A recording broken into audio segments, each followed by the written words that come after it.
start talking.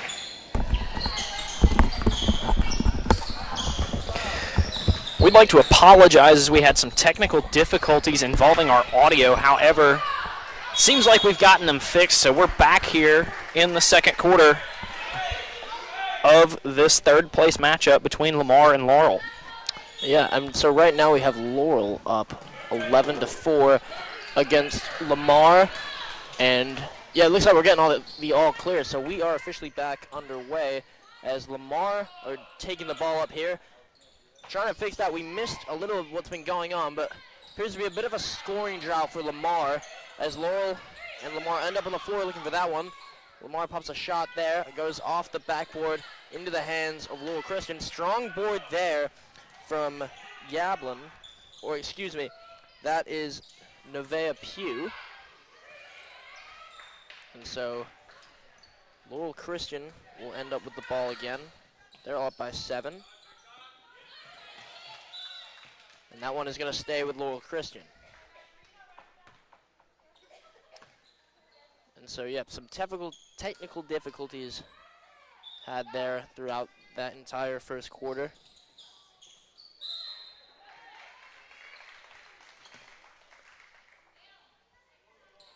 And this one's going to send Laurel Christian to the line. This is Risher at the line. And that foul is on Pugh. So Risher goes up and hits her first one and extends the lead to 8.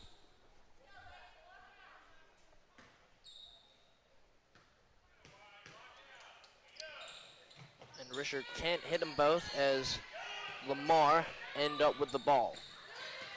And this is Pugh dribbling it up, gets the ball back. And you know, Charlie, this is a pair of teams we got to see play yesterday. Both really had some trouble scoring the ball against a pair of really talented teams in Amite and CCA. But it seems like Laurel has been a little bit quicker to figure it out so far today. Yeah, I mean, so far, Lamar only with 6 points in this whole game. We just saw a Pugh score there.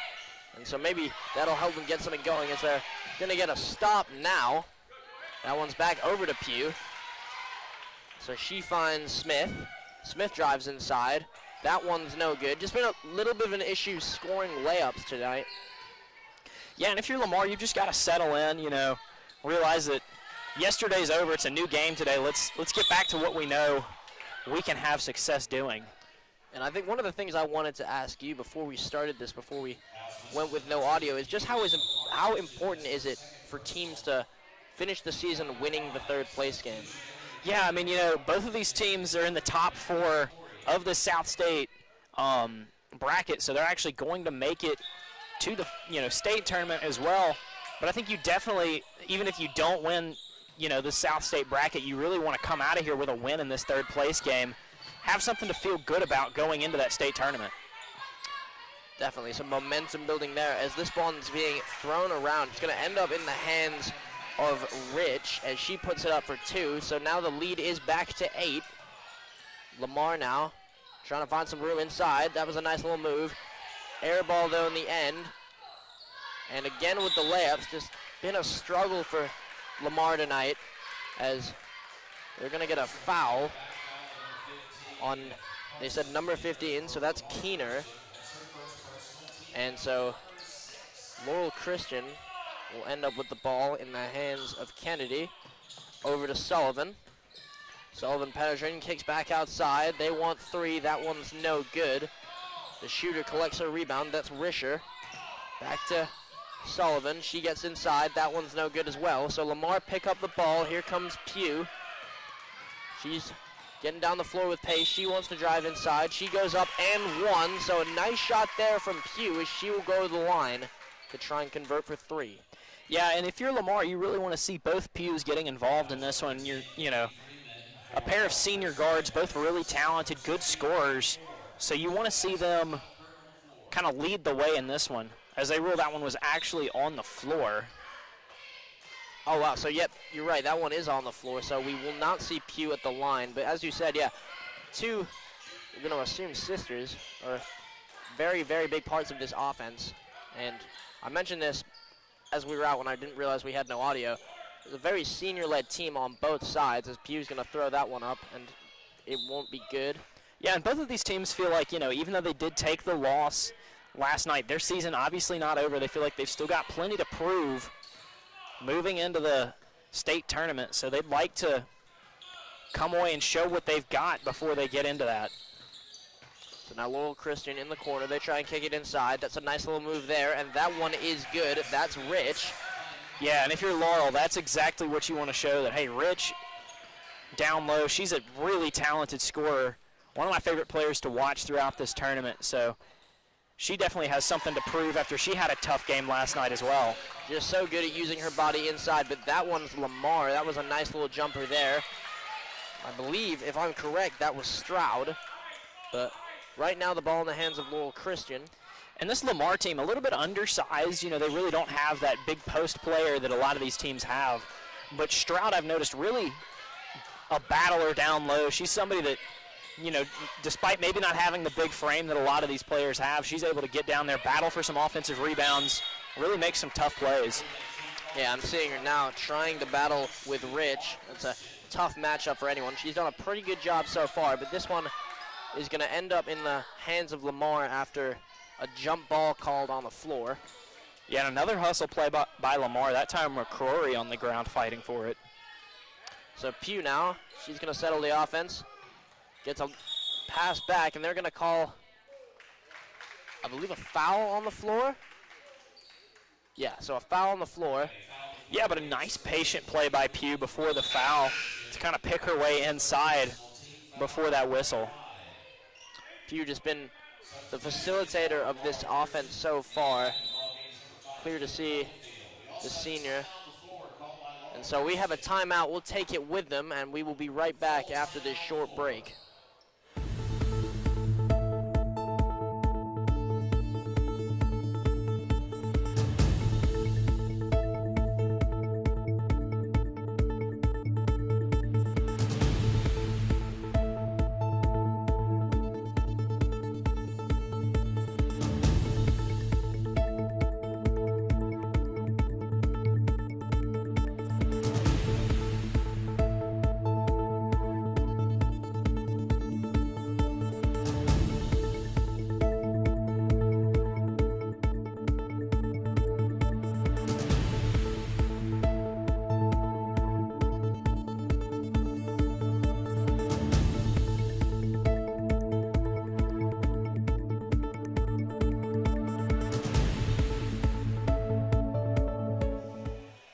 So coming out of the timeout, we're going to have an inbound play here for Lamar.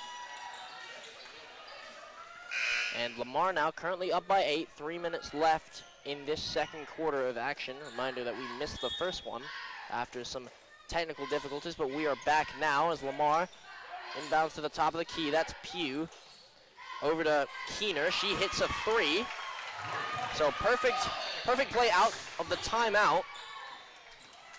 And so now Laurel trying to deal with some pressure, and they draw a foul. Yeah, and we saw in the previous game when CCA went to the press against this Laurel team, they really didn't know how to deal with it very well. So I think a smart play by Lamar when they're struggling to stop this team to try and go to that press. Press definitely giving Laurel Christian a bit of trouble, but they find themselves at the line shooting 2 as Lamar got maybe a little bit aggressive on that one. So Sullivan is going to be at the line shooting 1 and 1, but she does hit the first one, so we will see her shoot 2.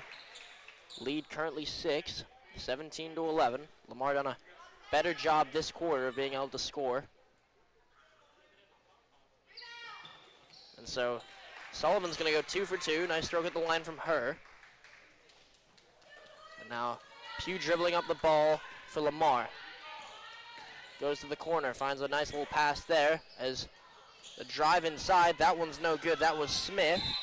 Ball fought for on the floor. It's going to be a jump ball, so that one's going to go to Laurel Christian with the possession arrow. And so we see Lamar coming back out in that press. Yeah, and on that last possession, Lamar had a nice path to the basket for Smith there, but just not quite able to finish. And so now What a battle. Scramble on the, wow, what a scramble that was, as we saw Pugh and Sullivan on the floor for that one, and they're going to end up calling a jump ball. So really nice play there from Pugh. Is they're going to keep the ball. Yeah, that was just Pugh wanting it more.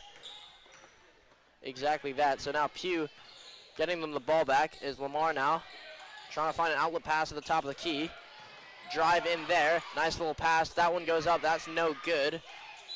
And that one was Stroud with the miss. Tough shot there for her, as we saw that one go. It's all the way to the roof before eventually hitting off the rim. Now a sub on the floor for Lamar, so Nevaeh Pugh's gonna check back in. Hopefully this won't be too confusing. Breaking news, it's going, or spoiler alert, it's going to be, as Nevaeh gets a steal. As Pugh now, over to Stroud. She puts that one up, no good. Little Christian now with the ball. And now hounded there by two Lamar defenders, gets kind of lucky as Little Christian now pick up the ball. And so this one is kept by Laurel up to the top of the key. Thought about going to the corner, chooses not to. Eventually does go to the corner, gets it inside. That one, wow, that one was behind the backboard and managed to find his way in, as that one was Risher. Shot, nice little shot from her. So now Pugh to Pugh. Over to the corner. Drives inside, that one's up and no good. Rebounded by Lowell Christian. This is now a 9-point lead, about 90 seconds left in this first half. And that goes up, no foul call there. Fight for it on the ground. We're gonna have a jump ball, so this one will stay with Laurel Christian. Inbounding the ball here will be Kennedy. We'll see what they can run out of this, as they get a pretty open shot there, but she is eventually fouled. So this is gonna send Risher to the line.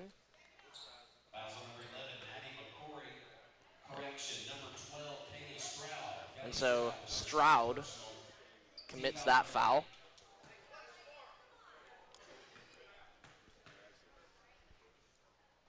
So Risher's first one is good. Nice shot there from her as she moves this lead up to 10 for Laurel Christian.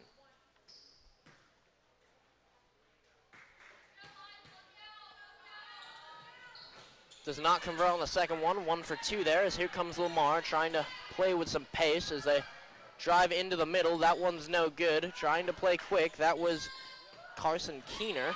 As now Pugh with an attempted steal, but it is going to stay with Laurel Christian. And so now Lamar has done a pretty nice job with this press, but hasn't resulted to steals that they would hope, but there could be one there. They got unlucky with a kick ball violation. Yeah, and they've played good defense, and they've even gotten themselves in position for some nice shots. They just had a really hard time finishing in the lane. The layups just have not dropped for Lamar today. As again, there's another nice steal, but they just get unlucky with where the ball goes out of bounds, as Pugh ends up holding on to that one as she walks out. So now Laurel Christian from about mid-court. Inbound the ball there. She's being hounded by two defenders. Does a nice job getting around them, but Pugh commits the foul on Sullivan. So Sullivan will go back to the line here. Laurel Christian with quite a few opportunities at the free throw line in recent possessions. So now looking to extend this lead to more than 10. That first one with a shooter's roll gets in.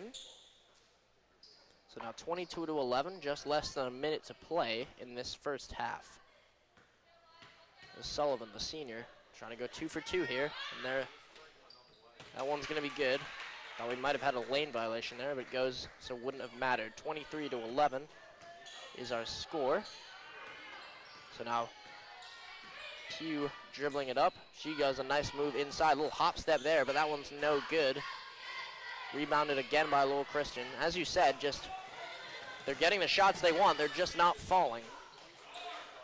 So now Lowell Christian for 3.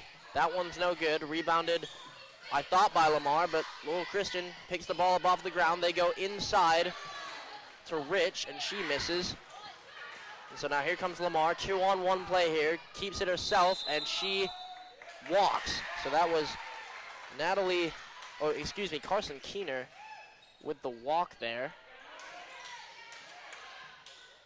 So now Laurel Christian again, less than 20 now. And Lamar just gets pieced with that trap they tried to play. And now it's Laurel Christian that can't score a layup either, as they get quite a few offensive boards. None of them have gone so far. 3 seconds left now. Lamar pick up the ball, and this should end the first half, and it does. So Lamar are down by 12 to Laurel Christian as we end the first half of action. Before we go, we'd like to remind you that today's game has been brought to you by Kraft Emergency Medicine, serving the personal health care needs for the Clinton community. Call 601-906-0480 for more information. R&R Home Repair in Clinton, a veteran-owned company that specializes in quality exterior home repair and handyman services. For more information, call 601-503-5467. Capital Orthopedic, offering a personal approach to orthopedic medicine so you can live your best life. For more information, visit capitalortho.com. And lastly, Harper Raines Knight & Company, certified public accountants providing quality accounting, auditing, tax, and consulting services. Visit hrkcpa.com to learn more. So halftime right now, Laurel Christian up by 12, and we will be right back after a short break.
Hello everyone and welcome inside the gymnasium at Clinton Christian Academy as we are halfway through this girls' third place action between Laurel Christian and Lamar Christian. And so right now, Laurel Christian currently enjoying a 12-point lead at the half.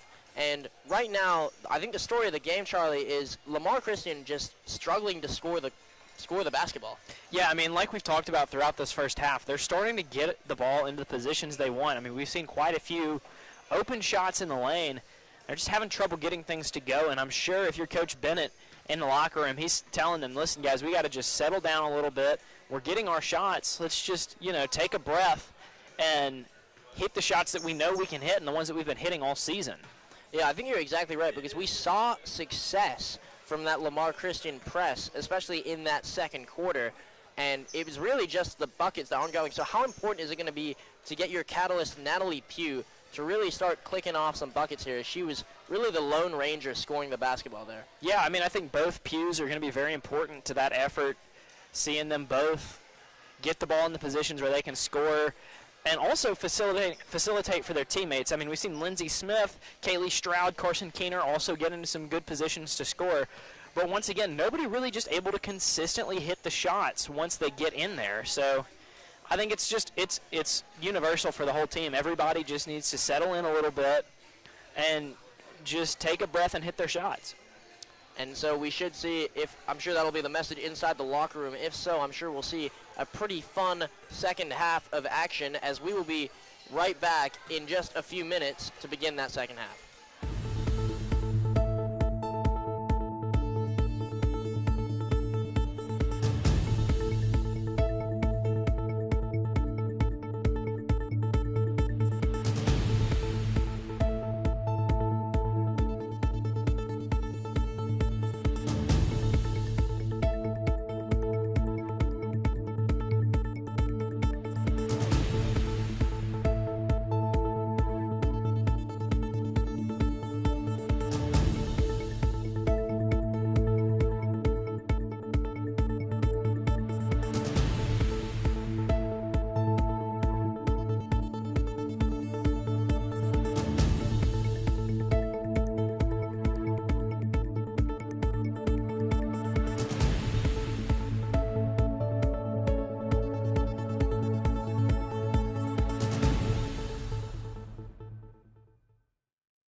So welcome back, everyone, for this second half of action. So I had to cut the half a little short there as Lamar comes out with a miss. Laurel Christian now with the ball. Sullivan dribbling it up. Lamar still trying to press. And so we saw Laurel Christian enjoying a 12-point lead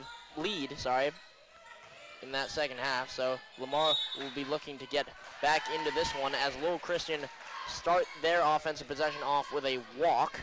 That was Sullivan with the walk. So now here comes Pugh,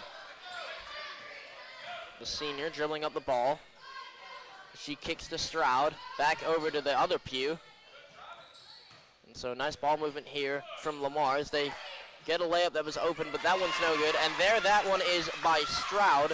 So now a 10-point game to come out of the half as Stroud hits a nice one there. And this press by Lamar beginning to bother Laurel Christian a little bit. So now 13-23, 7 minutes to go in this third quarter of action as Laurel Christian trying to play the ball around the three-point arc. They eventually work it inside, trying to back down Stroud. Nice pass there. Runs into another defender as Laurel Christian not quite sure of where to go with this one. They end it back to the top of the key. Probably just to slow this one down as Sullivan now trying to work on her defender. She spins, almost loses the ball, gets stripped by Pugh. And so we have a foul. And we're going to get Sullivan on that foul. So Lamar is going to end up with the ball. So a nice defensive possession there for Lamar, really causing some chaos for Laurel Christian. And so now Pugh bringing up the ball over to her sister. Over to Stroud now from about the free throw line.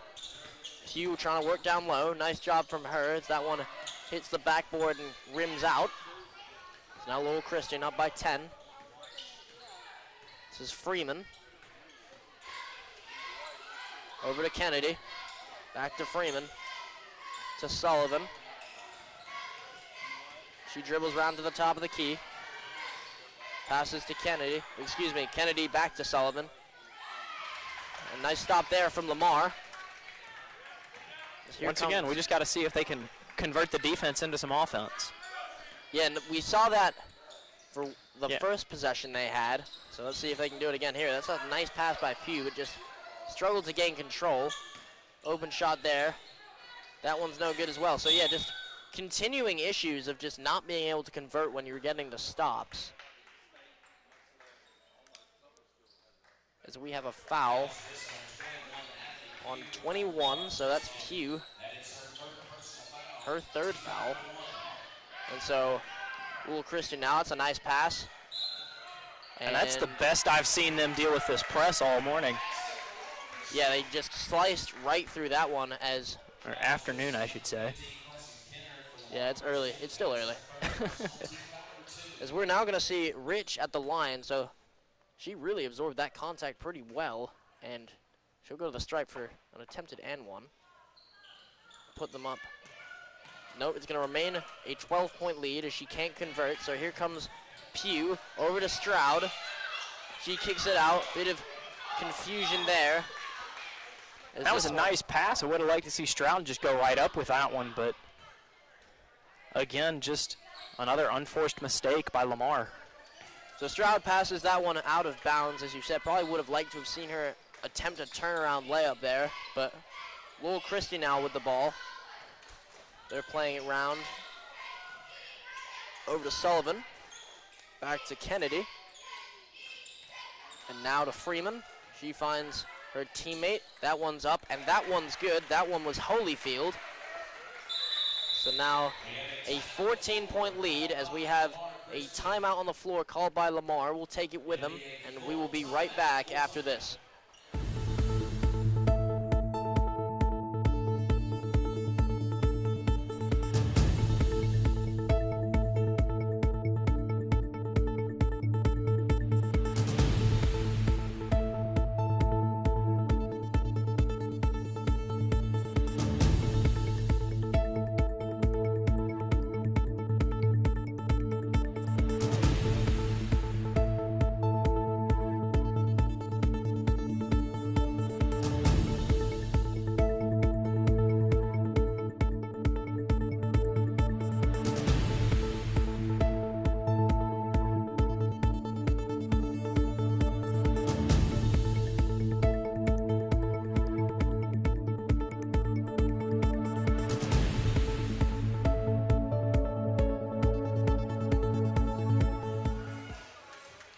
So we are back here inside the gymnasium at Clinton Christian Academy as we are going to see an inbound here from Lamar to start off.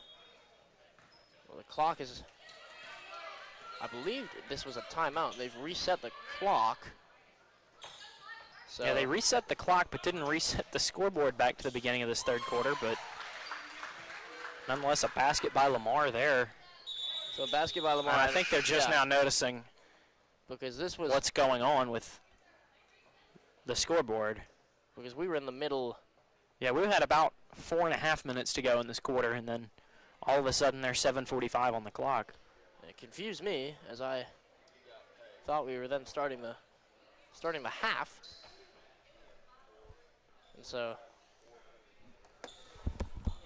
we should have about 4:58 left in this one, as we're trying to figure that out from up here to help them out.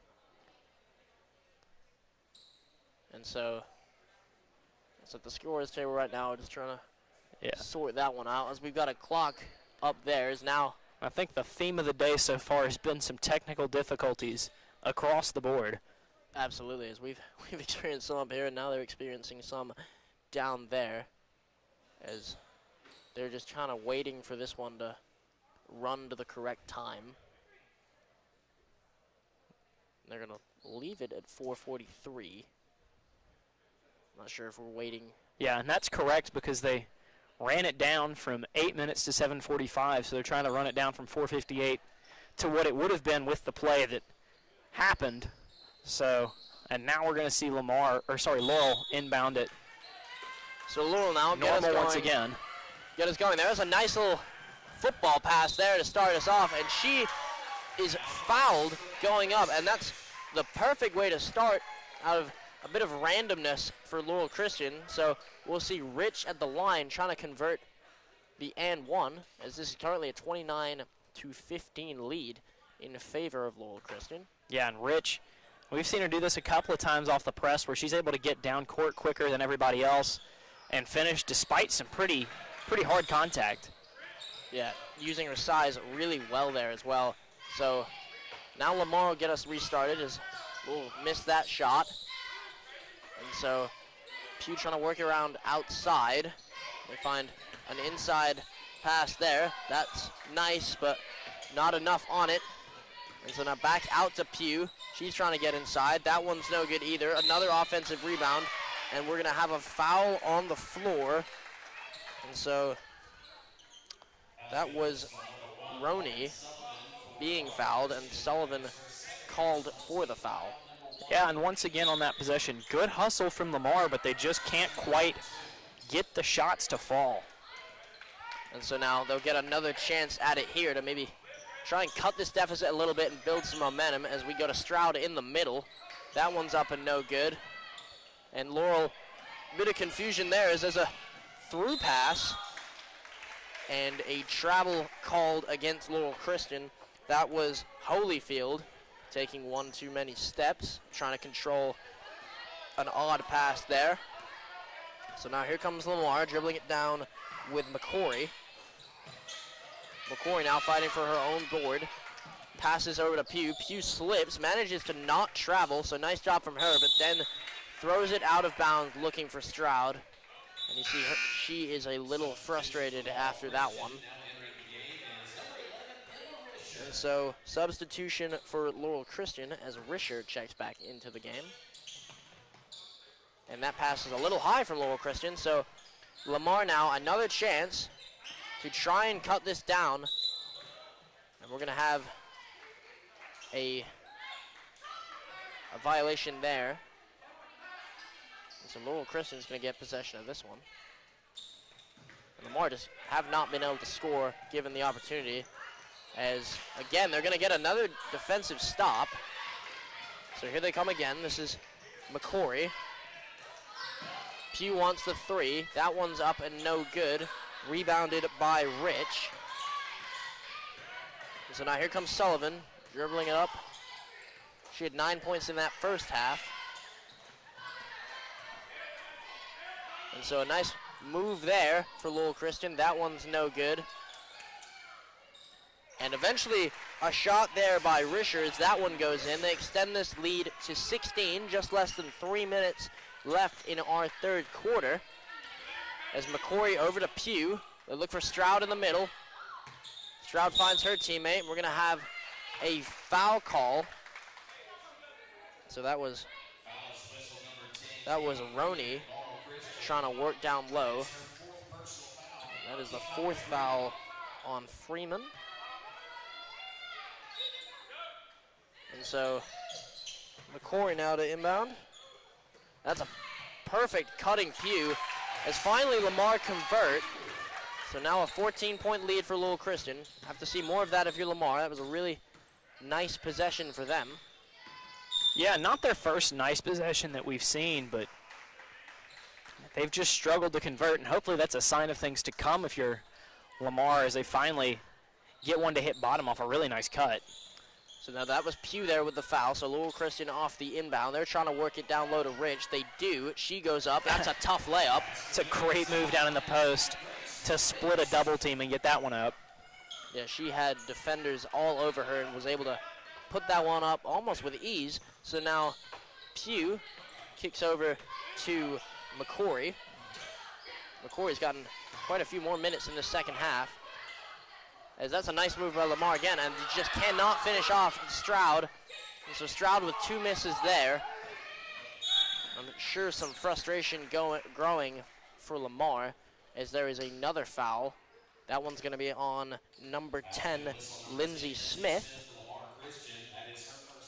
So that will be her first foul tonight, and team 5th.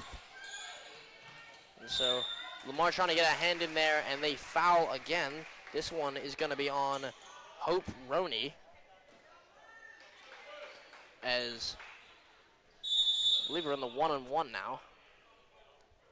So yeah, that's the 7th by Lamar, so it'll put Laurel on the line. So Rich now going to the line to try and extend this lead to 17 or 18.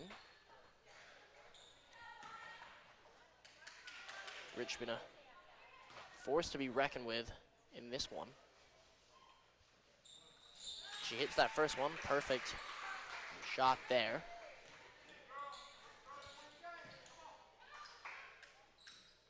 Definitely one of the leaders of this Laurel Christian team, the senior.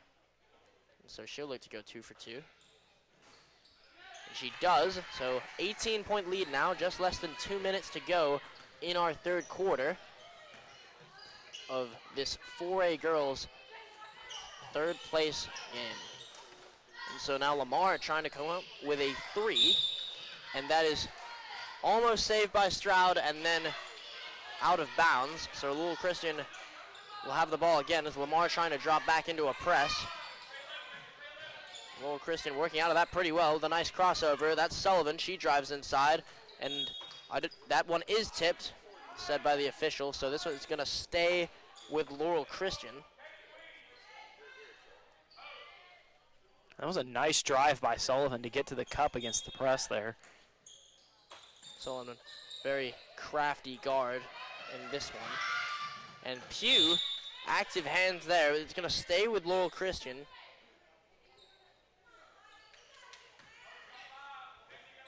And so now here comes Sullivan. Kicks over to her teammate. That was Risher. Risher drives inside, trying to find Rich. Rich gets her own board and fights through contact for 2 points. So now a 20-point lead as the time dwindles down in this third quarter of action. And now that was a really nice move there for Lamar. That one's no good. Trying to collect her own rebound. She hits the deck. That was Roney. And so now here comes Laurel Christian again. Some contact there, but no foul call. And I believe we're going to have a foul here on number 5. So that is Holyfield. So Lamar's going to get the ball back here, down by 20. 59 seconds left in our third quarter. So Pew now dribbling up the ball. Been much quieter here in this third quarter. Laurel Christian done a nice job of shutting her down. And that's a really nice move there. It creates the space, but again, just no good, as that one was Smith. Yeah, I mean, she did everything right there, just shot rolls out. And so a wild shot there for Laurel Christian. Here comes Pew. She's trying to get some space for herself as they are going to call a foul on the floor. Yes, on the floor. So that's on Kennedy. So Kennedy's second foul of the contest, and Lamar now trying to drive inside. That's a nice little dump-off pass there, but just miscontrolled by Stroud.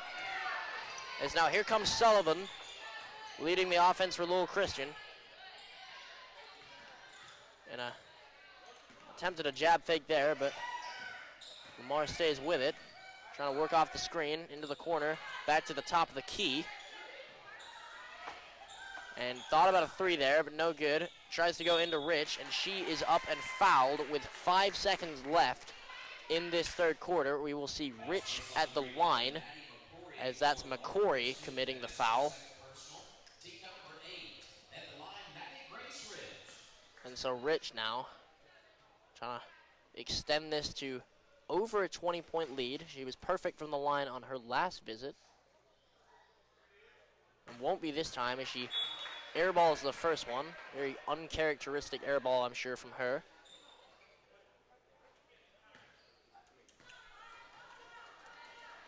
And so with this, we should see the end of our first half is 4 seconds, 3 seconds.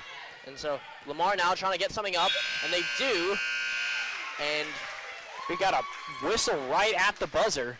They are going to call 13 on a blocking foul.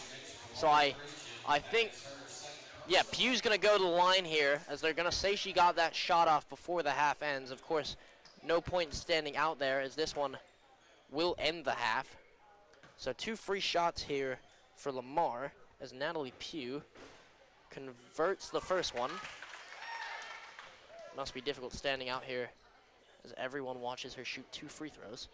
She does a nice job handling that pressure, as our third quarter ends with Natalie Pugh hitting 2 free throws. So an 18-point lead for Laurel Christian, and we will be right back after this short break.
So welcome back inside the gymnasium at Clinton Christian Academy as we enter our fourth quarter of action in this girls South State 4A third place game. Try saying that 3 times fast, as we have a loose ball and a timeout called by Laurel Christian. This one will be a 30-second timeout. And so we'll take another short break, and we will be right back in just a moment.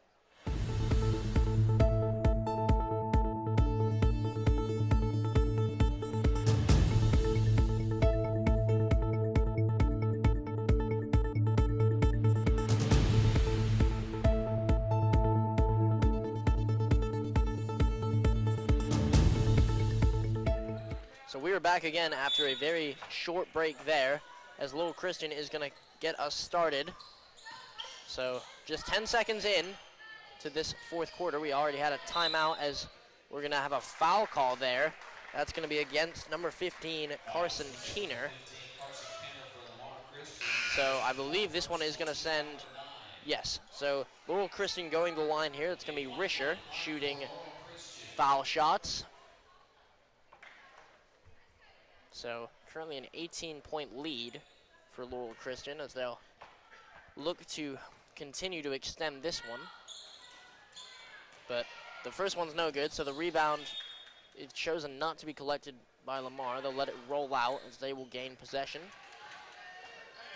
So now Pugh to Pugh. as she finds a pass at the top of the key, gets it right back, if that's a nice layup there. And again, just no good, as we saw a double. I mean, that has really been the story that's of just tonight. you can't even falter for that one. That's just a tough break. That one was halfway down before it rattled out.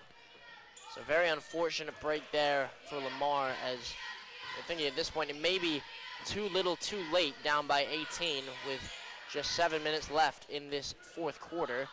As Laurel Christian put up a shot, that one's no good, and Rich goes up and is fouled. So this is the 9th foul against Laurel Christian. Excuse me, the 10th foul against Lamar. Yeah, no, but if I'm Lamar, if I'm Coach Bennett, as we're getting prepared for this state tournament, I'm having my team just running layup lines, running all kinds of shooting drills, not necessarily because they can't shoot, because like I said, the shots have been good. They're just rattling everywhere but down. I think it's just to kind of get your team to, you know, it's more of a head thing than a physical thing, really. I mean, just get your girls to watch some shots fall, so that they're like, hey, we can hit these shots. We're capable of it. I mean, we've had a couple of bad games in a row, but, you know, we can hit some shots as they get one there. But just, hey, you know, we can hit some shots. Let's do that before this state tournament and get to feeling a little bit better about ourselves. Yeah, so obviously a very capable team. As we see them go down there and convert a really easy basket and then immediately come out in a trap that bothers Laurel Christian enough for them to throw it out. But there's Pugh off a turnover of her own, and so pretty easy bucket there, but I spoke too soon as Rich had to collect that one off a miss, and Lamar get a lucky break, down by 17. Here comes McCory. She'll try and drive inside, kicks back out, and that three is good. So Lindsay Smith for three, that has to be one of the, if not the first. That's gotta feel good. And so now a 14-point lead. And so you never know. Who knows? A hot streak here could start, but they will have to limit their fouling. And that's a tough break for them, as Natalie Pugh just fouled out. And you can see the disappointment on her face as she goes to talk to her coach at the bench. And definitely one of the catalysts of this offense. Yeah, just a really, really tough break for Lamar. Having one of your key players foul out in a game where it kind of felt like you were just starting to take a little bit of the momentum. Yeah, just starting to get a little bit of that back, but instead we see Laurel Christian at the line and Pugh fouling out. So a very tough break there as Laurel Christian almost get their own rebound back, but step out of bounds. So now it's going to be in the hands of Nevaeh Pugh to really take the reins of this offense. She finds a pass inside. That one's no good, and fought for. And Nevaeh Pugh gets the ball back after a mistimed shot, or pass, sorry, and that one's up for three. And so now McCory, that's two threes back to back for Lamar, and you just start to believe that maybe they're gaining some momentum, only down by 12 now. Yeah, you start to feel like maybe this thing isn't out of reach now that, like I've been talking about, we're just watching a couple of shots fall. Feeling a lot better about this one. And so Laurel Christian come right back down and get fouled, I think. Oh, but that's another costly foul as Nevaeh just picks up her fourth. And that's what you don't want to see. As, you know, we saw last game late, both Pugh sisters fouled out. Can't have that again in this one if you've got any chance of coming back. So now a 13-point game, and as you said, for any chance of getting back into this one, you cannot afford to have both of the Pugh sisters out. As Sullivan is at the line, she goes 1 for 1, and now 2 for 2. So 14 points, but the momentum definitely does feel as if it's with Lamar right now. So here comes Pugh cutting inside. That one's up and no good. Rebound there and knocked around a little bit. Pugh gets on the ground driving, and we're going to have a jump ball, so we're going to stay with Lamar. And Pugh staying aggressive with 4 fouls. I like that, but she's got to be careful not to pick up that 5th in these last 5:35. And so now Lamar will inbound from under the basket as the officials are signaling a substitution. And so I believe, yeah, they're saying that Rich took a hit to the head, and they want to see her get checked out real quick before she comes back. good call there from the official as Holyfield checks into the game. And that's a nice attempted layup there. That one's no good. Saved, but Lamar can't get their hands on it. As Freeman trying to take up the ball. They play to Sullivan, and that's no. what you don't want. And so Nevaeh Pugh has fouled out of this one. And a bit of a nightmare scenario for Lamar, as you're going to get Sullivan on the line, and they're yet to put in a fifth player, and here she comes. It's Hope Roney coming to check in, the 8th grader. So Hope Roney now. We've seen her play some minutes tonight, but definitely just a huge loss for Lamar. So now with the two main forces of their offense out, we're going to have to see if Lamar can get anything going without them, as we're going to have a jump ball, as this one will stay with Laurel Christian after two rare misses from the stripe. So Laurel Christian going to get another chance. Quick inbound play there. That one's up and no good. No board there for Lamar, as eventually they do come down with it. So now who do you look to if you're Lamar? Here comes McCory. She's played some important minutes tonight. Maybe her time to shine a little bit. Yeah, and I'd look at McCrory and Keener. They've both hit a couple of nice shots down the stretch. Maybe try to get Lindsey Smith involved as well and see if you can't just continue to chip away.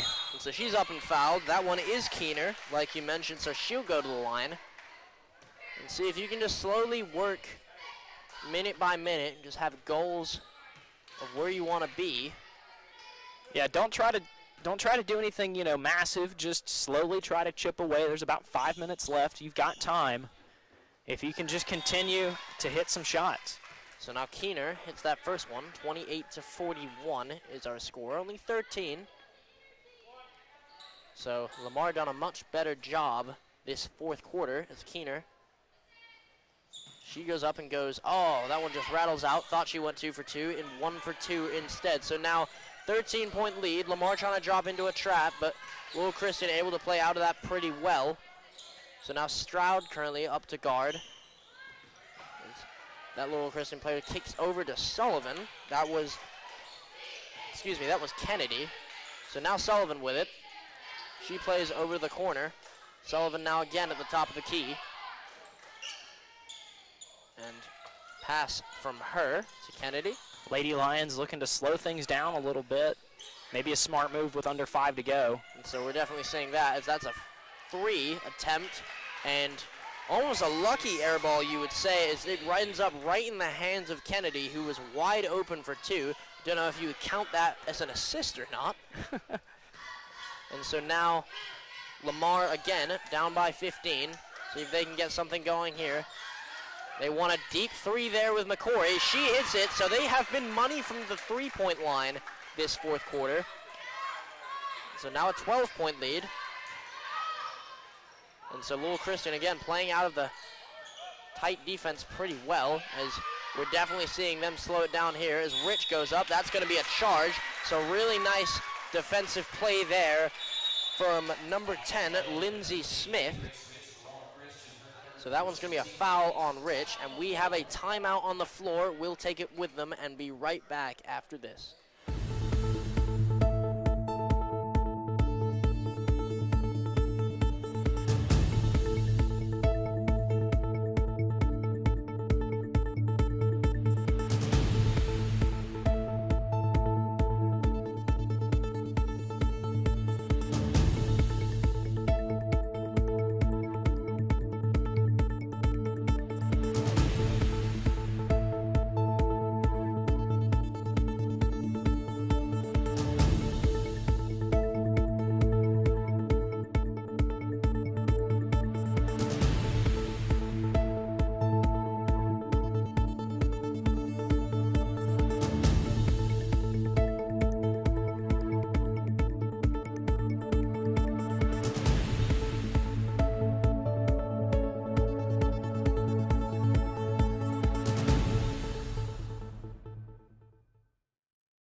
And so welcome back. We have just under 4 minutes left to go in this fourth quarter of action in the Girls South 4A third place game as Lamar down by 12, but enjoying a little bit of momentum here. Maybe I spoke too soon as they knocked that one out of bounds. So this one will go in the hands of Laurel Christian. And we'll see the Lady Lions set up in a trap, high press, and Laurel Christian having a bit more trouble dealing with this one. But nice job there. They get out of it pretty well, end up in the corner. That's a skip pass over the top and eventually ends up in the hands of Sullivan as Laurel Christian have calmed this possession down a little bit much. But then they throw it out of bounds, so once again a chance for Lamar. And so Lamar now down by 12. See if they can get something going on this one. They have been money from the three-point line this quarter, so I wouldn't be surprised to see a shot from there if it does come. And so now it's in the hands of McCrory, their best shooter through this fourth quarter as well. So McCrory having a very nice fourth quarter in her own right as they're going to call a foul. Yeah, and you can see Kennedy respecting her shot as she came out well past the line to guard her. So McCrory definitely earned a little bit of respect, as you said, for her shot tonight. So she will go to the line after she's fouled. And look to cut this one back to 10 points. And after I believe was at one point a 20-point lead, this would be pretty nice, but that one's no good. And they're looking to play fast is Lamar. And so now Laurel Christian is needing to get it over the middle, and they call a block. Frustration. Yeah, McCrory just not quite able to get her feet set. That was close, but I think that's the right call. And a nice hustle play there from McCrory regardless, trying to draw the charge. And so right now at the line we have Freeman. And so see if she can calm down these foul shots as we're hearing a kid in the crowd trying to psych her out.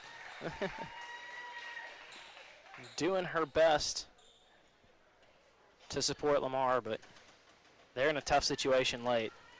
So now Lamar down by 13, make it 14 as Freeman goes 2 for 2 from the line. And we just see them rolling the ball out, trying to save any time they possibly can. And so now McCrory gets the ball back, kicks over to her teammate. She drives in. That one's up and no good. That was Lindsay Smith. As now Laurel Christian looking to calm it down, almost knocked away. And just need to get it over that line again. They do. Nice spin move there from Sullivan. She goes all the way by herself. Almost a really nice play from her, but picked up by Stroud. And so now here comes Smith. She kicks over to Roney. Over to McCrory. She thought about the three. Decided against it. There's a defender right out there. So now Lamar, take a deep two. That one's good. That one is Smith. So a nice shot from her. Back down to 12. And I think right now you desperately need some fast stops if you're Lamar, as Rich now plays to the top of the key. And Laurel Christian definitely going to slow this one down, as they're just passing it around. And I think at some point you've got to maybe think about fouling if you're Lamar, but I guess you don't want to send shooters to the line. But I think right now you don't have many other choices, and Laurel Christian are just passing this one around. Absolutely in no hurry to take a shot, as they do intentionally foul there, at least it looked like it with McCrory. So a minute 15 left in this fourth quarter, third place game, and we have a timeout on the floor. So we'll take it with them. Be right back with you after this.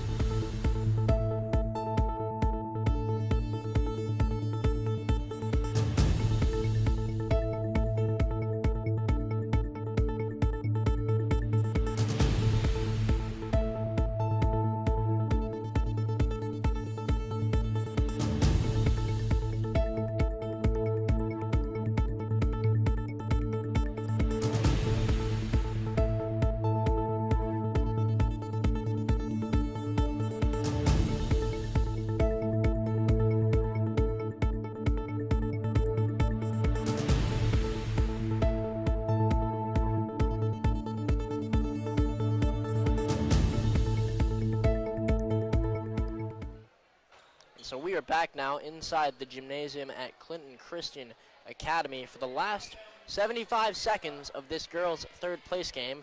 Lamar playing much better in this fourth quarter of action, but still find themselves down by 12. They had a lot of difficulty scoring the basketball for the first 3 quarters of this game. And so I think regardless of what is probably going to end up being a loss, you can take a lot of positives away from this fourth quarter. Yeah, I mean, I feel like for the last 6 or 7 quarters, Lamar really just had a lot of trouble getting even good shots to fall. They're seeing, they're just seeing the ball go through the basket this quarter, which has got to feel really good for them going into the state tournament. And so now that is number 15, Carson Keener, up and fouled. And so she'll look to cut this one down to 10. As you never know, cause some turnovers and hit a lot of shots. Stranger things have happened. So now 1 minute and 9 seconds left in our fourth quarter. As misses that first one. That's not what you need. Yeah, gotta hit the free throws if you want the comeback here, though. So now Keener trying to cut this one down to 11. And so she does. 11-point game now. Yep, Lamar into a high press as Keener trying to bother her player, but they get out of it pretty well, as they have done for most of the night tonight. Down by 11. I don't know if you foul here if you're Lamar, but I think their main goal is to get into these passing lanes and create a turnover, but haven't been able to do it just yet.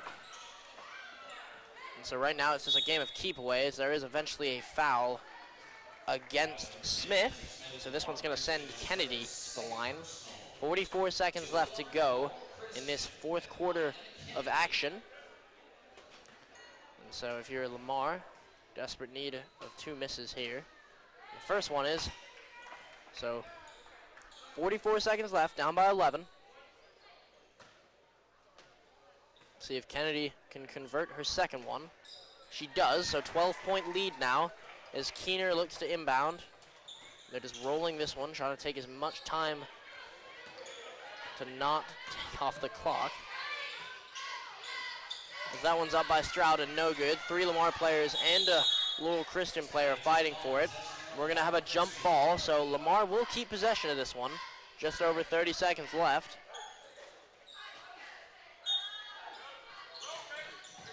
So Lamar looking for somewhere to go. Into Stroud, she goes up with it, and that one's no good. Keener picks it up, that one's no good as well. And eventually recovered by Roney, and she is fouled.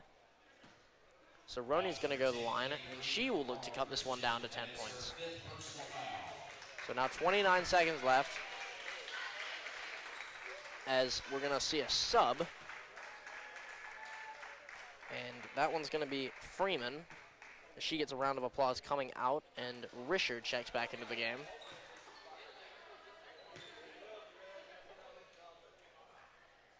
So now that one is missed by Roney.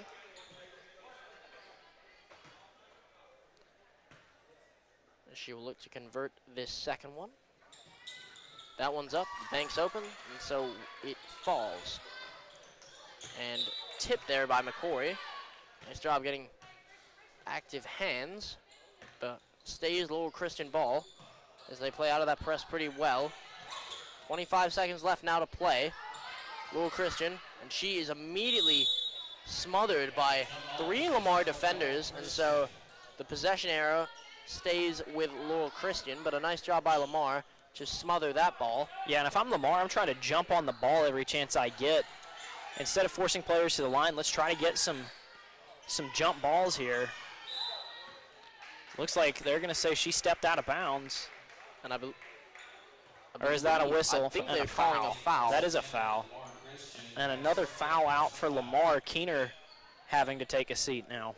So Keener, she's been pretty important to this fourth quarter rally for Lamar, as she will have to take a seat, and in comes Bennett. I think these are her first minutes of the night.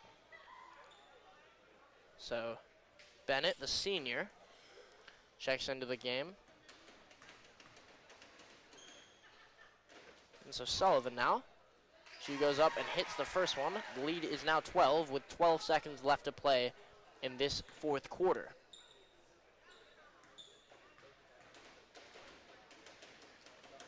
So Sullivan up again. That one's no good. And so just about 10 seconds left now. Here come Lamar. See if they can maybe cut this one down to 9. And Bennett, she took that 3.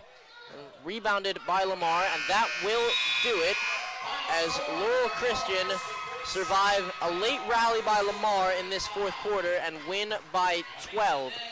So a good game there. As up next is the championship on the girls' side. And before we leave you for a moment, we would like to remind you that tonight's game has been brought to you by Kraft Emergency Medicine, serving the personal health care needs of the Clinton community. Call 601-906-0480 as we will take about 10 seconds before I tell you the rest of these.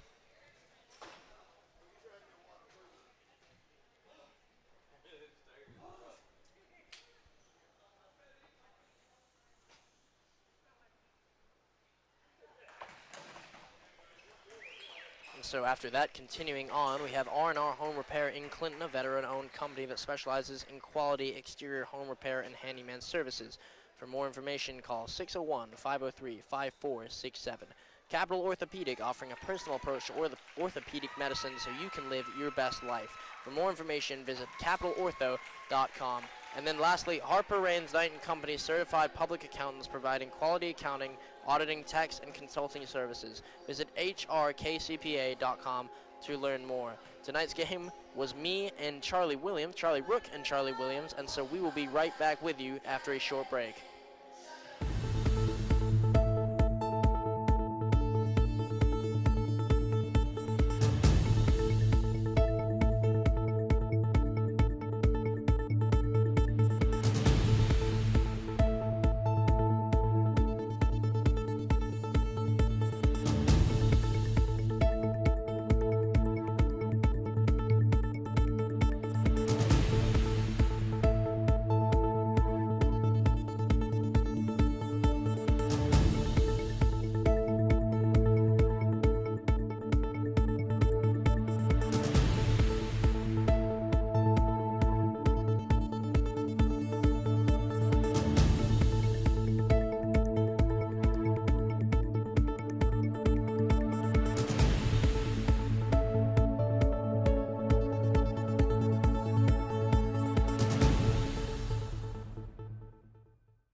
So finals day it is. Dreaded by college students like me, but a fun day for basketball fans everywhere. I'm Charlie Williams. Next to me is Charlie Rook, and we're excited to bring you the championship game of this MSAIS South State tournament between CCA and ASC, a couple of really talented squads that have run through all the competition and the rest of this tournament. So certainly an exciting game that we get to look forward to. Before we get started, we'd like to remind you that this game is brought to you by Kraft Emergency Medicine, serving the personal health care needs of the Clinton community. Call 601-906-0480 for more information. R&R Home Repair in Clinton, a veteran-owned company that specializes in quality exterior home repair and handyman services. For more information, call 601-503-5467. Capital Orthopedic, offering a personal approach to orthopedic medicine so you can live your best life. For more information, call capitalortho.com. And Harper Raines Knight & Company, certified public accountants providing quality accounting, auditing, tax, and consulting services. So let's go ahead and meet our starters for today's matchup. First for ASC, we got a senior, number 22, Blair Walsh, playing down low. A junior, number 21, Macy Haygood. Junior, number 2, Julia Weaver. Another junior, number 5, Ballard Kraft. And then a sophomore, number 0, Kate Malone. For CCA, we got a freshman guard, number 11, Amaya Taylor. A sophomore guard, number 22, Ramsey Evans. A freshman center, number 1, Shamira Morton. Going to be a fun matchup between her and Walsh. And then a junior forward, A.K. King. So, Charlie, a couple of really talented teams, really disciplined teams as well. This is going to be a fun matchup. What are you looking forward to seeing here the most? I think the number one thing I'm looking forward to seeing here is the matchup between Walsh and King. These have been two of the best players in the tournament so far, and to watch them go head-to-head is going to be a lot of fun. And excuse me, I believe I meant to say Morton here, as they're going to be taking the tip. So Morton and Walsh, that's going to be a matchup to watch here for sure. So it's Morton winning it initially as she gets the tip, and we're underway here with Evans controlling the ball now for CCA. They're going to work it around outside, get it inside, miss the shot, and then rebounded by Morton for ASC. Ball knocked out of bounds, but it'll stay right here. Once again, and we saw a quick drive to start things off by Amaya Taylor, another really talented freshman for this Clinton squad.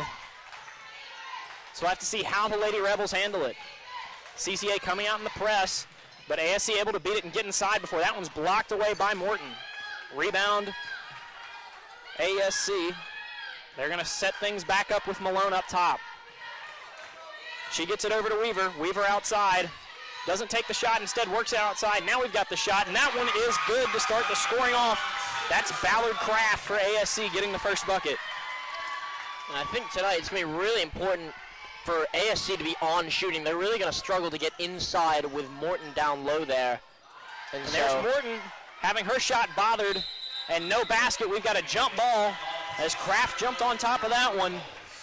But yeah, this battle down low between the senior Blair Walsh and the freshman Shamira Morton going to be one of the most fun ones we're going to see in this entire tournament, as Morton's going to bring it up against the press now for the Lady Rebels, colliding with Evans, and we've got a whistle and a blocking foul called against Evans. And I'm pretty sure that play is going to describe how the rest of this game's going to go. We're going to see a lot of bodies flying everywhere, a lot of physicality, as both teams really going to want to win this game tonight. Yeah, I expect this one to be fast, physical, but also well-disciplined. Two teams that run their offense really well, pass the ball well, and don't turn it over very much.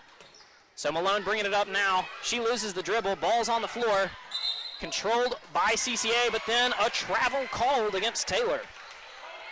So a lucky break there for ASC. Once again, just really hard-fought possession there as it's Weaver to inbound once again for the Lady Rebels. Gets it into Morton. She's hounded on the outside. Over to Kraft. Kraft to Weaver. Weaver outside. She's got a little bit of space, but instead gives it up. Once again, Weaver outside. This time she'll take the three, but miss it. Rebound Morton. Taylor pushing in transition. She's all the way to the cup. That one rattles around. Doesn't go through, but Morton cleans it up on the other end, so CCA ties it right up at 2. So we're already seeing Morton make her presence felt as this game goes to 2-2. And another early foul called against CCA. That time against AK King.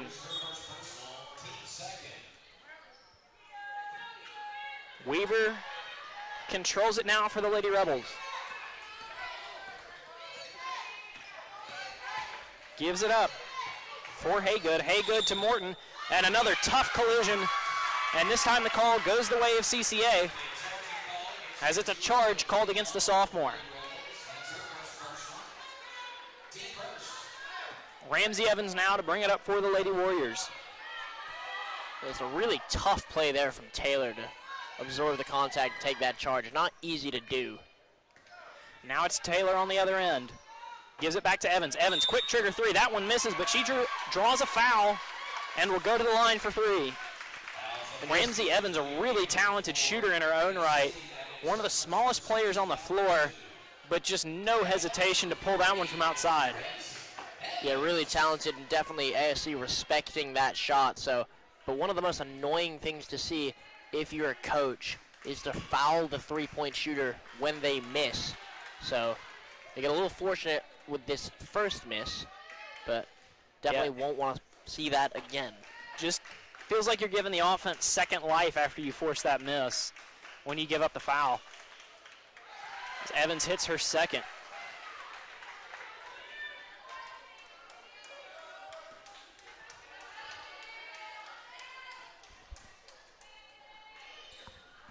So just 2 for 3 at the line for Evans. A 4-2 ball game with 5:45 to go in the first. Morton racing up the court now for ASC. Now slows it down, gives it up for Weaver. Now it's in the hand of Walsh up top. Their star player, she's yet to get on the board. As she'll drive in against Morton, get that one blocked away. Bat it around and then out of bounds, but will stay right here. Morton to inbound. Clock ticking down, she gets it into Walsh. Walsh inside, forces up a shot, but that's off the back of the backboard. That is great defense by Morton's.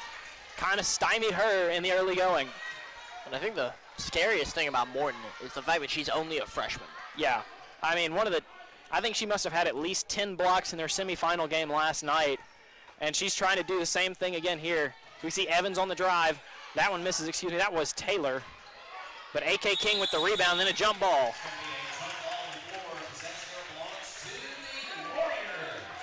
So it'll be Warrior ball off the jump ball. Ramsey Evans now to inbound from under their own basket.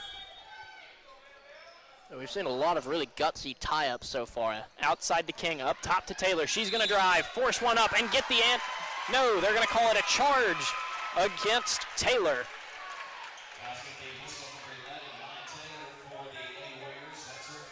And I think ASC know that if they're going to win this one, it's gonna have to be a very scrappy performance, taking a lot of charges, and any way they can disrupt the flow. And just a total team effort is what they're going to need, as Morton misses that one. And then battled for on the floor and ending up with the Lady Warriors. Excuse me, that was Malone with the miss. Ballard Craft picking up the foul there.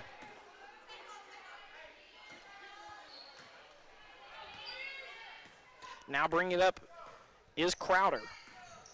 Crowder hands for Taylor. Taylor outside, back to Crowder. Pump faking in the drive. She'll back it back out to Taylor. Now Morton down low. And she'll get the and one. Great finish by the talented freshman. As she draws a foul against Blair Walsh. You can see Coach Moak there, incredibly frustrated with that call from the official. Yeah, Moak didn't like that one. Definitely wanted an offensive foul against Malone as she gets the and one to go to make this a 5-point ball game. It's Kraft down court now for ASC. They work it to Blair up top. She's going to drive against Malone, and she's going to get fouled. Blair Walsh now to the line, and that's what you want to see if you're the Lady Rebels.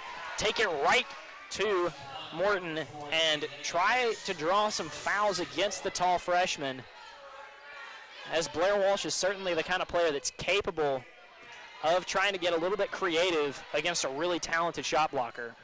Yeah, and I really like that point. I think if you're ASC, one of the smartest things you can do is just put it in the hands of Walsh and let her attack Morton and draw some fouls, maybe get her into some foul trouble and force her to come out of the game for as long as possible. Yeah, because, I mean, she's the kind of player, if she's in, she's going to affect how you have to run your offense. It's hard to get anything down low against her. So take it right to her and maybe try to draw some fouls as Taylor's going to come away with a tough rebound, racing down court now for the Lady Warriors. Taylor outside, picks up her dribble. Nowhere to go with it, though, and she's going to call a timeout. So timeout on the floor. CCA leads this one early, 7-3 with 4:14 to go in the first. We're going to take a quick break as well and be back with more championship action in just a moment.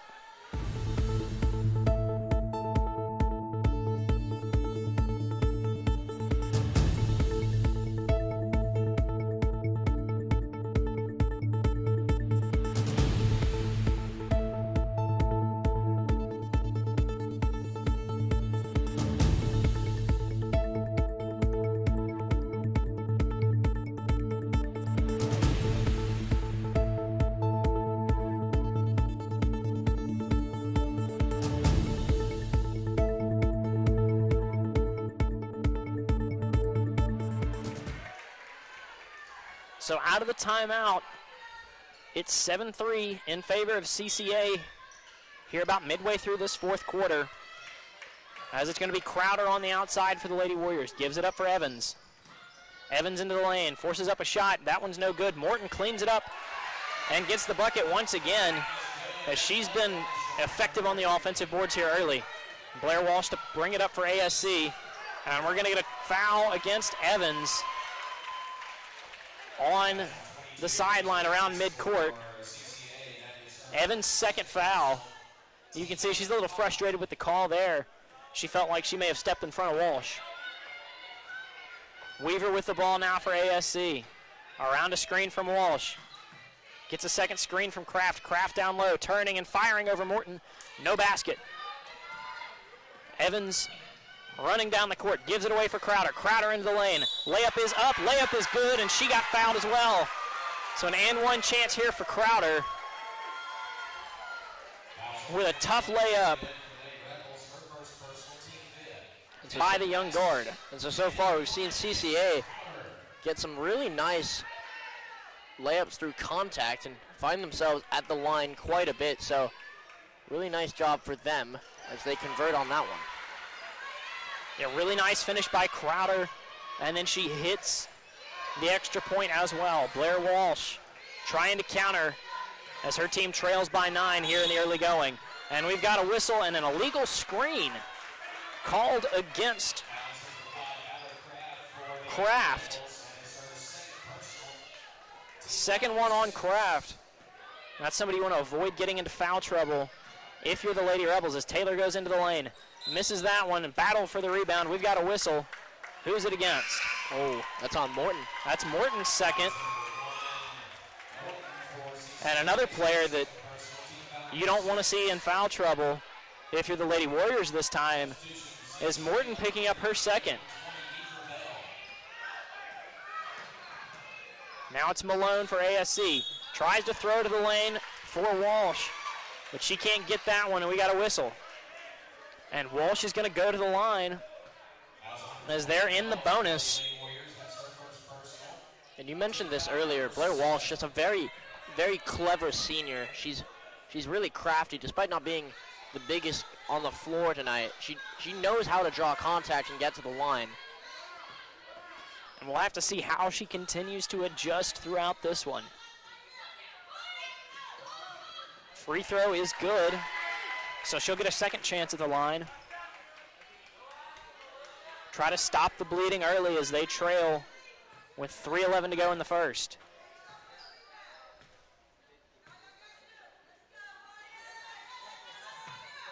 She hits both, and that's going to be important for them down the stretch of this one. If they can continue to get CCA in foul trouble, ASC needs to hit their foul shots. Evans at the logo. Malone came all the way out there to guard her. Once again, respecting the shot as Evans falls down, loses the dribble, finally stolen away by Kraft. Great defense by the Lady Rebels. Now Malone into the lane against Evans. Ooh, can't quite get the layup to go, as I think she was sleeping on that one, but Taylor can't quite corral the full court pass, and so it'll stay here. And we're just saying, even on that last possession, just ASC now a bit more confident to try and penetrate inside the lane with Morton sitting on the bench. So it'll be interesting to see how they continue to build their offense as she's out.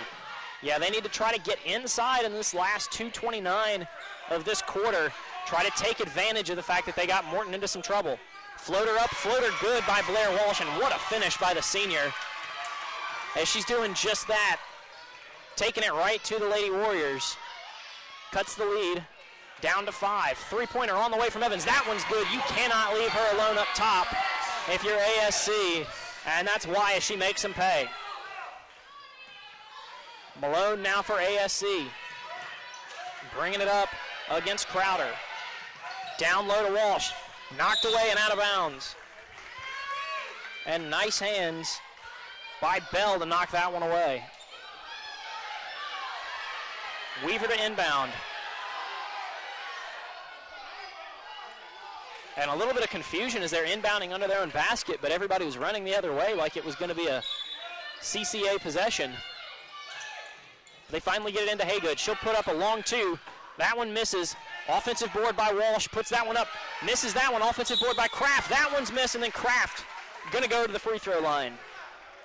And once again, just as soon as Morton takes a seat, ASC takes over on the offensive boards, as that's something they're going to hope to continue to do throughout this one if they can keep Morton in foul trouble. And I think the minute she comes back in, you just go right back at her. She looks frustrated sitting there on the bench, and so more subjective to foul when you're frustrated. So it'll definitely be something to watch. Kraft got her first to go. Second one good as well. Lady Rebels remain good from the free throw line. As it's Crowder to inbound. Gives it up for Taylor, now back to her. She's going to try to trigger things with 1:44 on the clock here in this first quarter of our final here at the MSAIS South State Final. Taylor around the screen, outside to Crowder, shot on the way. That one's missed. Ball on the ground, and it's going to go the way of ASC, as they're going to try to continue to keep a little bit of momentum here to close out this first quarter with Morton on the bench. Weaver to bring it up. Around the screen. Gives her Walsh up top. Her three on the way. Her three is good.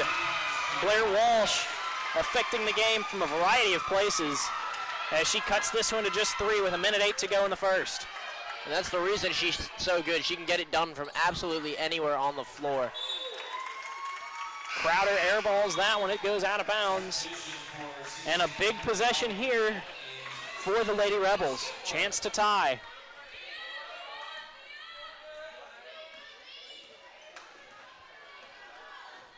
Weaver on ball. Around the screen. Goes to Haygood in the corner. Down low to Kraft. We've got a jump ball, as it's going to be Lady Rebels ball.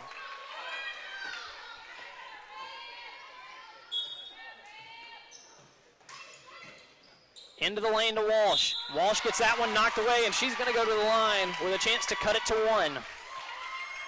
That one is against the freshman Kinley Mitchell. Excuse me, 8th grader Kinley Mitchell. Another really impressive young player on this Lady Warrior squad.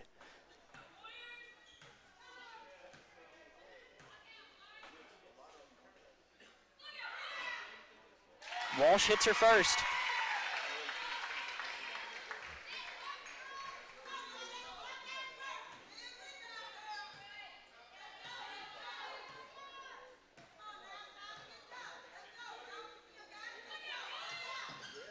Second one rattles around and out.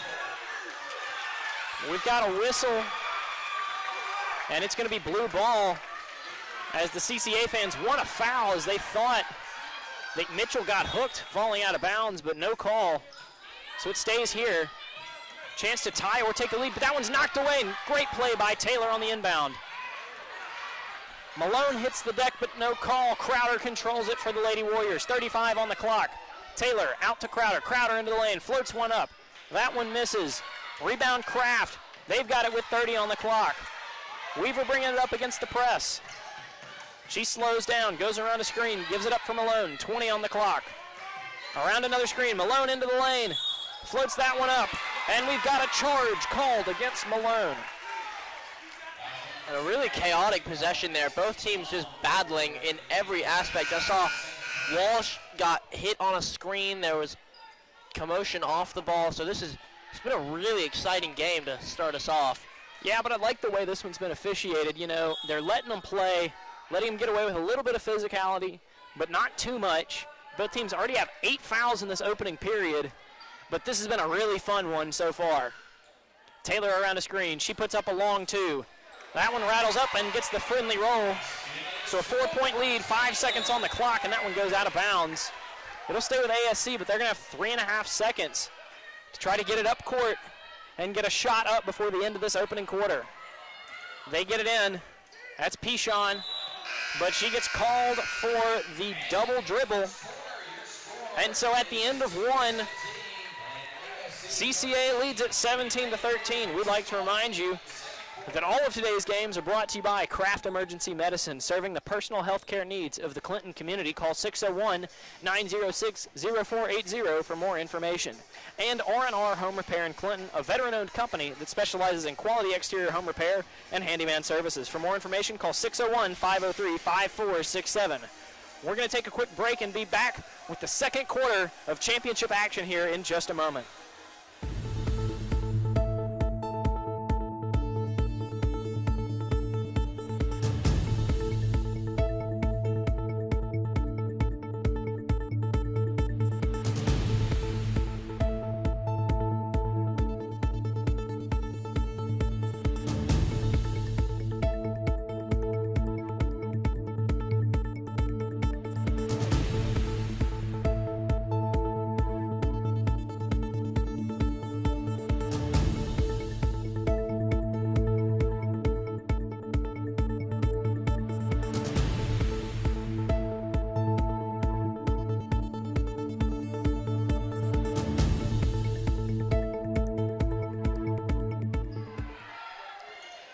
So to start the second quarter, it'll be Lady Warrior ball, and they've got the lead by 4 here in this South State final. Taylor up top. She gives it up for Crowder outside. Crowder on the drive. That one misses. Morton with the rebound and cleans that one up to push it out to 6 after she comes off the bench to start this second quarter. Malone around a screen. She'll take a mid-range jumper. That one's good. And a nice shot by Malone around the screen from Walsh. Both teams continuing to not have a whole lot of trouble scoring the basketball here early. Taylor once again for the Lady Warriors. Around a screen from King. Now gives it up for King. Back out to Crowder. Down low to Malone. She's against Walsh. Nice move to get herself some space, and then a nice finish over the senior. The freshman making an impact immediately after coming back into this one. Malone on the drive, takes another mid-range jumper. This time she misses. Rebound by King, but thrown out of bounds. So it'll stay with the Lady Rebels. So you're already seeing the impact that Morton has. We watched ASC kind of claw back into this one. With the minute Morton steps on the floor, it's now a 6-point lead, and she has been dominating on the glass already. So it's Pichon giving it up for Malone. Throws over to Kraft outside. ASC slowing it down. Now Pichon turning, firing. That's a miss, rebounded by Taylor. And another physical play going to result in a foul against Haygood.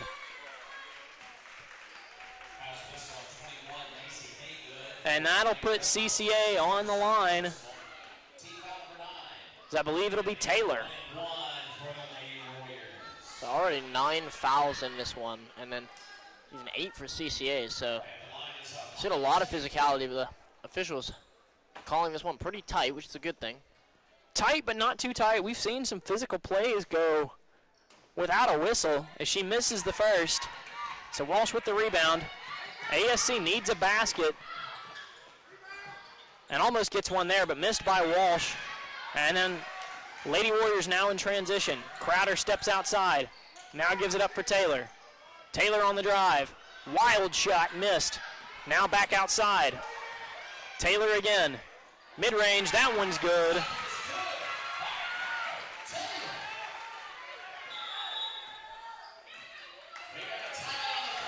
So we've got a timeout on the floor following the basket, so we'll take a timeout as well. Lady Warriors lead it by 8.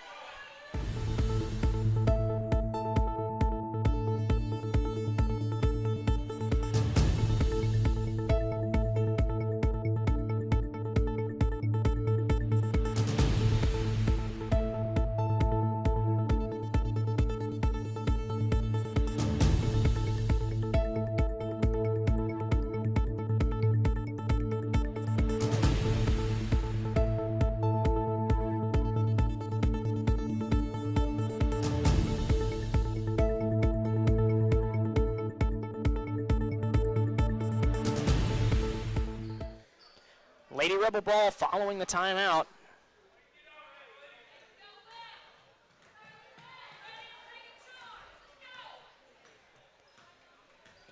We Payshon with the ball. Three-pointer on the way. That one's missed. Rebound Morton. Now Taylor in transition. She's chased by Haygood. Ball knocked away. King recovers. Gives it back to Taylor. That one's missed. Rebound Morton. Morton, tough shot is up, missed, but she'll go to the line. As they'll say, she got bumped. Malone picks up her third. And that's certainly something you don't want to see if you're the Lady Rebels, one of your better players with 3 fouls already in the first half. But Morton at the line, chance to push it to double digits as she hits the first.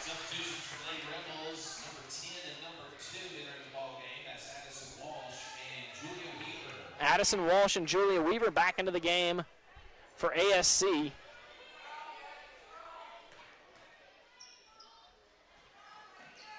Morton misses. Rebound Walsh.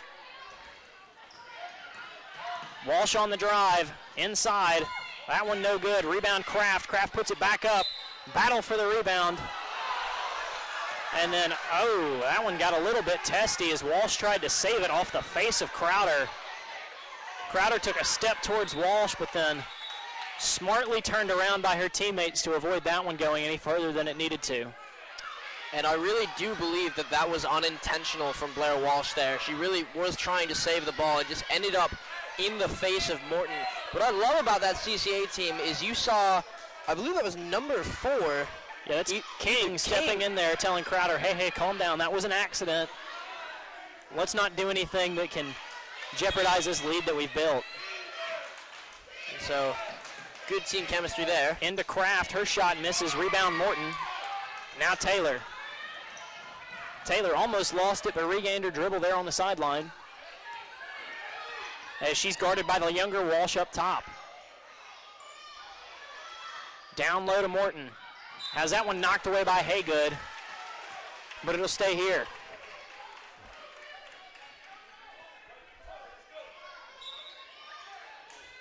Inbound into Taylor. She kicks to King. King with the open shot. That one missed. Battle for the rebound. Crowder ends up with it. Taylor with another shot. That time it's good from the corner. And Taylor has really been impacting this one in the second quarter. Couple of nice made shots. As the younger Walsh bringing it up. Gives it up for Weaver. Weaver's 3 on the way. That one's short. And Crowder with it in transition. They've got numbers. Gives it to King. Slows it down, and now a shot up and missed, but a battle for the rebound, and then a whistle against CCA, so it'll be the Lady Rebel ball.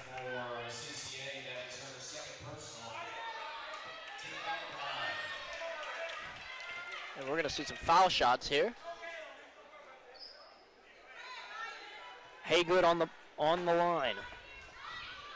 Me and you were talking about this during the break, and I think the best way for ASC to get back into this thing is to literally just attack Morton inside and try and draw some fouls, because the longer she is out, the more you can get back into this. Nice play by Blair Walsh off the miss to put that one back in. But yeah, I mean, if I'm ASC, I'm saying, especially to Blair Walsh, just take it right to her, because like you mentioned during the break, they're calling this one really tight. So they'll draw some fouls, and that's what you have to do to stay in this one. Is Kraft with a nice rebound down low for the Lady Rebels. And let's see if they'll do that on this possession as Weaver brings it up. Now Kraft outside. Back to Weaver. Weaver thought about the shot, but gives it out to Walsh. Now Kraft. She'll take the three this time, and that's a miss. Morton with a rebound. And yeah, you've just got to start going inside if you're ASC. If you want to consistently score the ball. Morton with an outside shot, and she gets that one to go. And man, that's almost just not fair. If you've got a center of that size that can also hit some outside jumpers like that. I mean, she appears to be one of their best shooters. She's just so smooth with it. As they do go right at her, but Blair Walsh gets that one blocked away cleanly. Crowder in transition. Gives it up for Taylor, but they're going to say that Crowder traveled. So a lucky break there for the Rebels, who trail by 11. 3:35 to go in the first half. I think ASC should just slow this one down, try and just calm some of the noise in the background, and yeah, look for a good CCA shot. Fans and students really getting into this one as Crowder knocks that one away.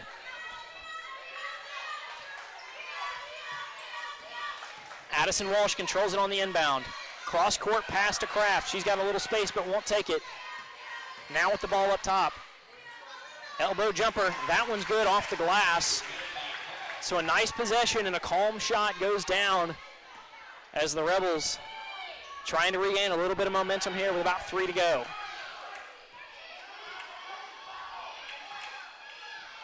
Taylor on the ball. Around a screen from Morton. They draw the switch. Now Crowder outside. Shot rattles around and misses. Rebound by Blair Walsh. She's going to dribble against the press. Try to go coast to coast here. As she stops, pops, and barely doesn't get that one to go. Taylor on the rebound. She's racing the other way. And we've got a whistle. And they'll call it on the defense as Addison Walsh got ran over, but they're going to say she didn't have her feet set. And so Taylor now to the line for the Lady Warriors. At the line for 2 is Taylor.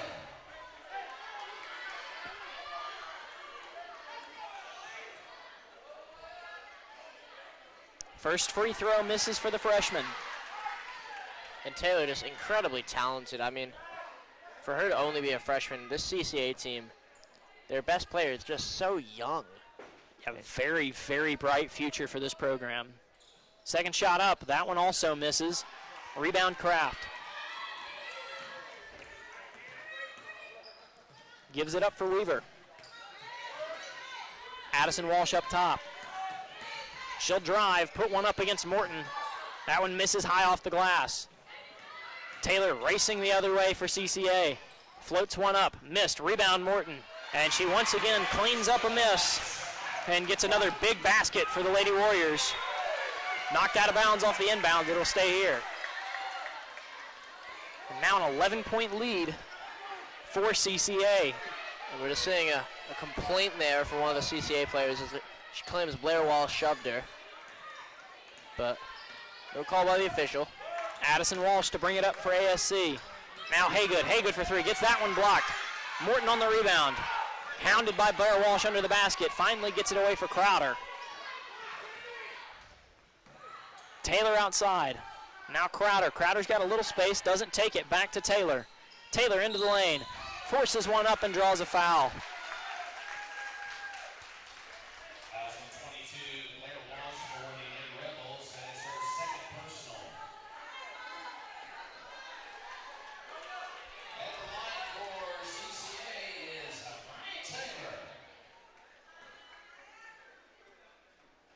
And it's really been the 1-2 punch of Taylor and Morton through this first half for Clinton Christian.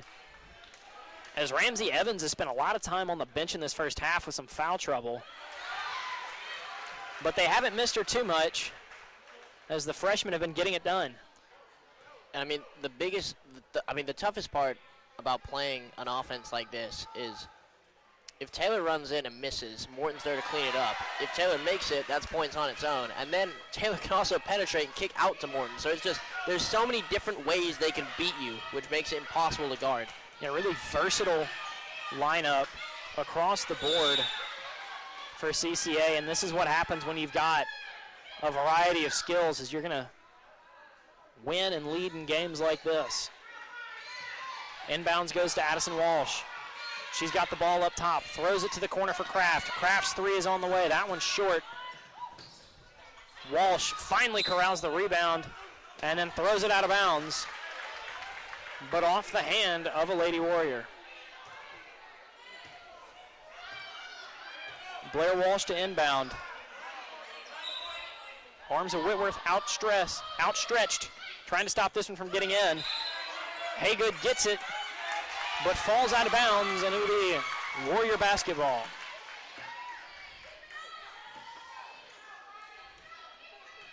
Taylor to bring it up. Minute 20 on the clock in this second quarter. Lady Warriors trying to continue to extend their lead in this South State final. Taylor at the free throw line, harassed by Walsh. Outside, we've got a whistle away from the ball, and they finally get Blair Walsh.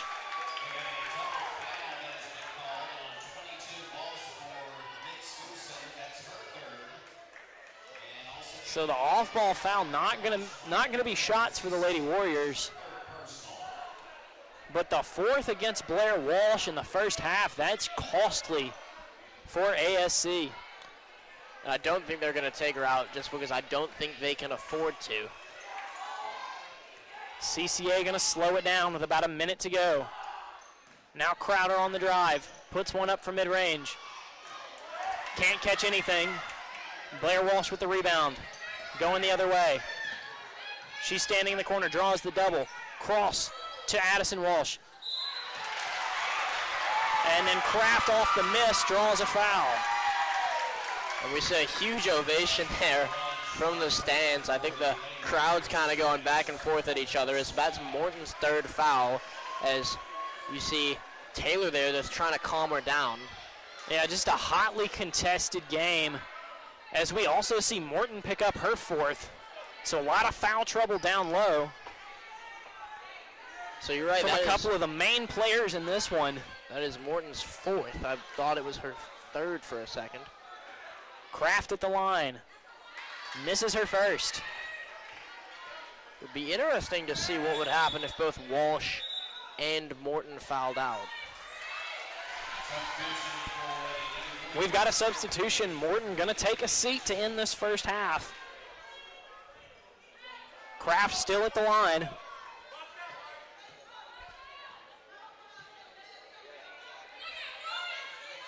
She's one of two. Cuts it to 12 with 43 seconds to go in this first half.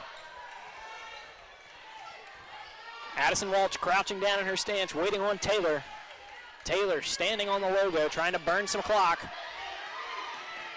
ASC wants a moving screen, but no whistle. Taylor still up top, drives in, contested shot, no good. Battle for the rebound, who's got it? We got a jump ball. And it'll go to the Lady Rebels.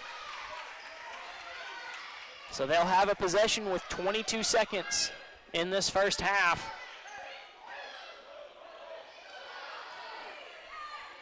A bit of confusion there with whose ball it was. Addison Walsh to bring it up. Crosses over, gives to Weaver. Now Haygood outside. Rushed three, that one no good. And again, a battle on the floor for the rebound. And another whistle. And another jump ball. This time it belongs to the Lady Warriors. I just absolutely love this. This player is just hitting the deck for loose balls every single chance they get. This has been such an exciting first half. Yeah, so much effort displayed by both of these teams. Taylor steps back, long two. That one's good. Great shot by the freshman. And that'll take us to the end of the first half, as CCA leads this one by 14, 34-20. We're going to take a quick break and be right back with some halftime analysis in this South State final here at CCA.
So at halftime of this one, Clinton Christian leads it by 14, 34-20. We'd like to remind you that today's game is brought to you by Kraft Emergency Medicine, serving the personal health care needs of the Clinton community. Call 601-906-0480. R&R Home Repair in Clinton, a veteran-owned company that specializes in quality exterior home repair and handyman services. For more information, call 601-503-5467.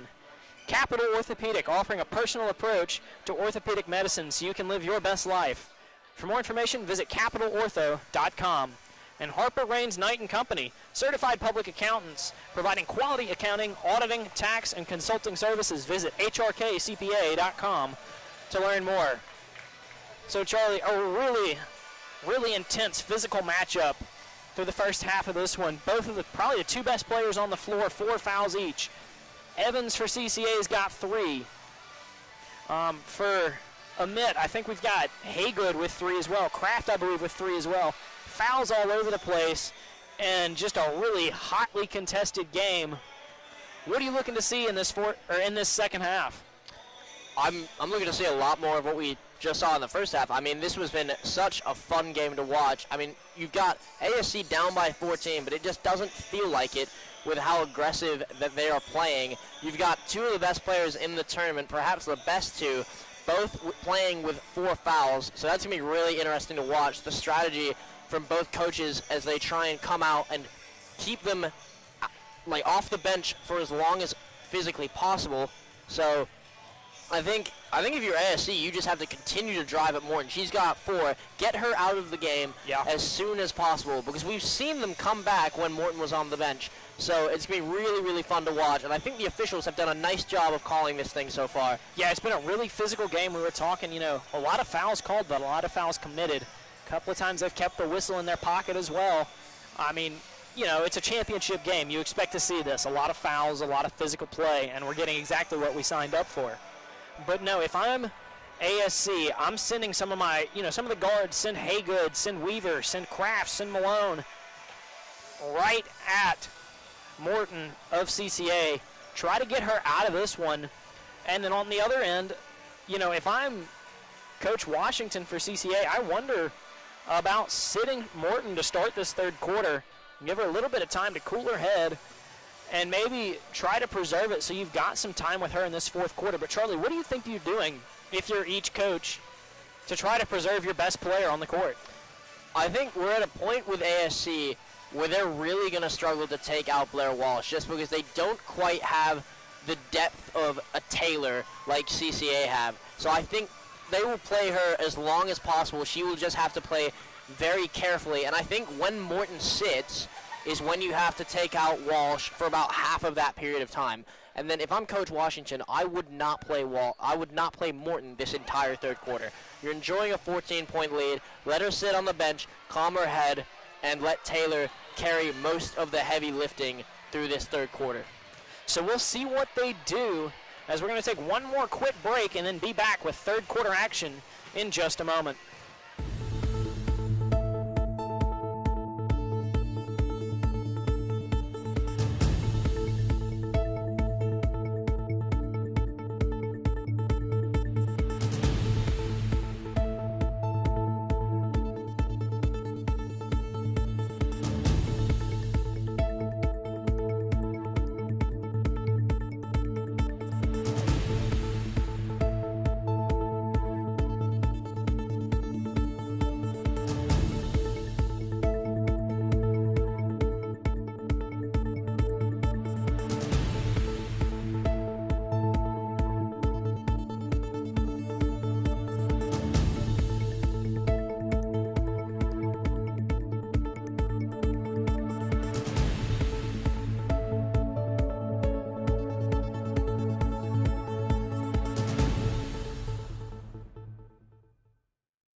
So to start the third quarter, it will be Morton on the bench for CCA. Blair Walsh stays in the game. It'll be interesting to see what these teams do in this chess match down the stretch of this South State final. Kraft with the basketball, puts up a shot. That one's missed. Ramsey Evans saves it. She's back in the game. She's got 3 fouls. Up the court now for CCA. Gives it away for Taylor. Back out to Evans. She's going to take the 3. She's going to hit the 3. And Ramsey Evans, welcome back to the game. No hesitation on that deep 3. Weaver up top. Evans gave her space. She didn't take it. Now Haygood. Haygood throws one up. Missed. Rebound by Whitworth for CCA. Now it's Evans. Gives it up for Taylor. Back to Evans outside. Blair Walsh tries to steal it away. Crowd wants a foul, but they don't get it. And a timeout called by CCA with just under a minute gone here in this third quarter. We're going to take a timeout as well, and we'll be right back.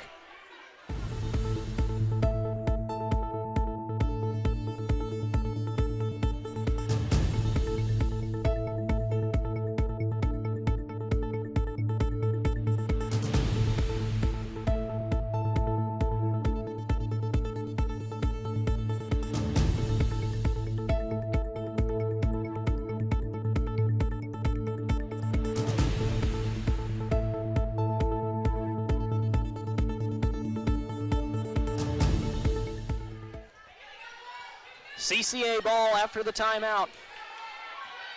Taylor with it. Rebels fall into a zone. Evans in the corner.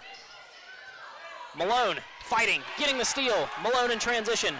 And she'll miss the layup. That's a tough break for the Lady Rebels as Evans gets the rebound, and then a whistle and a foul called against Malone coming the other way.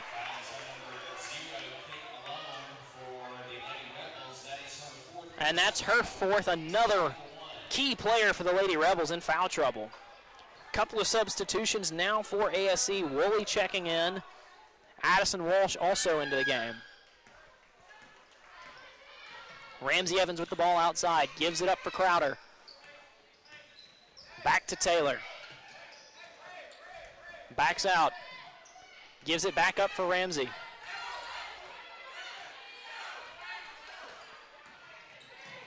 Back to Taylor.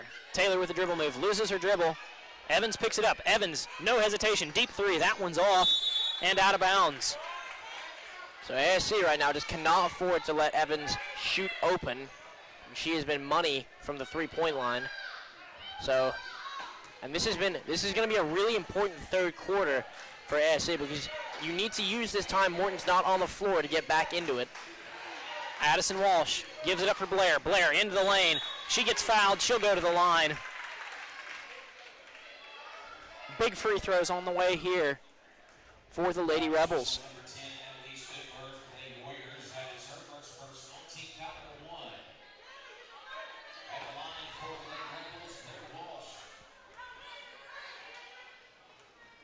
First whistle against Whitworth. One of the rare players not in foul trouble in this one.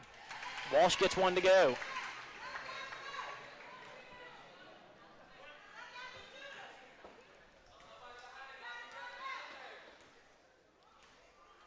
Second shot on the way from Blair Walsh. Off the back iron, that one's a miss. Taylor racing down court. She's slowed down by the ASC defense, gives it up for Ramsey Evans. Evans on the outside, now into the lane, loses her dribble. Back out to Crowder. Crowder to Taylor. Taylor at the free throw line. Back out to Crowder. Nice defense so far on this possession by the Lady Rebels. Taylor standing at the logo. Trying to get something to go here. Defense steps out to meet her. Around the screen from Whitworth. Into the lane. She's got space. She's got a basket. Great possession by CCA there to slow things down and find the bucket. Yeah, just really patient, worked off the screens really well. And Addison Walsh around the screen gives it up for Blair. Blair gets one to go of her own. So trading baskets on these last couple possessions. Ramsey Evans with the ball. Looks at a screen from Whitworth, won't take it. Now she goes. Gives it up for Crowder in the corner. And we're going to have a whistle. Who's that against?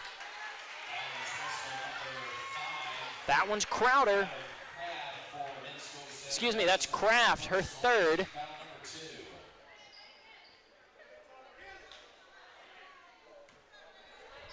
So no worse foul trouble yet for either of these teams, but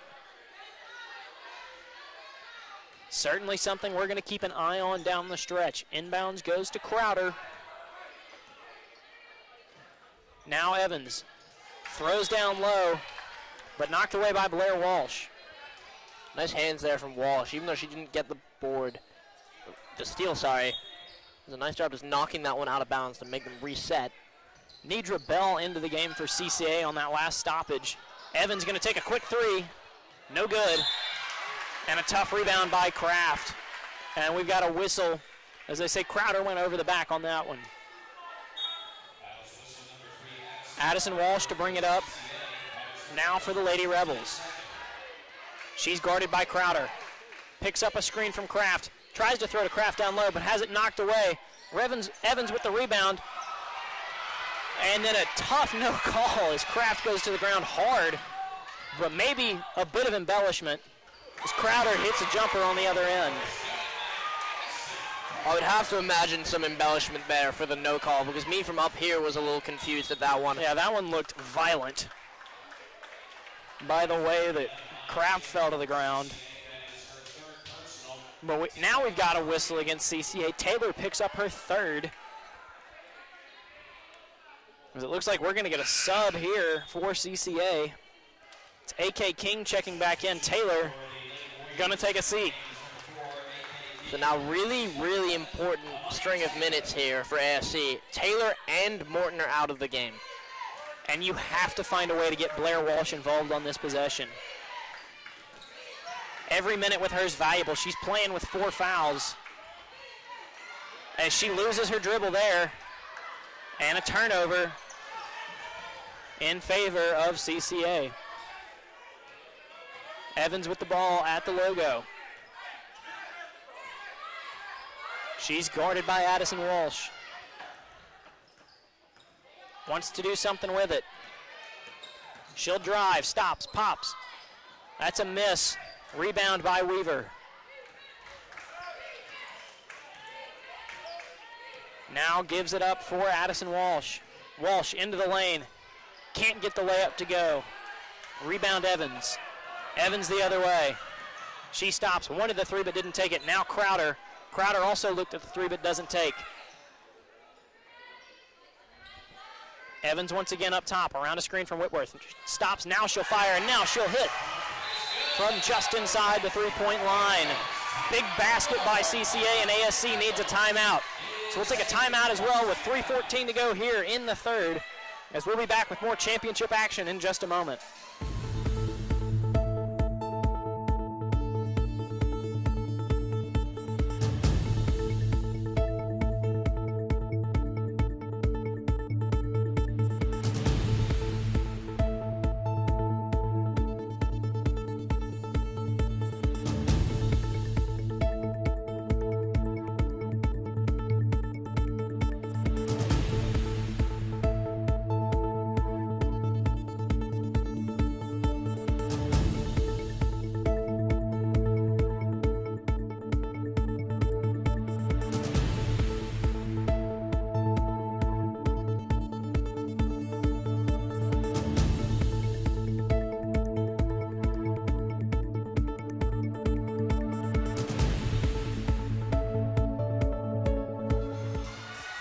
So we've got a correction to make, and a big one at that, as they're saying that Walsh has 3 fouls, not 4. There's some difference between the different ways that people have scored it. So we're not sure if she's got 3 or 4. Yeah, so I'm being talked to right now as well, and everyone's got something different. I believe we had 4 up here. He had 4, but they've got her down there at 3, so he needs confirmation for sure. So we're unsure right now if Walsh has 3 or 4. Addison Walsh gets one to go for the Lady Rebels. Big bucket by them to keep this one within 20. But some big news if Blair Walsh is only playing with 3 instead of 4.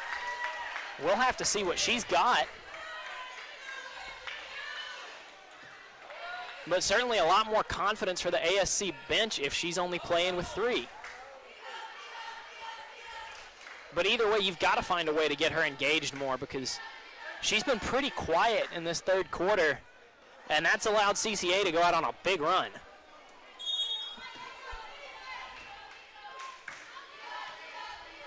Yeah, and I remember the game I watched her the other night. She had every single point for them in the first half. Yeah, a huge contributor for this team. As they get it to her down low, she's double teamed, forces the shot up, and gets a whistle. So she's going to go to the line for what should be some of her first points of this second half.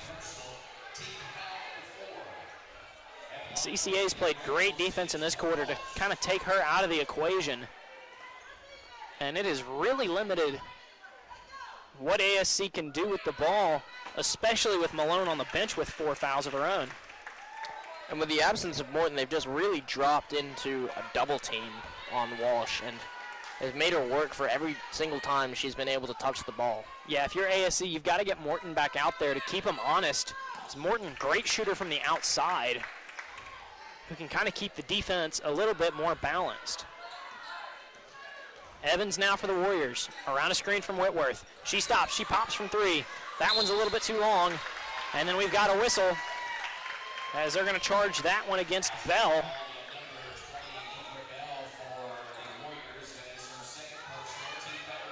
Addison Walsh to bring it back up for the Lady Rebels. She'll take a screen from Kraft, throws down low for Blair. Blair puts one up and puts one in, as they need her to do a lot more of that if they want to get back into this one. That was a perfect play. Just lob it up to her and let her go to work down low. So we've got a whistle and a timeout called by CCA. We're going to take a break with 2:01 to go here in the third and be right back with more third quarter action from our South State final.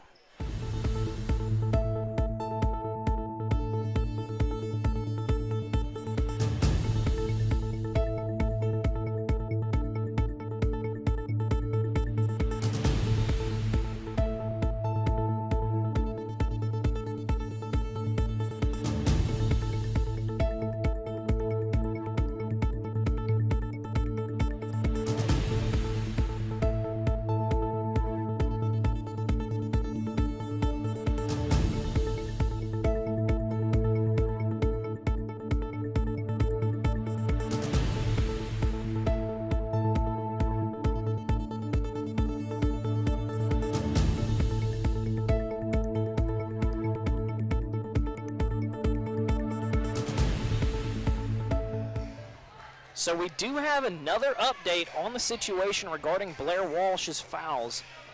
The officials are saying that she does in fact only have 3, and that there was an error at the scorer's table that caused the scoreboard to display her with 4 back in the second quarter. So a big turn of events in favor of the Lady Rebels. Let's see if they can do anything about it. It's Crowder with the ball now for the Lady Warriors. They've still got the big lead, but that's a steal by Addison Walsh. She falls down, loses her dribble, and that one rolls harmlessly out of bounds. Lady Warriors with a big break there. As Crowder to bring it up now.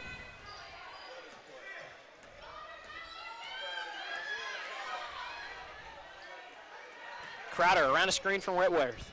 To the corner for Evans. Evans steps in, shoots a mid-range jumper. That one misses from the baseline. And Blair Walsh with the rebound. She's going to bring it up all on her own. Now into the lane, shoots a mid-range jumper, and gets fouled from behind. So she's going to have another chance at the line, and she can cut this one to 12. And just such a confident shooter from the line. You just see her with the same little routine every single time she steps up there. Yeah, last night, she's definitely confident, but also slow at the line, dribbles it for a while before taking her shot. We had some opposing students with a countdown every time she would be at the line to kind of point out just how long she's taking. But if it works, I mean, if it ain't broke, don't fix it. If it's working for her, then there's no reason for her to hurry. Exactly, and I'm sure she loves the countdown and just embellishes in it. I'm sure she loves the countdown and then hitting a shot right after it. Walsh gets them both, so a 12-point lead for the Warriors. Taylor with the ball, guarded by Payshon.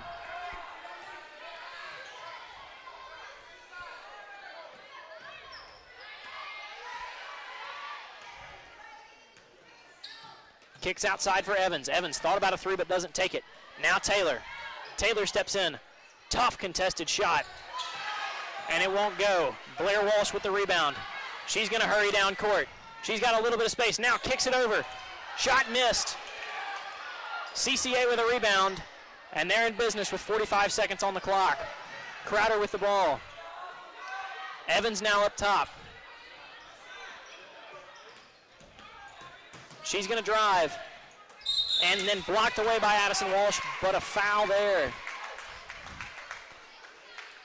And I think they're going to say that was on the clock by the freshman. So Evans to the line with 32 seconds to go in this third quarter. And not the person you want to see at the line. A very confident shooter is Evans, and she hits that first one.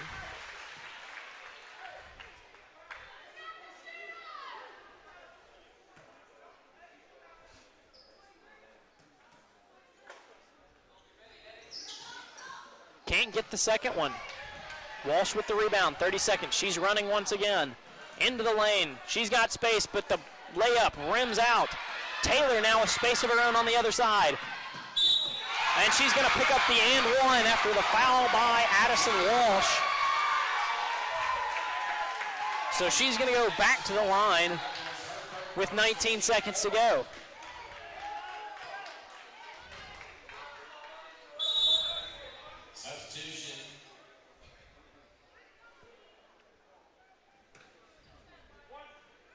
Taylor with a big free throw on the way.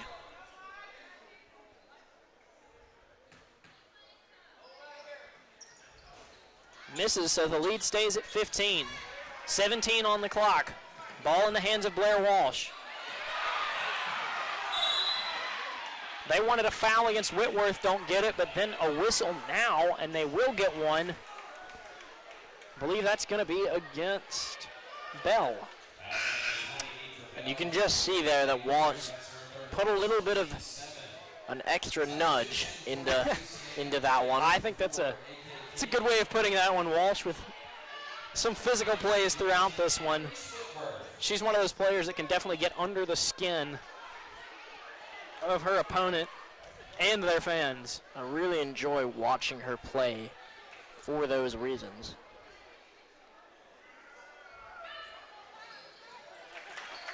And so she hits the first.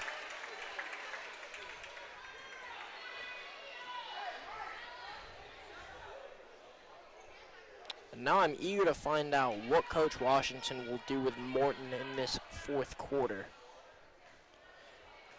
Yeah, Lady Rebels got a bit of a break here, as apparently Walsh only has 3. So it gives them a little more freedom about what to do with her. She just cut it to 13. And Taylor picks it up with 12 seconds on the clock. They're going to need a quick shot. Taylor with 5, 4, 3, steps back with 2, puts the shot up. That's a miss, and that's out of bounds, and it will take us to the end of 3 here at Clinton Christian, where CCA leads at 46-33. Before we go to the fourth quarter, we'd like to remind you that today's games are brought to you by Kraft Emergency Medicine. Serving the personal health care needs of the Clinton community, call 601-906-0480. And R&R Home Repair in Clinton, a veteran-owned company that specializes in quality exterior home repair and handyman services. For more information, call 601-503-5467. Once again, your score going into the fourth, CCA leads it 46-33. We'll be back with fourth quarter championship action in just a moment.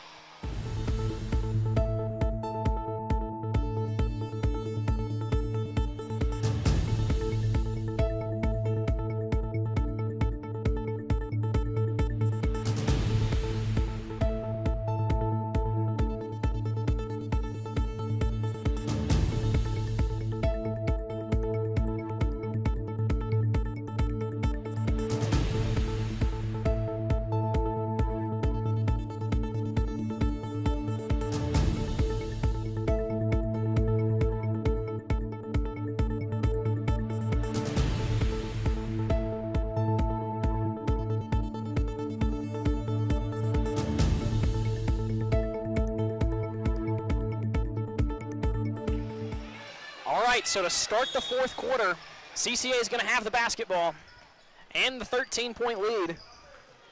It's Taylor in control. She's going to drive, force one up, and she'll be fouled. They're going to get that one against Woolley.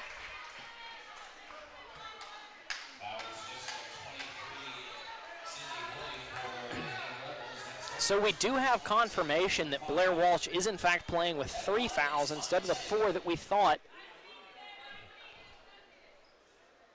So definitely a big development. And on the other end, with 4 for CCA, Shamira Morton still on the bench to start off this last quarter.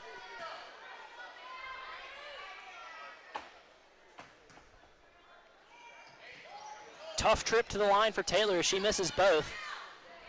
Walsh on the rebound, she's going to bring the ball up. Blair Walsh steps back. And then a whistle and a defensive foul called against, I believe that's Whitworth. That is Whitworth on the foul. And so now she's got 4. Foul trouble all over the place in this game. And that's going to put Walsh on the line as her team is in the bonus. If she hits these, this would just be the perfect way to start this fourth quarter. Yeah, and on the other end, you've just got to wonder what the timeline is for Shamira Morton. She's sitting on the end of the bench, I'm sure, eager to get back into this one. But Walsh misses the free throw. And then a whistle and a foul after the rebound. As Woolley picks up another one. I would be fairly confident that when this gets down to less than 10, if it does, we will see Morton come back into this one. I wouldn't be surprised if that's the number he's looking at as well. As we've got a miss from Taylor, a rebound by Kraft. Is the younger Walsh going to bring this one up? She drives into the lane. No whistle, a lot of contact. And then a whistle on the ground afterwards. As that one goes against Addison Walsh, credited with her 4th. And it'll put Taylor on the line for 1-1. No, excuse me, not Taylor. That is Bell on the line for the 1-1. She can push this one all the way to 15 if she gets both. So I have not seen Bell shoot a free throw tonight. Weaver checks in for ASC. We also have yet to see Malone come back in after she picked up her 4th for the Lady Rebels. I wonder if when we see Morton come in for CCA, we're going to see Malone come in around the same time for ASC as she provides kind of their best threat from the outside as the second free throw misses. Blair Walsh in transition now for the Lady Rebels. She's going to try to go coast to coast, put up a shot, and we got a whistle, and she's going back to the line. The foul is against Bell, and that's her 4th. And despite the foul, credit Bell there, because that is not an easy thing to do, to step in the lane as Blair Walsh comes through you. Yeah, Blair Walsh definitely a physical presence when she's on those drives. As she hits the free throw this time, cuts it back to 13.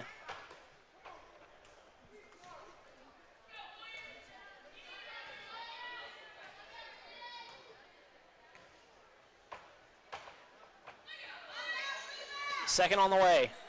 Miss. Rebound Evans. Now Taylor.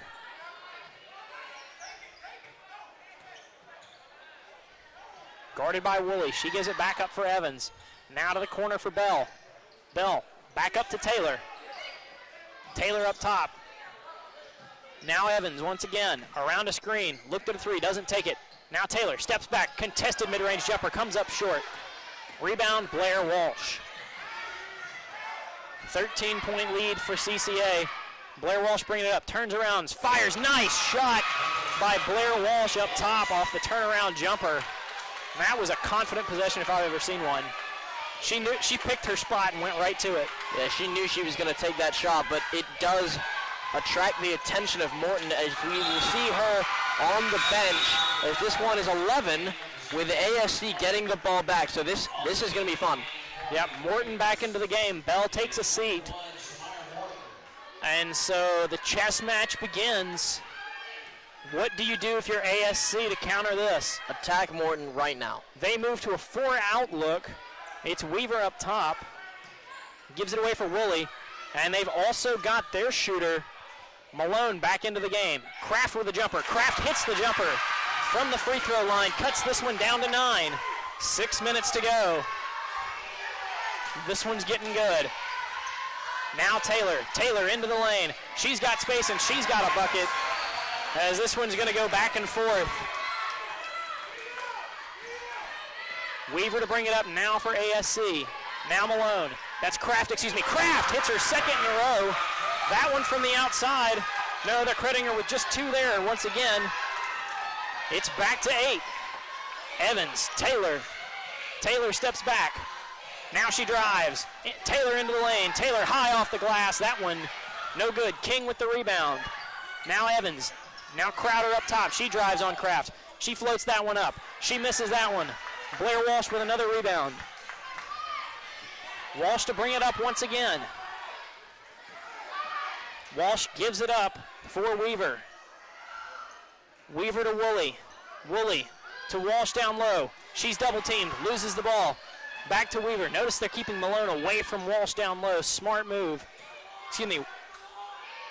Now Weaver. She wants a 3. She's got a 3, but no good.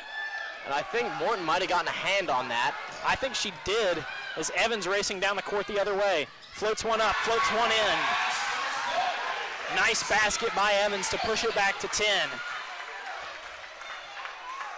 Let's see how the Lady Rebels respond. Big possession here, 4.5 minutes. Want to cut this within 10. Kraft in the corner. Tries to go to Malone. All the way down, and then Malone will take the over and back. Warriors will regain possession. 4:17 to go here in the 4th. Evans to inbound from under their own basket. We haven't seen Malone get a shot yet for ASC since she checked back in. I'd expect to see her get one before too long. They throw it high to Morton, and she gets that one to go. Her first basket of the second half. As she said, throw it to the hand, and got the basket, and now the Rebels want a timeout. We're going to take a timeout as well. CCA leads it by 12, 4:11 to go in this championship matchup.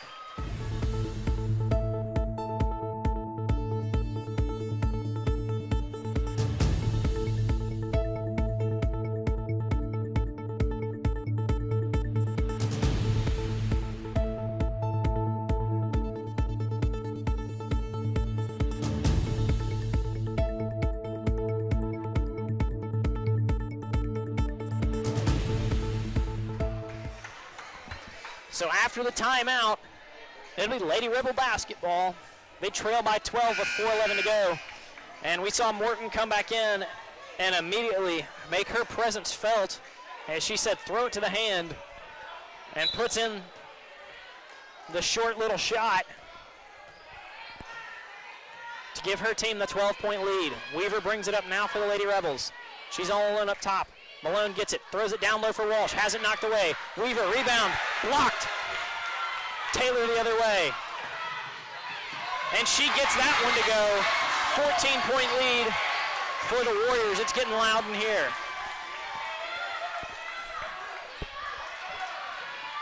Malone for 3. No good. Rebound Morton. And then we've got a jump ball. I love that battle between Walsh and Morton, just getting hands in there, trying to force a jump ball. And if you're Walsh, especially now that you're playing with just 3, you have got to stay physical. Walsh's shot missed. Rebound Crowder. And another jump ball. No, this time it's a timeout. I think it's a foul. No, it's a foul. Kraft picks up her 4th. 1-1 for CCA. Crowder at the line. At the line for the Warriors is Max Crowder. And ASC just desperate to see one of these go in, get the momentum back on their sides, as I think the crowd's starting to get into it a little bit. Yeah, they trail by 14, 3:33 to go. It's now or never for them as it's pushed out to 15 by that first free throw. They're going to need a flurry of buckets if they want a chance in this one. Crowder gets the second. That's a big shot. Blair Walsh to bring it up. Trailing by 16. Around a screen. Stops, pops, misses. Out of bounds. CCA sitting in the captain's chair right now with the big lead, under 4 to go. Evans to Crowder. Crowder backs out. I'd expect him to slow it down here. Taylor into Morton, and a whistle, and a foul. Blair Walsh. And we'll see what they call this. They're calling it 4.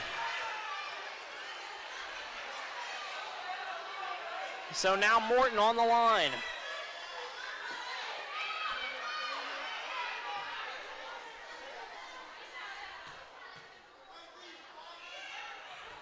Free throw misses. Rebound Woolley. Malone to bring it up. They need a basket quickly. Malone outside. Gives it up for Walsh. Now Woolley down low. Blocked by Malone.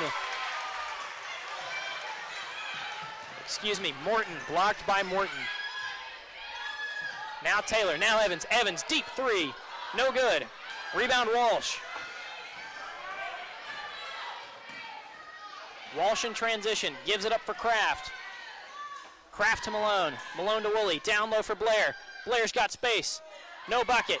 Rebounded by the younger Walsh with a play reminiscent of Blair putting that one back up and in. So we've got a timeout called. So we'll take one as well. 2:28 to go here in the South State Final.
CCA leads at 57-43 here in the late going of this South State Final.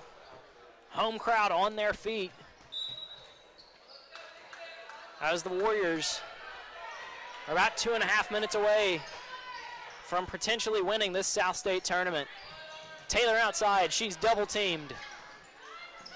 Gives it up for Ramsey Evans. Evans to the corner for Crowder. Crowder throws down low. Morton turns, fires, got one. And they increase the lead to 16. That's why Morton's so good. Just absolutely impossible to stop from down there. Blair Walsh trying to respond. She does. As we tick under 2 minutes.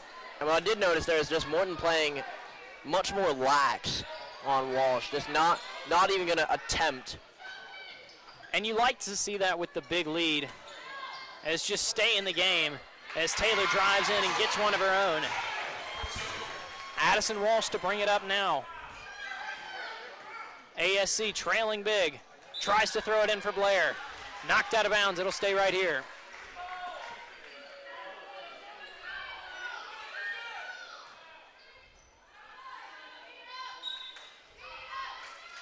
Addison Walsh to inbound. Throws it in for Kraft. Kraft tries to put up a 3. That one's blocked by Taylor. Crowder with the ball. gets it back to Evans. 1:20 on the clock. Evans double teamed, throws to Crowder. Crowder all by herself outside. She slows down. So I would expect to see CCA slow things down here. Crowder into the lane. Back out to Evans. We tick down close to a minute. Taylor outside. Back to Evans up top. Finally the foul by Malone, and this crowd showing their appreciation as it looks like the Lady Warriors are going to come away victorious in this South State tournament. Malone picking up her 5th foul and taking a seat on the bench. Spring in to replace her. Evans gets the first.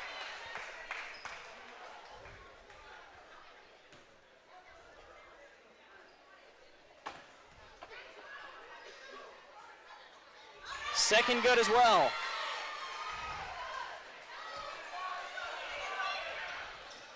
Addison Walsh for ASC, steps back, fires, misses.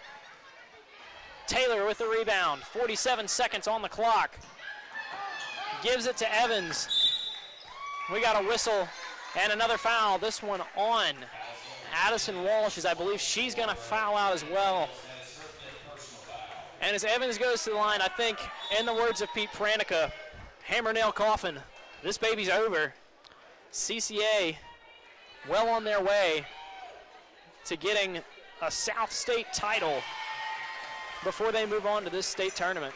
Yeah, the perfect way to put it there. I mean, as hard as ASC fought, I think the weapons that CCA had were just a little too much for Walsh to overcome by herself. But this is, you know, this is a team that in the future will continue to get better and grow together. But, you know, tonight CCA just the better side. CCA with the ball after the miss by Walsh. And she fouls, so she's going to take a seat herself. CCA crowd waving goodbye as they don't seem to mind that one very much. So I think there's a timeout. No, timeout on the floor. Interesting, as it looked like it was controlled by CCA. So no foul by Walsh, but a timeout. Yeah, I'm pretty sure that CCA had the ball and called the timeout to bring in their bench. That wouldn't surprise me. Leading big with under 30 seconds to go. Yeah, and that's what they've done. They have, as we see, Whitworth, Kraft, Cornett, Mitchell, and Guller all into the game for the Lady Warriors. Kraft going to get the ball off the inbounds, 25 seconds. She gives it up for Whitworth, gives it to Guller. Down low to Mitchell. Mitchell in the lane, blocked by Blair Walsh. Rebound Whitworth. She's double teamed and throws it out of bounds. It was off the hand of a Lady Warrior. No, they changed the call, off the hand of a Lady Rebel. So it stays here. And is it Whitworth with the ball off the inbound, blocked hard by Woolley, as ASC doesn't want to give up a late basket in this one. And I think ASC visibly frustrated. We just saw like Walsh with a huge block and then one right after. So inbound to Guller. 4 on the clock. Kraft up top, she gets that one away. That one's short, and that'll take us to the end of this one, as Clinton Christian will come away victorious and win the MSAIS South State 4A basketball tournament and go out with a trophy as they head into the state tournament. We're going to take a quick break and then wrap this one up.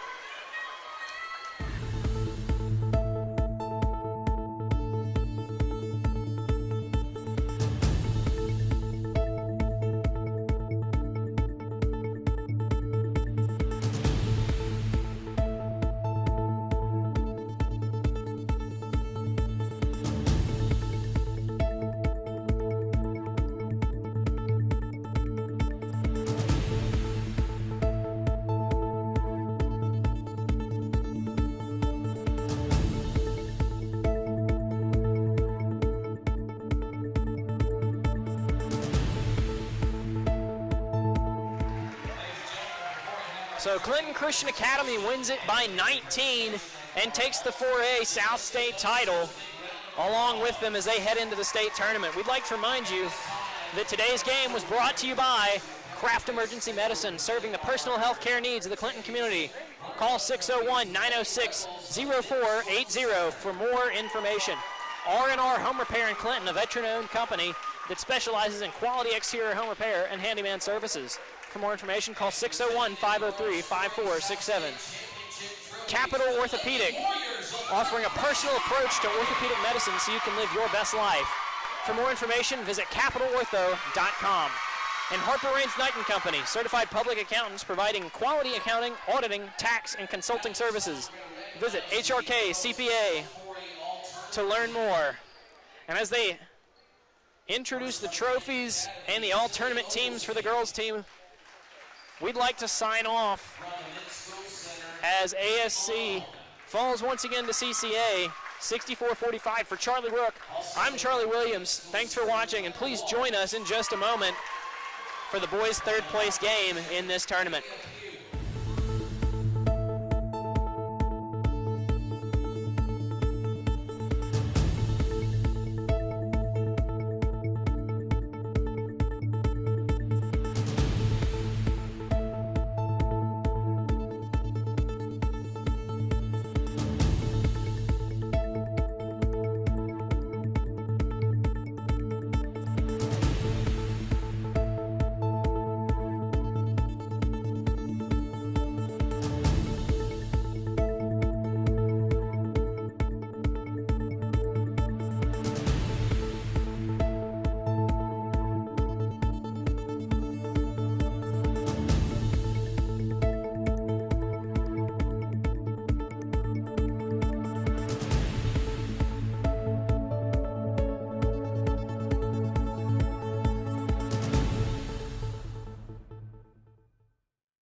Hello and welcome everyone to third place action here at the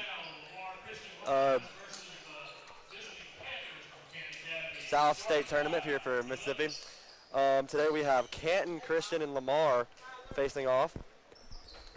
It's going to be a good game here today, trying to see who can earn third place here. Both of these teams ended up qualifying and advancing already, but it'll still be some hard-fought action here. Yeah, game for pride and a game to, try to go into that overall state tournament with a good taste in your mouth. Try to see what you can do and contend once you get on the state level.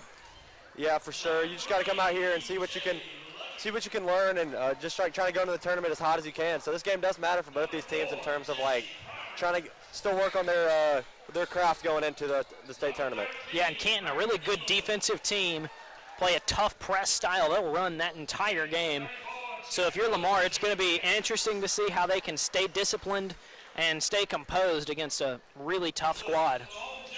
Yeah, earlier this week I got to watch Canton play, and I saw Chap Cook. He's a bigger guy, but he can knock it down from the outside. He can knock it from the mid-range. It'll be interesting to see how he plays today. Yeah. And for Lamar, you have a really older team with 2 seniors starting and then 3 juniors. So they have some experience here today. Yeah, a lot of experience on the floor for the Lions. And they're thinking maybe that'll help them overcome this Panther press that's given a lot of teams trouble throughout this season. Yeah, Canton's super athletic. They're gonna make you earn it and make you beat them off the dribble, make you work the ball to get a good look. You're not just gonna be able to just walk it down the court and get in your offense. And one thing I have seen from the Lions, though, they're the kind of team that can have success against a press. They're gonna run some good set plays and get some good mid-range shots off. So we'll have to see what they have in store for us in this one. As we're about to get started, Chap Cook is going to be tipping for Canton, and for Lamar, Maxwell Armstrong. And that is won by Lamar. AJ Alexander is going to take it up. He throws it. It's tipped out of bounds. It's going to stay Lamar ball with 7:51 to go. Maxwell Armstrong going to inbound it here. He finds Tyler Spears. Top of the key, throws it to the wing, drive in, throws it back out, mid-range, and in the mid-range it is tipped away. It's going to be Canton ball here. Chap Cook going to inbound. Ball is inbounded to Goodlow in the trap, gets it to Chap Cook. Chap Cook drives. That ball is stolen by Chap, and is stolen back by Canton. Rough start for both teams here offensively there. Set it back up, throw it to the half court. Kicked out to the wing, back to the top of the key. Drives right, loses the ball. Fast break by Lamar. They lose it, pick back up, gets to the lay, and rim and lays it in. Maxwell Armstrong with the lay there after a very strange fast break. Tipped around 2 or 3 times, but he comes up with it and lays it in there. Yeah, both teams have gone to this press early and have seen the other team make some mistakes as we see Spears get the steal there. Yep, and he's fouled in transition there. That foul was on Goodlow. Timeout Canton there after a really rough start for both teams. Both teams already have 3 or 4 turnovers and a foul, so we will be right back after this timeout.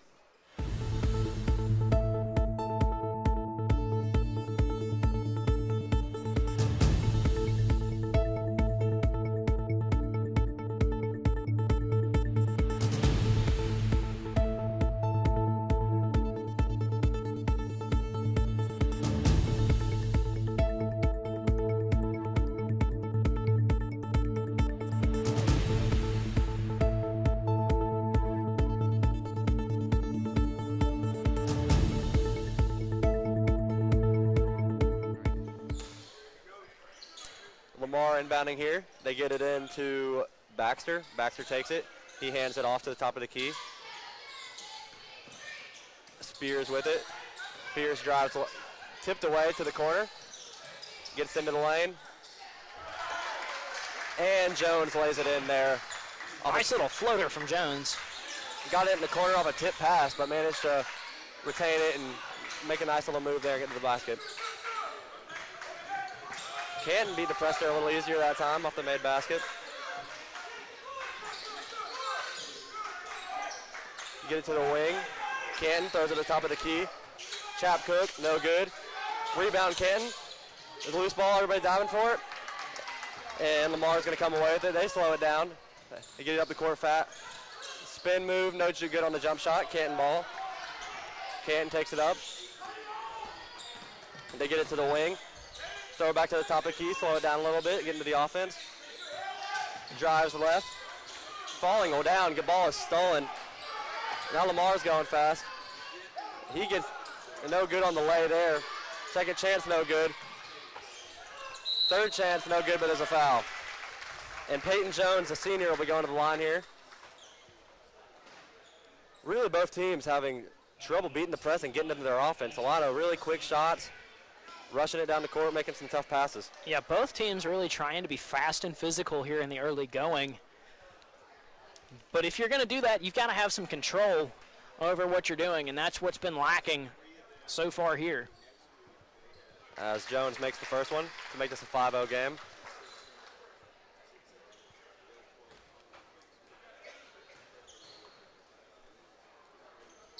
And knocks down the second one. 6-0, Lamar is up. Canton inbounding. They get it into Luckett. And if you're Canton, you really need to slow down, work your offense, and get a bucket here before this one gets out of hand. And another bad pass there by Canton. Armstrong went hard into the bleachers after that save. Got the steal on the pass, tried to save it, but could not. Canton's going to retain possession here. Goodlow's going to inbound, try to get into Luckett here. He does. Luckett's a player I've been really impressed with through this tournament. Really tough defender. He's kind of a gritty guy. He's going to go out and make a lot of tough plays. Alexander at the top of the key. He passes to the wing. Baxter passes it in, gets it into Chapcook. Rebound is going to be Lamar. They get it across the court fast. They're going to try to set up the offense here. Armstrong gets into the lane, lays it up, no good. Rebound, no good. It's going to be Canton ball. One-on-one here. The layup, it may have been tipped there. Foul called after the missed layup. I think it's going to go on Tyler Spears. Yeah, Primer got a hold of the ball and then went down hard as he and Spears were battling for that rebound. Lamar's going to have the ball here. Tyler Spears taking it up. So they're going to credit the foul to Primer. Corner three is good. And that extends this lead to 9-0 Lamar early in this one. 4:33 to go in the first quarter. Canton just really needs to settle in before this one gets out of hand. Canton has it in the corner. They're kind of crowding themselves there. Three guys all within a few steps of each other. Get in the Chapcook in the paint. He lays it up good. And the first points of the day for Canton makes it a 9-2 game with 4:12 to go here in the first quarter. Yeah, if you're Canton, you really want to see more off-ball motion than that. Tyler Spears drives it. He gets it ripped, trying to get to the basket there. Goodlow with it. He gets it tipped away. But it makes its way to Luckett, who has it at the top. He gets it to Hunter. Back to Luckett. To Chapcook at the wing. He kicks it back out to Hunter. Into the corner is Primer. Primer dumps it into the paint. Kicks it back out to Primer. He gets it back to the top. Primer's going to take a three. No good. Rebound. Lamar ball. Lamar's going to slow it down a little bit here. Tyler Spears with it. Gets a screen at the top of the key. Passes to the wing. Into the paint. Mid-range jump shot is no good. Rebound Canton. Chapcook gets it to Spears.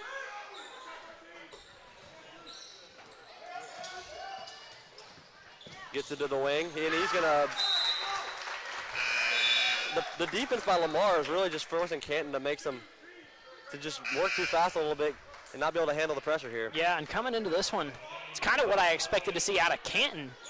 More so than Lamar. Not that Lamar hasn't played good defense throughout this tournament, but Canton's has been really impressive to me. But so far, Lamar really flipping the script early. Lamar did a little bit of subbing. Sophomore Patrick Jones checked into the game. or Maddox rims. My mistake. They have it in the corner. Floater no good. Rebound's going to be Canton. They go up the court with Luckett. Luckett draws a double team, tries to kick it to Chap Cook. It gets there. He's at the top of the key. Kicks back to Luckett, but that pass is tipped. Luckett retains possession. At the wing, back to the top of the key. Chap Cook throws it away there. Thought he had Luckett, but Luckett was cutting the other direction, and it's going to be another turnover. And just no organization by this Canton offense through this first quarter. Lamar with the ball. Tyler Spears with it at the top of the key. He gets the screen. Pass it to the wing. 3, no good, short. Rebound Cook. Cook passes, gets the pass ahead to Goodlow. Goodlow at the top of the key now. Gets it back to Cook. And that pass is dropped by Cook and it goes out of bounds. Another turnover for them. Really, this defense is just stifling them so far on offense. Defense has been good, yes, but Canton making a few mistakes of their own to complement this really good defense. 100%. And you saw one there as Chap Cook just let it go off his leg. 100%. They're just making bad passes here. Not even half of these passes aren't even tipped. Lamar working the ball a little bit offensively here. Get it into the paint, spin move, and foul on the lay attempt. That'll be Marcus Boyd Jr. going to the line here for Lamar.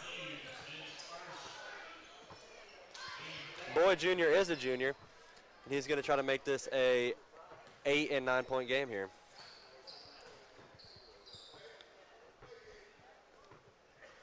Knocks down the first one, pushes that lead back out to 8.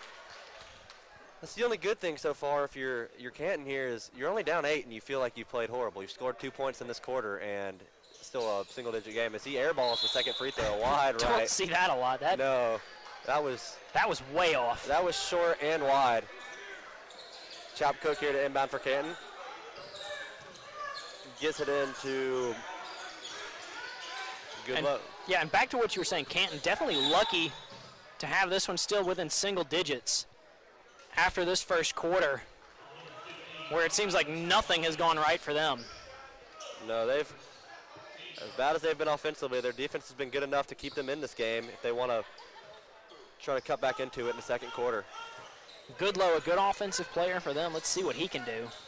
He gets it across half court to Hunter. Hunter gets it back to Goodlow.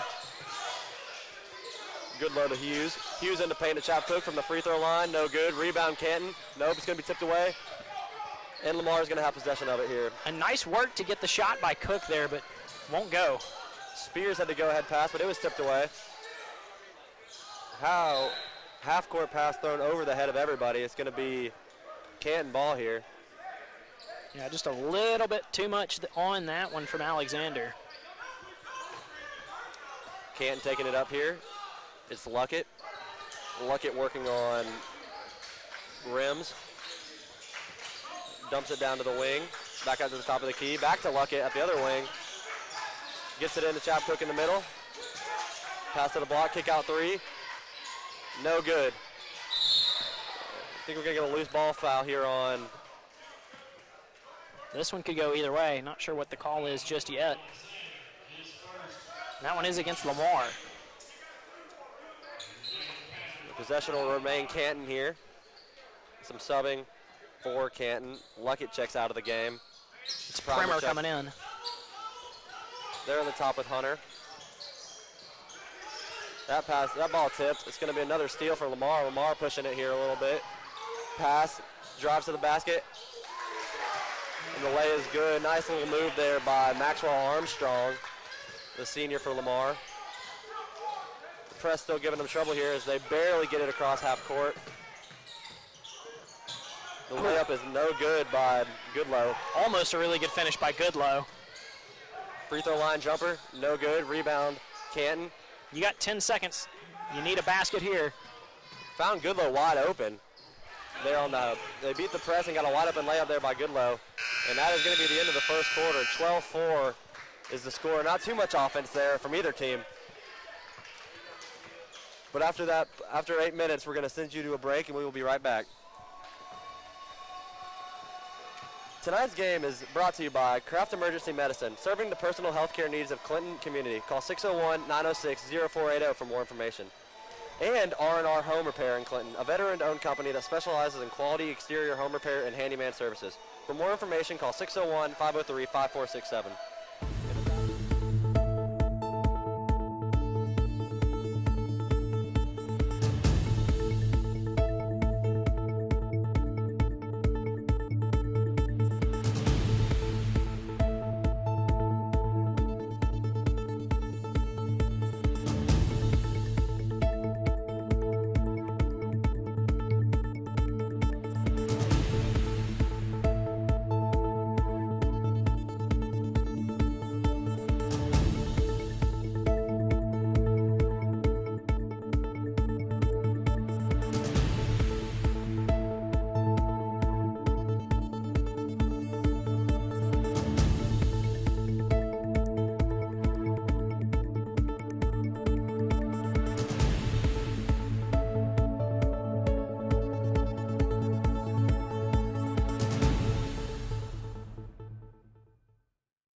Start of the second quarter, it's going to be Canton ball. They get it inbounded to Luckett.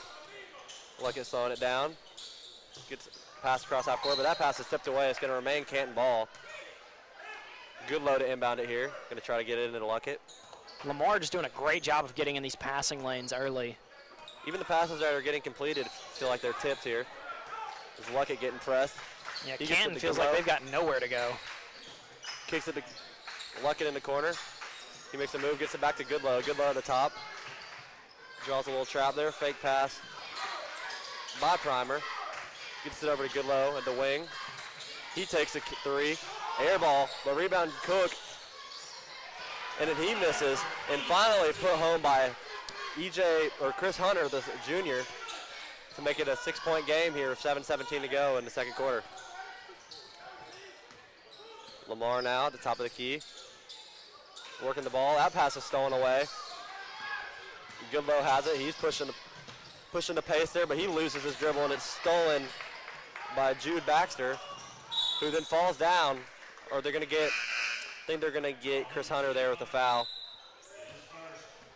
As Lamar does some subbing here. Tyler Spears checks back in the game for Maxwell Armstrong.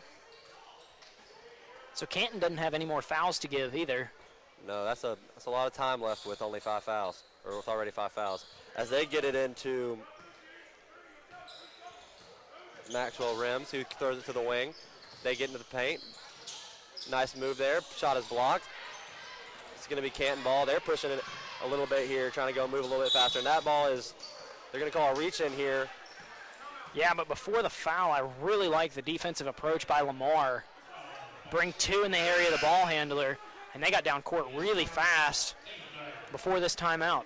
Yeah, they pushed the pace a little bit there. As we're going to go to a short break here, and we'll be right back.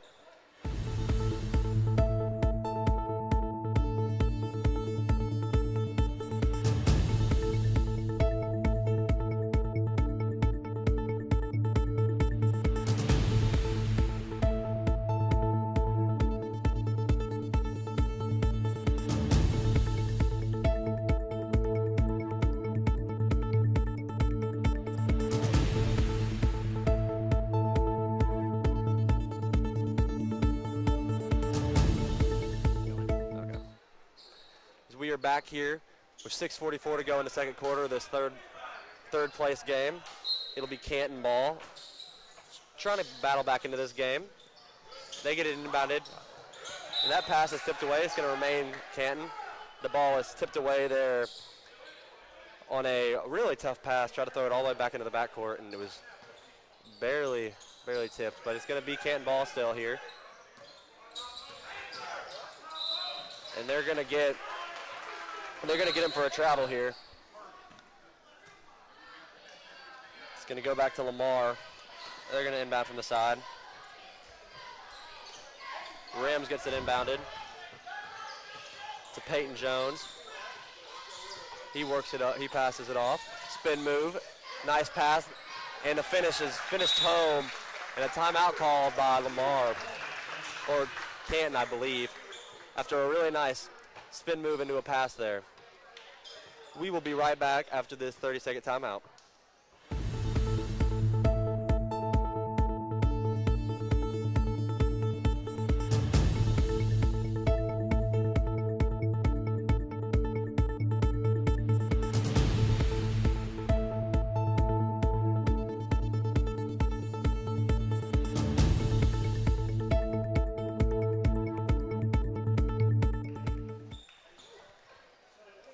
Canton's going to be inbounding here, down by 8 with 6:27 to go. They get it inbounded.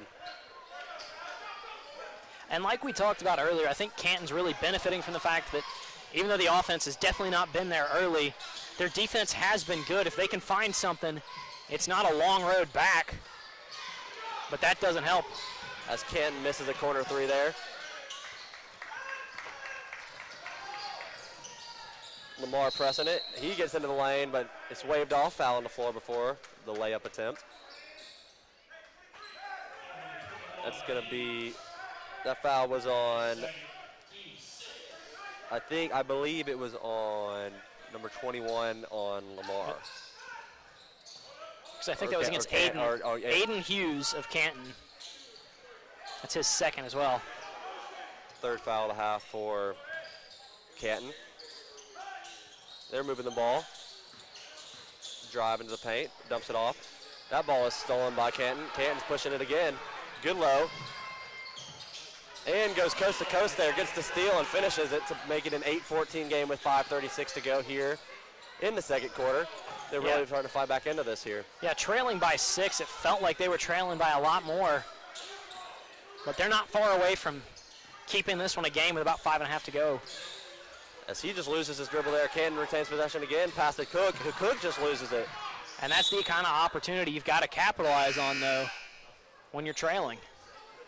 Yeah, nice steal there, and then just Cook just dropped the ball on the nice outlet pass. Yeah, I think he just wasn't expecting it that early. Which has happened a few times. Neither team seems to be completely where they should be in terms of just knowing where their teammates are going to be so far in this game and when the passes are coming. As Lamar is going to shoot some free throws here. It'll be Jude Baxter taking them, trying to extend this a little bit more. And he knocks one down, 15-8, 5:17 to go here in the second quarter.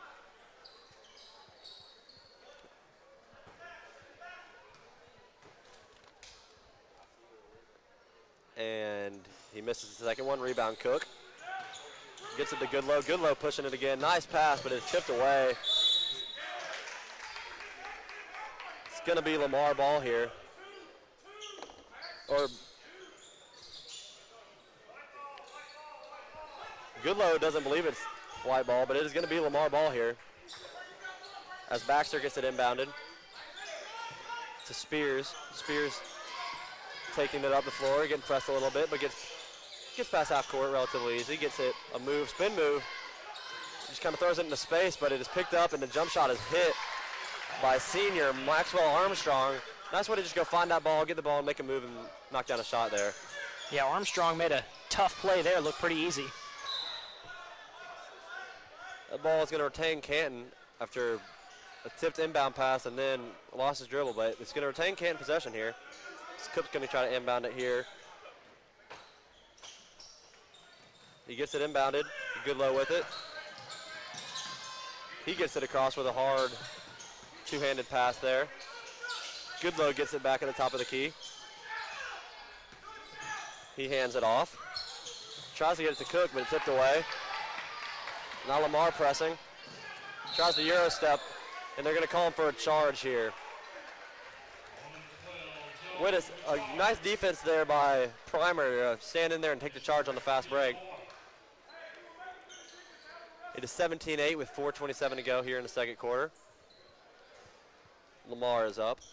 Canton's starting to let this one slip away too. I mean, talked just a minute ago about how haven't had a lot of offense, but you feel like you're not that far out. But if Lamar's able to push this past 10, that may be really difficult for them to overcome with how bad the offense has been through the first half. Pickett with it outside. He caps it to Cook. Goodlow with it at the wing. Back to Primer. Primer to Cook. Little dribble move. Loses his dribble, picks it up, and they're going to get him for think 3 seconds in the paint. As Lamar's going to inbound it here. Tough break for Canton as they finally kind of settled into a half-court set. And as soon as they do, they get called for that 3-second violation there. Lamar gets it up at the wing, and they're going to get him for it. That's a pretty easy call there. Peyton Jones got called for a travel there. He took 3 steps into that three-pointer there. Rushed himself a little bit. Yeah, Jones' feet got moving faster than his hands did. Cook inbounds it here. He gets it to Goodlow. Goodlow across to Pickett. Into the corner. He just throws it up. Nice play by Cook, but Cook is going to get, I think his toe was on the line. Yeah, that there. was close, but they're going to say Chap did have a toe on the line. Not the ideal pass there if you're Canton, the cross-court pass from one corner to the other. Yeah, John Thomas was in a tough situation in that far corner. That's a tough pass to make. As Lamar tries to get into the paint, they get fouled before they can even get to the basket. It's going to be... It's an offensive foul against Spears. They got Spears there. Canton is getting some breaks here with the travel and now an offensive foul. Yeah, they should settle in. You feel like if the Panthers can just find something on offense, they're right in this game. But, man, it's been a struggle for them so far. Luckett finds Primer, but he's fouled. Fouled hard. He's going to go to the line to try to cut into this 9-point deficit here with 3:30 to go in the second quarter.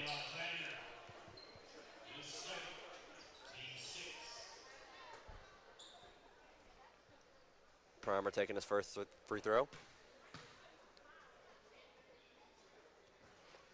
And it's off the back of the rim, no good. It's 17-8 still.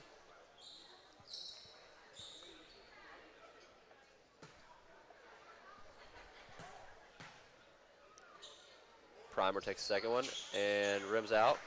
Rebound though by Canton. Nice offensive board there. Good work by Thomas. Gets it back to Goodlow at the top.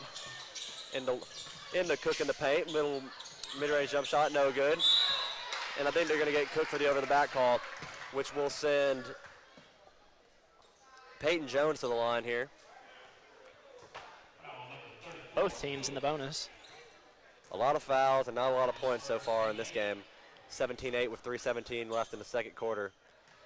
Yeah, I mean, like I've been saying, you feel like for Canton, if you can just find something to do offensively, then you're right back in this one, but they haven't been able to do it yet. As Jones rattles that one home to make this a 10-point game. Yeah, it really has been. If Canton can get anything in the half court, they really be right in this game. They really are right in this game, only down 10, and they just can't find anything, and no one really can get it going offensively. As Jones knocks down the second one to push this again to an 11-point game. Goodlow with it. He gets trapped, gets it to Cook. Cook's going to get it across half court. Tries to find somebody in the lane, nobody. It's tipped away. Lamar pushing the pace. And Lamar's going to get called for a travel there. Senior Tyler Spears called for it. He got going a little too fast there on the move. Yeah, and I think a lucky break for Canton there that Spears did travel because John Thomas had a pretty good hold of him. Would have been a defensive foul on the other end. Ball inbounded here. Luckett with it. Luckett trying to find anybody after he picked up his dribble. He gets Goodlow. Goodlow makes a move. Step back three, no good. Rebound is going to be Lamar ball. They're getting going too. 2-on-2 here. Nice move to the lane, but missed the layup. Rebound to Canton now. Gets it to Cook. Cook's going to try to drive. He spin moves, throws it up, and it's in. Nice move there by Cook. 19-10, 2:31 to go here in the second quarter. Canton finally breaking into double digits. Another spin move on the other side. That shot is no good. Rebound is going to be Canton. Goodlow with it. Goodlow keeps his dribble. Floater from the free throw line. It's no good. And a charge. And a charge called on him. Kind of out of control there. I think Goodlow's been playing a little bit too fast for himself so far in this game. I think that's been kind of the theme of this game for both sides. Lamar maybe with a little bit more control, but both teams playing maybe a little bit too fast. Lamar's going to try to inbound it here. They do. They get it inbounded to Peyton Jones, senior. He's pressed there. Passes it off to Spears. Spears with it now. working on primer. Gets it into the paint. Falling as he shoots and doesn't even draw iron there. Canton back with it. Goodlow kicks to Cook. Cook mid-range jump shot. No good. Ball tipped up. Everybody going for it, and I think they're going to get Cook for an over-the-back call here. It's going to be free throws coming for Tyler Spears, I believe. Yeah, and if you're Canton, this is what you can't do, is give Lamar some free chances at the line. Both teams struggling to shoot the ball, but Lamar already with the lead. You don't want to give him anything. And it is Jude Baxter at the line, a junior. He's going to try to make this game a 10-point game. And misses, but they're in the double bonus now, so he's getting 2 shots here with 1:49 to go in the half.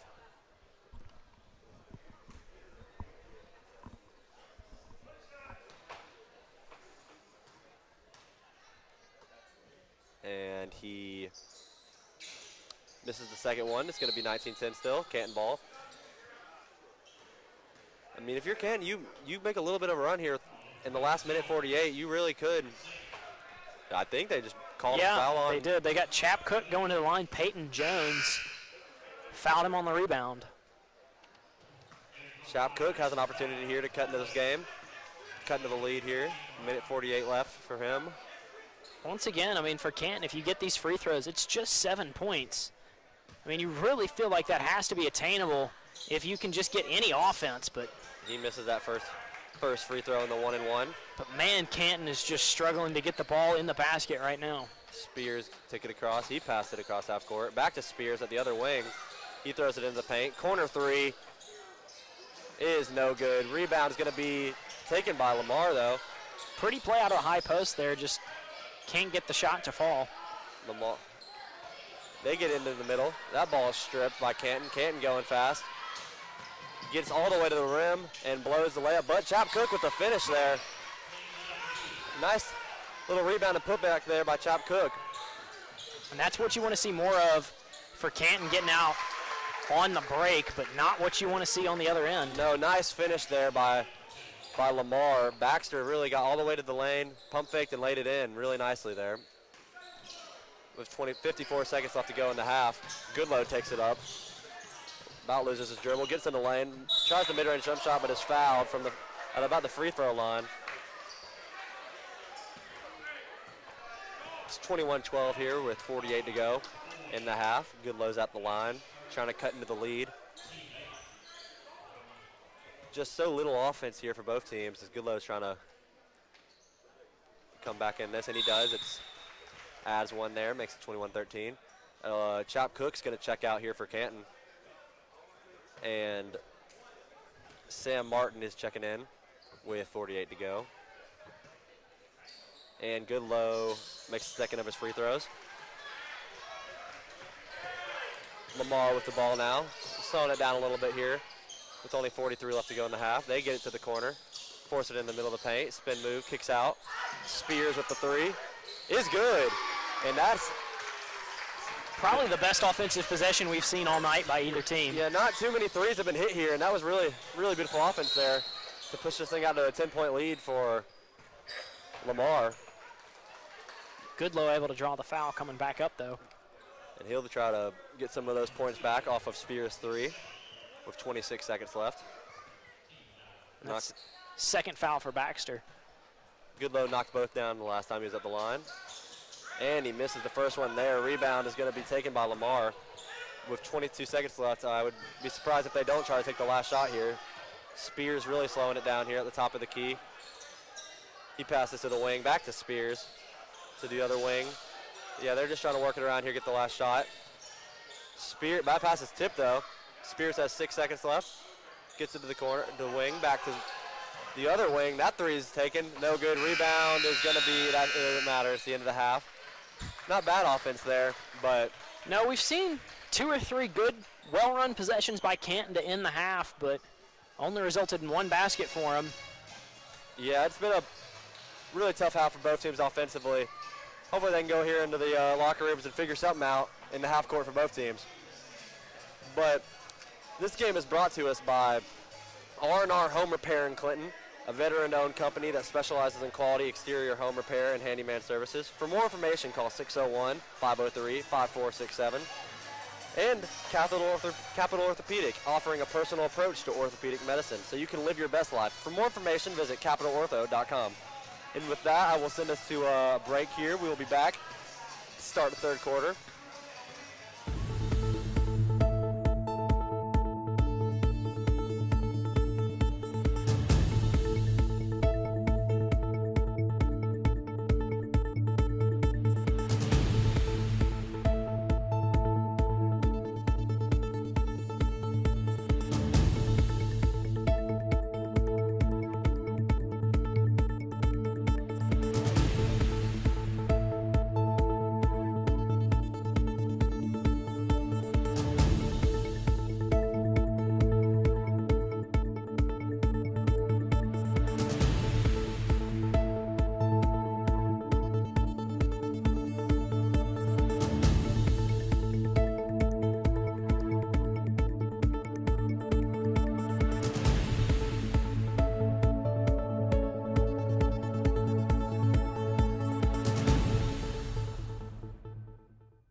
back after a halftime break. It is 24-14. Lamar is up on Canton. It's been a really sloppy half of basketball for both teams. Hopefully they can both improve it here in the second half. What do you think Canton needs to do here, Charlie, in the second half to get it going? I mean, I really think just slow it down, get some steady offense. I mean, find your shooters in position. I mean, there's some merit to running and trying to get it out in the break, but when you can't even hit the layup after that, you really just got to slow it down. Try to get your guys some shots where they don't feel rushed, and maybe you can find some offense in this one. I mean, it's not all that, you know, out of reach for you, is that just now pushes it to 12. As Armstrong with the nice lay there. Yeah, but you've really just got to find a way to score. Spears with the steal on the other end. No call there. I think Spears wanted it. Armstrong with the rebound and puts it back up. No, and he's fouled. He's going to go to the line here. Tonight's game is brought to you by Harper Raines Knight & Company, certified public accountants providing quality accounting, auditing, tax, and consulting services. Visit hrkcpa.com to learn more. As Armstrong's about to hit his, or attempt his second free throw here. And rattles that one home. I mean, you called it, just not on purpose. As Goodlow with the ball here. He's working on Baxter, throws it back. Throws it in the paint. Back out to Luckett. Luckett to the wing. Canton still not really sure what they're doing moving off ball. Need to find some organization there. Luckett gets in, dumps it off. Nice pass there by Luckett. Nice finish by Hunter there. And that was a nice play. As I'm criticizing their off-ball movement, Chris Hunter is able to slip and find himself some space near the basket. Goodlow rips him here. Goodlow is fouled on the fast break transition here. It's going to be Canton inbounding from the side here. We have a little bit of subbing for Canton. Number 21, Aiden Hughes checks in for, he checked in. I think it's Goodlow taking a seat. Checked in for Goodlow there, who's not sat much in this game. Now, he's been one of their main offensive contributors throughout this tournament. Canton has it. Nice spin move there. Mid-range jump shot's no good. Rebound is going to be Lamar. Alexander with the rebound there. He gives it to Spears. Spears just running through everybody, and they're going to get him for a charge. Kind of lowered his shoulder there and went right into. Yeah, that's the right call. Both Primer and Hunter. Lamar's still pressing here so far in the second half, and that full court, that has really messed up Canton so far in this game offensively. For Lamar, if it ain't broke, don't fix it. I mean, Canton still can't score against it, so no reason to change anything until they do. Luckett dribbles it all the way up and tosses it to the wing. Spears at the top, gives it to Luckett. Top of the key, gets it in the paint. Chapcook lobs it in to Hunter, who is fouled on the layup attempt there. And Hunter just got smothered down there by a couple of Lions defenders. It is 6:01 left in the third quarter, 27-16. Lamar's up so far in this game. Hunter tries to change that, and he does not. It's still 27-16. Not great free throw shooting so far from either team so far in this game. No, Lamar only slightly better at the line, but as Hunter misses the second one there. Really kind of been a slugfest on either side. Lamar kicks to the corner. Back to the corner. Pump fake, drives baseline, throws it in, free throw line. That ball is tipped away. It's going to be Canton ball. Chapcook now with it. He finally finds Spears.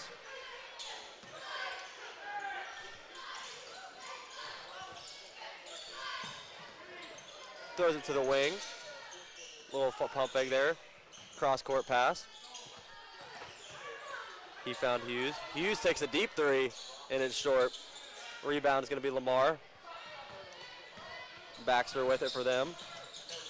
He kicks out for a little mid-range shot, but doesn't take it. Drive, no good. It's going to be Canton ball. Chap Cook pressing, gets it to Hunter, who misses the layup. Rebound is going to remain Canton, though. They get it to the corner. Throw Nice it on rebound by Hughes. top of the key three, no good, short. Rebound finally taken in by Lamar there after a few missed shots by Canton. Yeah, just a tough day shooting the ball so far for Canton. Spears with it. He gets all the way in, throws it up, and it's going to be no good. It's going to be waved off because of a charge here. A few of those so far in the half. 4:42 to play. I think Canton's going to call a timeout here, and they do.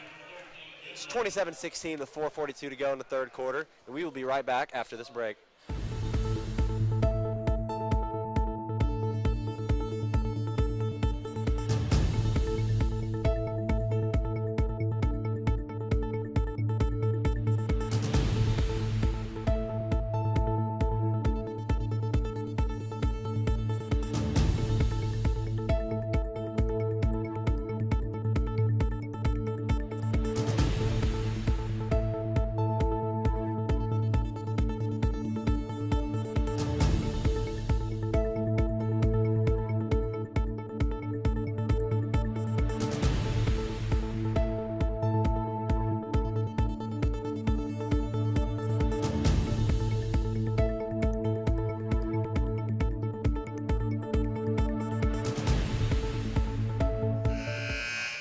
Back here at CCA with 4:42 to go, 27-16. Lamar leads Canton.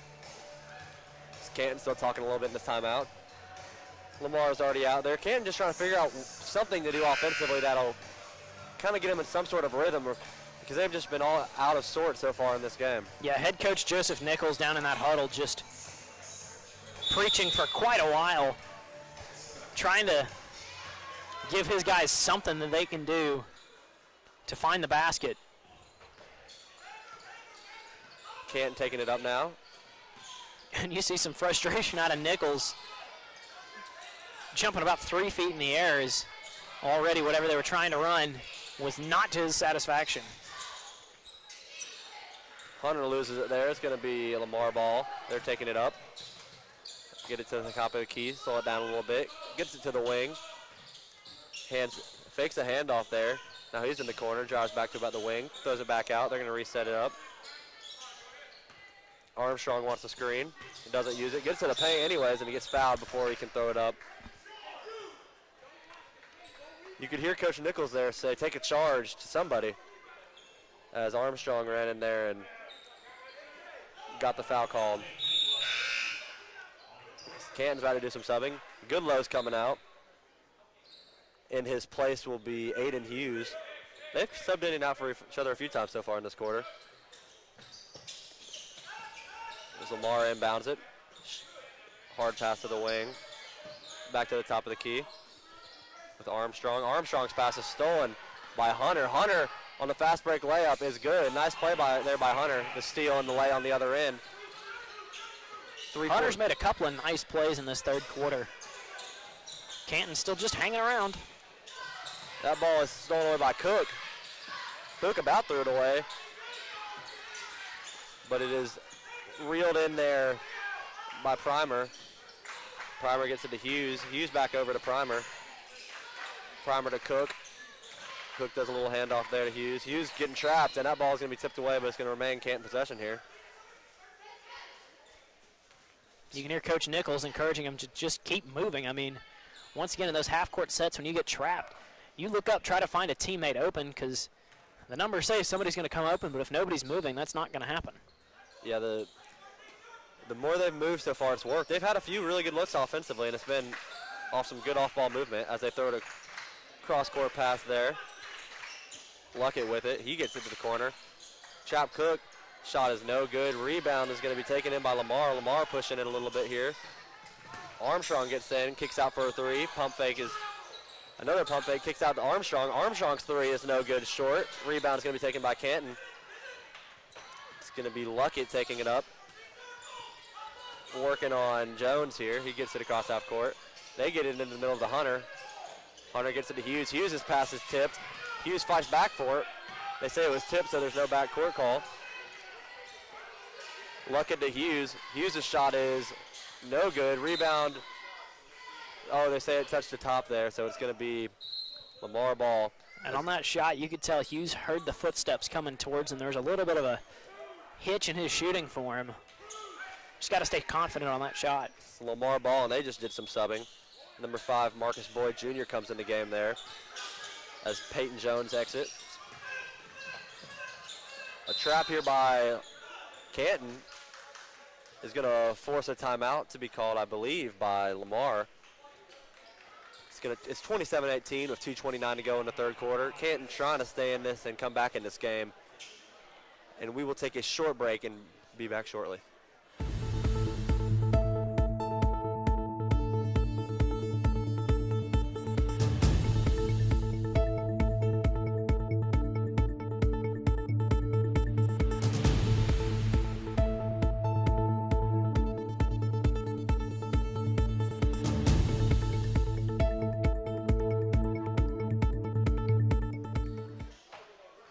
Back with 2:29 to go here in the third quarter. It's going to be Lamar ball. They were forced to call a timeout there because of a trap by Canton. Baxter's going to inbound the ball here. They get it into the corner. No shot. Gets it into the middle of the paint. Armstrong, but Armstrong is fouled by, I believe, Chris Hunter there.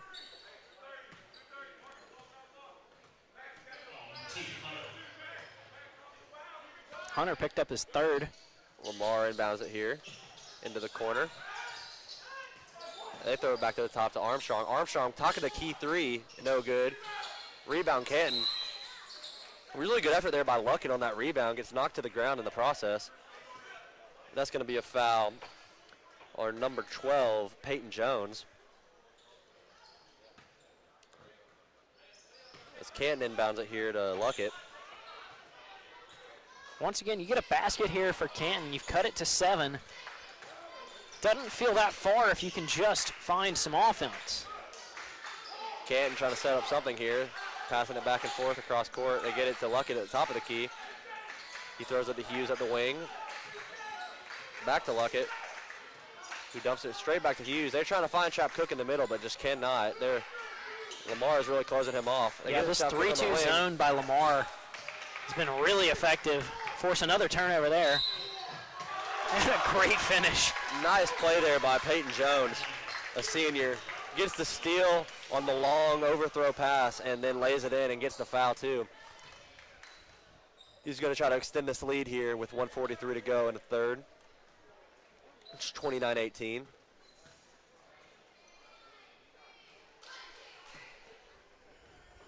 Jones trying to convert the and one and rattles it in.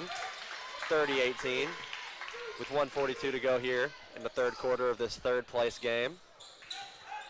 Luckett with the ball, gets it across to Hughes. Hughes pulls it, picks up his dribble, doesn't shoot, throws it back to Luckett. Luckett to Primer, Primer back to the corner, and Primer's pressed a little bit, gets it to Hughes. Some ball movement here by Canton, trying to get anything to get a good shot. And they've got to do something besides just passing it around the outside. Finally find a shot though. And that shot is rattled in and out. It's going to be rebounded by Baxter, who takes it all the way. Tries to throw a late pass, but it's tipped.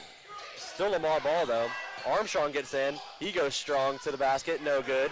Rebound Chap Cook. Chap Cook slows it down here a little bit. He gets it to Hunter, who gets it to Luckett. A little reach in foul called there on Lamar.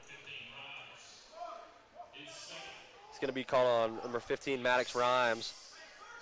Canton going to be inbounding from the side here. They throw it straight into Hunter, who goes right back to Luckett.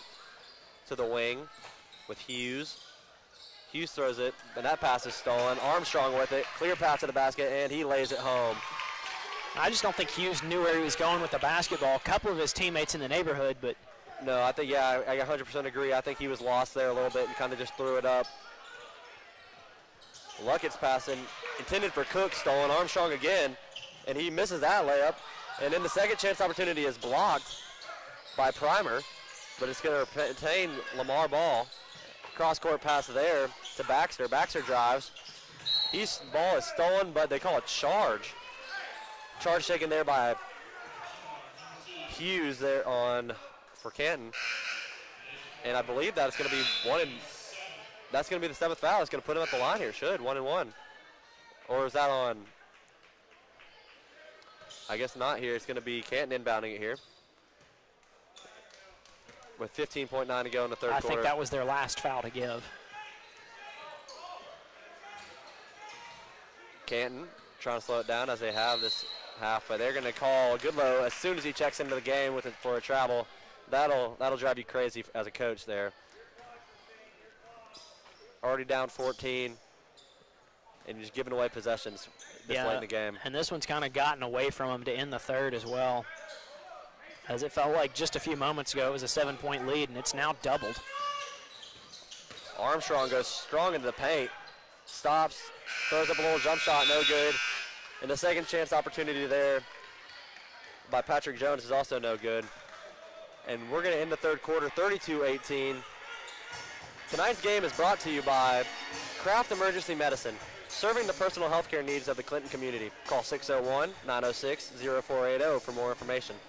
And R&R Home Repair in Clinton, a veteran-owned company that specializes in quality exterior home repair and handyman services. For more information, call 601-503-5467.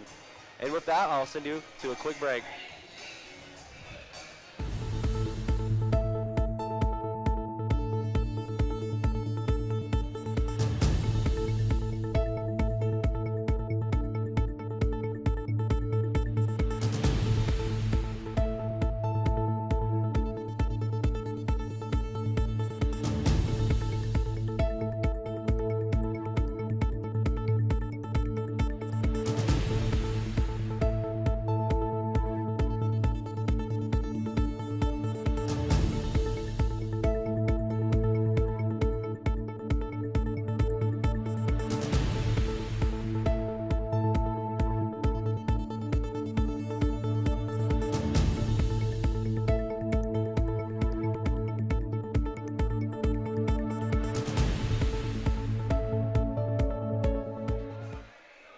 Back to start the fourth quarter. It's 32-18. Lamar is winning this contest so far.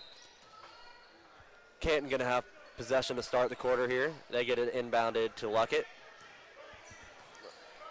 Luckett throws it to the wing at with Hunter. Hunter back to Luckett at the top of the key. That pass is, I'm not even sure if it was tipped. Oh, I guess they're going to call. It was just I think it was just out of the reach of Hunter. And it's going to be a backcourt violation here, which there have been quite a few of so far in this game. Lamar going to inbound here.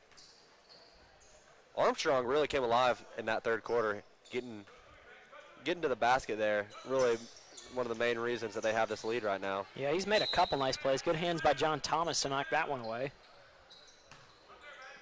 Feels like every single pass thrown by both teams is tipped at some point in this game.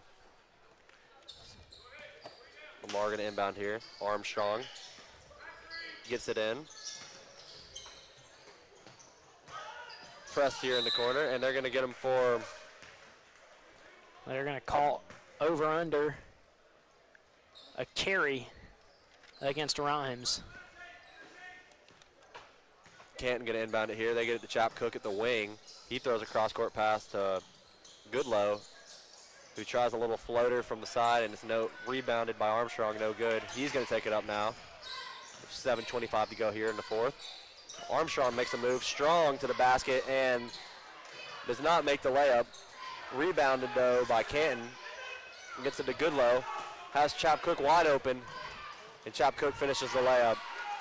32-20 with 7:09 to go.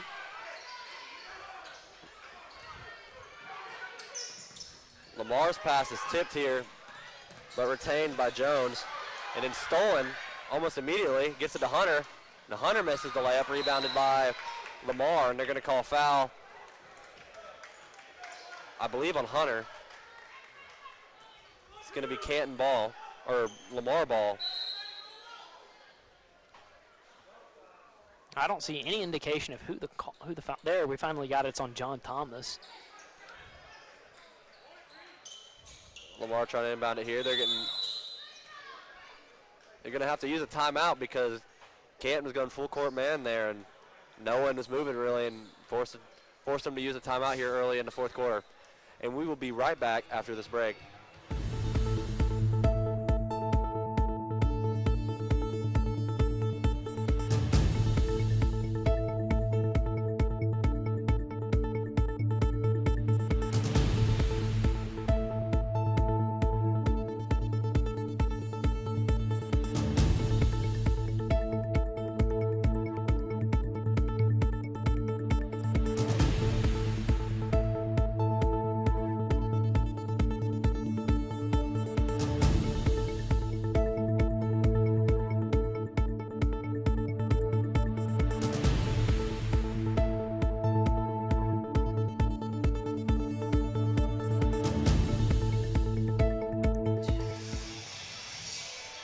Back with 6:54 to go in the fourth quarter.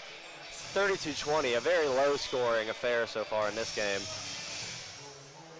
It will be Lamar's ball as they try to extend this lead and to run away with this here late in the fourth. Canton just trying to scratch and claw to get back in and come back in this game. Yeah, I mean, they have yet to find just anything they can go to for offense. No, everything they've scored has seemed extremely difficult. Lamar's having some difficulty inbounding it, but they finally get it inbounded to Armstrong. It's not that Lamar's played some excellent offense in this one. They almost have a turnover there, but, I mean, if that's not kind of a microcosm of this game, I don't know what is. Pass tipped away from Lamar, and then Hunter falls down out of bounds, so it stays with the Lions, but both teams scrapping and fighting hard. It just seems like Lamar just coming up with a few more breaks and a few more good plays that's given them this lead over Canton. Yeah, nothing easy has come for either team. It's not looked pretty. As Lamar gets a wing three there, and he buries it. That was Peyton Jones, a senior. Not too many threes hitting this game, but that one was a nice little look there on offense, and he knocked it down. It's Canton now trying to work the ball in match. Goodlow takes the three. Air balls rebounded by Lamar here. It's going to be Spears with it. Spears working on Luckett. Gets a screen as they fall back into their zone. Armstrong takes it all the way to the rim, throws it up, no good, rebounded. It's tipped away. Goodlow's going to grab it. He's going to lose his dribble and get called for the offensive. Oh, no, they're going to call the foul on Lamar, I believe. Yeah, that foul is going to go on Peyton Jones. Goodlow got the steal there and just tried to get to the rim and got the blocking call called. He's going to be at the line here to try to cut into this lead. And yet another strange play in what's been a pretty strange game so far. It seems every play hasn't been any normalcy to this game so far. This is Goodlow, who's been pretty good at the line tonight, knocks down his first one here. Make this a 14-point game with 5:46 to go.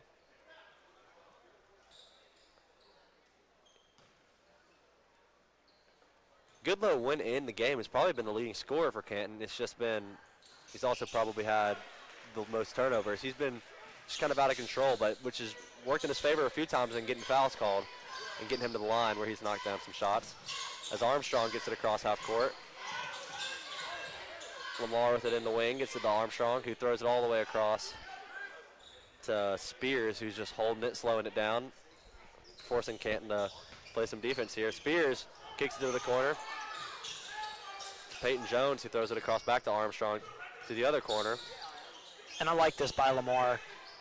You know you're not, doing great scoring the ball, so let's slow it down. We've got the big lead. Nice play there overall. Spears drives baseline. A nice pass to Marcus Boyd, who lays it in and gets the foul, trying to convert the and one here. But what you're saying is accurate. They haven't really scored anything easy, at least, so they're just slowing it down and try to get your best look possible, which a layup is going to be your best look there as he converts the and one. Yeah, I like trying to get a good look and then trying to burn some of this clock. About 5 minutes to go in the game.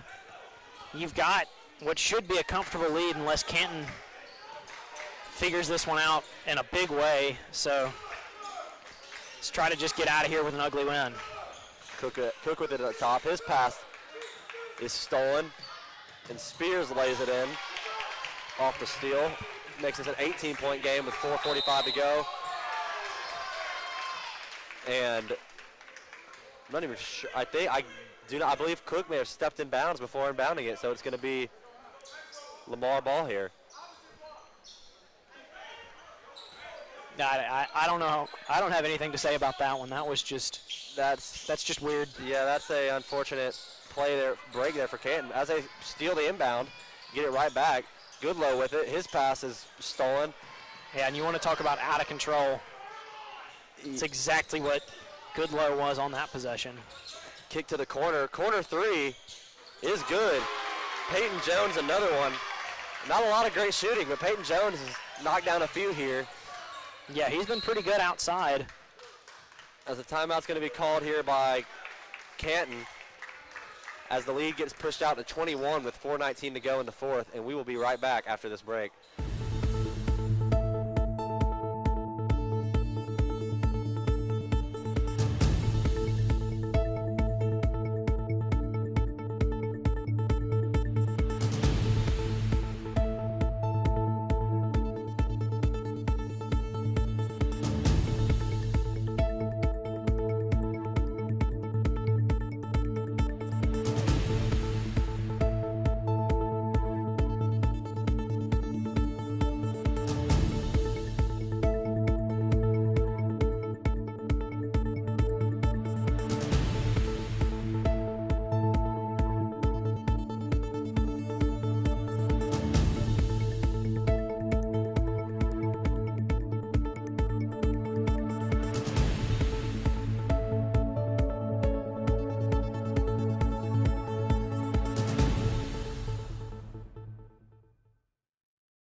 We are back with 4:19 to go here in the fourth quarter of this third place game. It's going to be Canton ball here, going to full court here with 4:19 to go. They're down by 21. Just need to get some easy buckets here if you can, and work the offense, which has been very difficult for them so far. I was going to say, easy buckets are not something that's existed tonight for either team, but as we're saying that, Canton just throws it away. Luckett wasn't paying attention. Goodlow thought he was, and that pass goes directly out of bounds. A lot of that's been occurring here tonight. Yeah, neither team has had any easy buckets tonight, but that's especially true for Canton. With the deep three, no good. Rebounded by Canton. Canton gets it to Luckett. Luckett across the court to Goodlow. Goodlow to Cook. Cook to the corner to Luckett. Wanted a three, doesn't take it. He gets trapped, gets it into Hunter. Hunter to the other side to Goodlow. Goodlow's three is no good. Rebound high off the backboard, and it's going to be Armstrong who dishes it off to Primer, or Spears. Spears to Armstrong. Armstrong back to Spears. Spears slowing it down with 3:18. Trying to just chew some of this clock off with a 21-point lead. Gets into the paint, kicks it to the corner. It's going to be Canton ball here. I don't think he kicked it into the corner. I actually believe it was tipped away. But last touched by Lamar. It's going to be Canton ball. Luckett with it. Gets it across the court to Goodlow. Goodlow back to Hunter, who that ball is just tipped off of Hunter's hand and goes right out of bounds. It's going to be another turnover. It's going to be Lamar ball here. Lamar Canton's going to press a little bit here. But they kind of back off after Spears gets it. Spears is going to work here on Luckett. Gets right by him, throws it to Armstrong. Armstrong at the top, corner for Luckett. Luckett throws it up, or for Spears. And Spears' shot is missed, but Great follow by Armstrong. Canton gets it inbound here, 2:33 to go.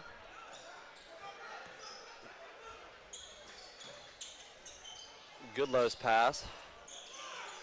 Just to Primer back to Goodlow. To Chapcook in the corner, his three is no good. Spears with it on a fast break. Makes a move to the rim, no good. Rebound. This is by Lamar, and on the second chance opportunity there, Marcus Boyd is fouled. He's been at the line earlier tonight on that same kind of play where he'll get an offensive board and throw it back up.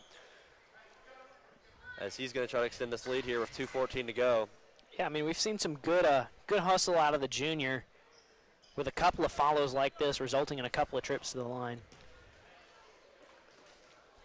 As he knocks down the first one. And that's one thing this game hasn't lacked for is hustle. Both teams have really been hustling. It's just once they get on their side of the floor and trying to settle it down, it just hasn't been there. As he misses the second one. Rebound, though, by Spears, and he puts it back up and in. It's going to be 48-22 with 2:08 to go here. Goodlow with the ball.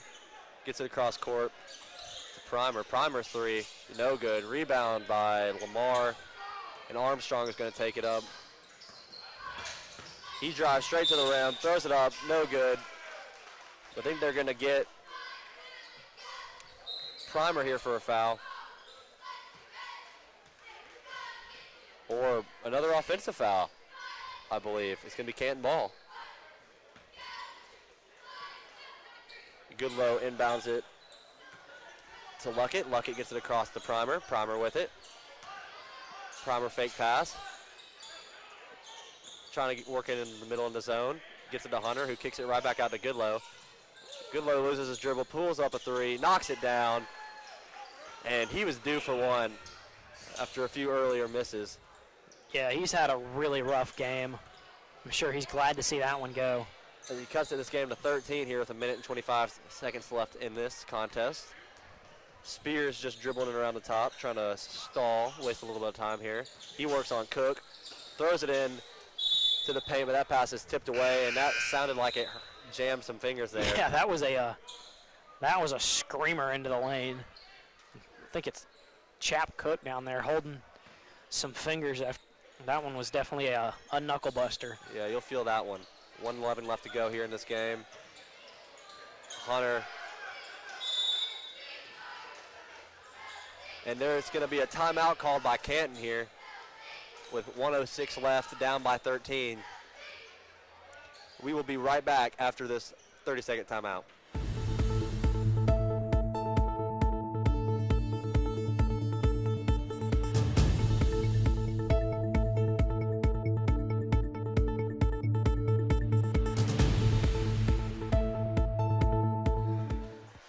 Back with 1 minute and 6 seconds left in this game. 48-25 is the score. Lamar leads as Canton inbounds it here. Luckett with the ball. He gets it across half court to Goodlow. Goodlow picks up his dribble and just throws it away. Another turnover here in this game, which this game has not lacked turnovers so far. No, if you're a fan of defensive basketball, I think this was the game for you, as it certainly hasn't been an offensive showcase. Lamar now with it, slowing it down, trying to work their offense a little bit. Baxter hands it off to Armstrong. Armstrong fake pass. He's going to throw it to Spears. Spears gets a screen, gets to the block, throws up a little shot. It's no good. Rebound is his put back on his own shot is good. And that'll push this thing out to a 50-25 score with 30 seconds left as Lamar is going to do a little bit of subbing here, up by 25 with 30 clear seconds. out the bench, and I don't blame them. Let everybody get into this one. 25 seconds left. Goodlow takes a three and knocks it down. 28-50. Goodlow didn't make a lot early, and he's made his last 2 threes.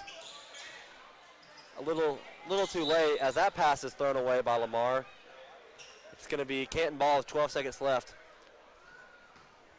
Not much you can do at this point. except for trying to get one more basket here with 10 seconds to go. Yep, have something to feel good about. Luckett does just that. A deep three by Luckett. Canton has made their last three attempts, and that'll be the ball game. 50-31. Lamar comes away with the win here and claims third place in this tournament. Tonight's game,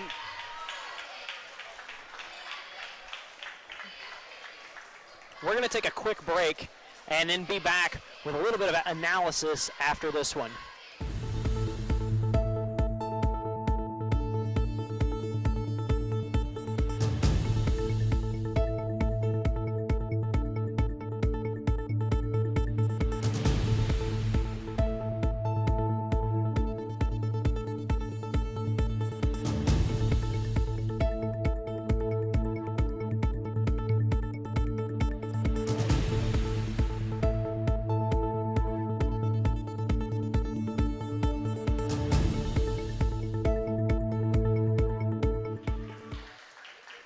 Tonight's contest was brought to you by Craft Emergency Medicine, serving the personal healthcare needs of the Clinton community. Call 601-906-0480 for more information.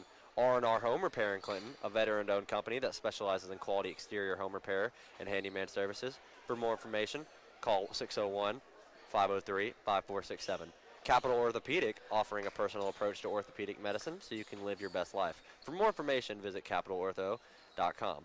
And Harper Raines Knight & Company, certified public accountants providing quality accounting, auditing, tax, and consulting services. Visit hrkcpa.com to learn more.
So it all comes down to this, the battle of the CCAs for the 4A South State Final. Clinton Christian Academy versus Christian Collegiate Academy. Two teams that have gotten a couple of really impressive wins down the stretch in this one, and two teams that are really hungry to be champions here today. I'm Charlie Williams. Next to me is Evan Brown. We're excited to bring you all the action from this boys championship game from this 4A South State tournament that we've been able to be a part of all week here in Clinton, Mississippi. Evan, I'm excited. I'm sure you are as well. Yeah, I'm really excited for this matchup. Going to get to see really two good teams go at it here for the South State championship here. Both these teams have won a good amount of games in this tournament, and they're just trying to see who can come away with the championship here. Yep, both teams have really impressed me thus far. But let's go ahead and meet the starters in this one. First of all, for the visiting CCA Bulldogs, a senior guard, a 5'9" senior guard, number 1, James Davis, a 5'11" senior guard, number 2, Gannon Downs, a 6'1" senior guard, number 3, Jaden Bishop, a 6'10" sophomore forward, number 21, Jonathan Jackson, and a 6'5" senior forward, number 23, Hans Jackson. Now for the home team, also CCA, this time the Warriors, number 1, KJ Lambert, number 3, Trey Alexander, number 4, KJ Sykes, number 5, LJ Jones, and number 20, Josh Johnson. So as we're getting loaded for this one, Evan, I expect to see a pretty disciplined game compared to the one we just saw. But two teams that are really among the best at this level, and two teams that have plenty of weapons on either side. So I cannot wait to watch this one go down. Yeah, I'm excited to see two really good offensive teams here today. Some real great offensive players on both sides of these teams. So it'll be a good matchup here. Yeah, but if you're Clinton Christian, you're working against a couple of real weapons down low for Collegiate in the Jackson brothers. What do you think their approach needs to be, especially against the 6'10" sophomore Jonathan Jackson? I think you need to just try to knock it down from the outside a little bit, force them to overcommit, and then once they start overcommitting on those threes, you can might be able to work it in the paint a little bit around the 6'10", or 6'10" forward and the 6'5" forward.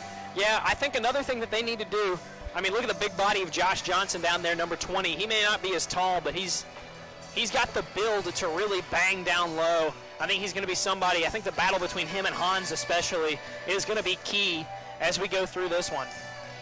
We're getting set for tip-off right now. Clinton Christian still in the huddle. Collegiate already out here. They're ready to go as we're getting set for tip-off. It's going to be Alexander for Clinton, and no surprise, Jonathan Jackson for Collegiate.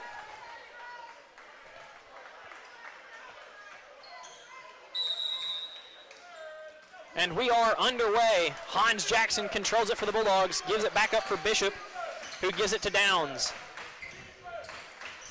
Throws to the corner for Jackson, and immediately ripped away by Clinton Christian. There on the break, shot up, and that one misses. Rebound, Hans Jackson. Bulldogs slow it down the other way.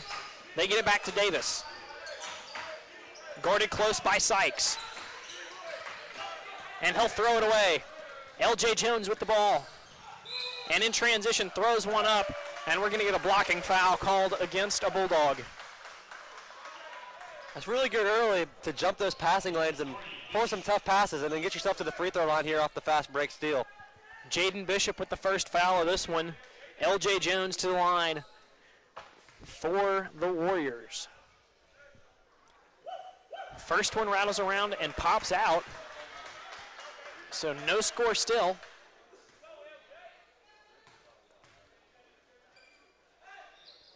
But Jones does hit his second. We'd like to remind you that tonight's game was brought to you by Kraft Emergency Medicine, serving the personal health care needs of the Clinton community. Call 601-906-0480. And then Clinton Christian bringing it down hard on the other end. The lob thrown up for Trey Alexander while I'm reading that ad. What a play to start things out here for the Warriors. An unbelievable display of athleticism there by Trey Alexander to go up with one hand and throw the alley-oop down. And what a statement to get this one going if you're the Warriors. Bulldogs need an answer, but they don't get one here. Knocked away, it's CCA in transition once again. And another really nice finish, this time KJ Sykes. And immediately, the Bulldogs need a timeout. CCA leads it 5-0. We're going to take a quick break and be back with more championship action in just a moment.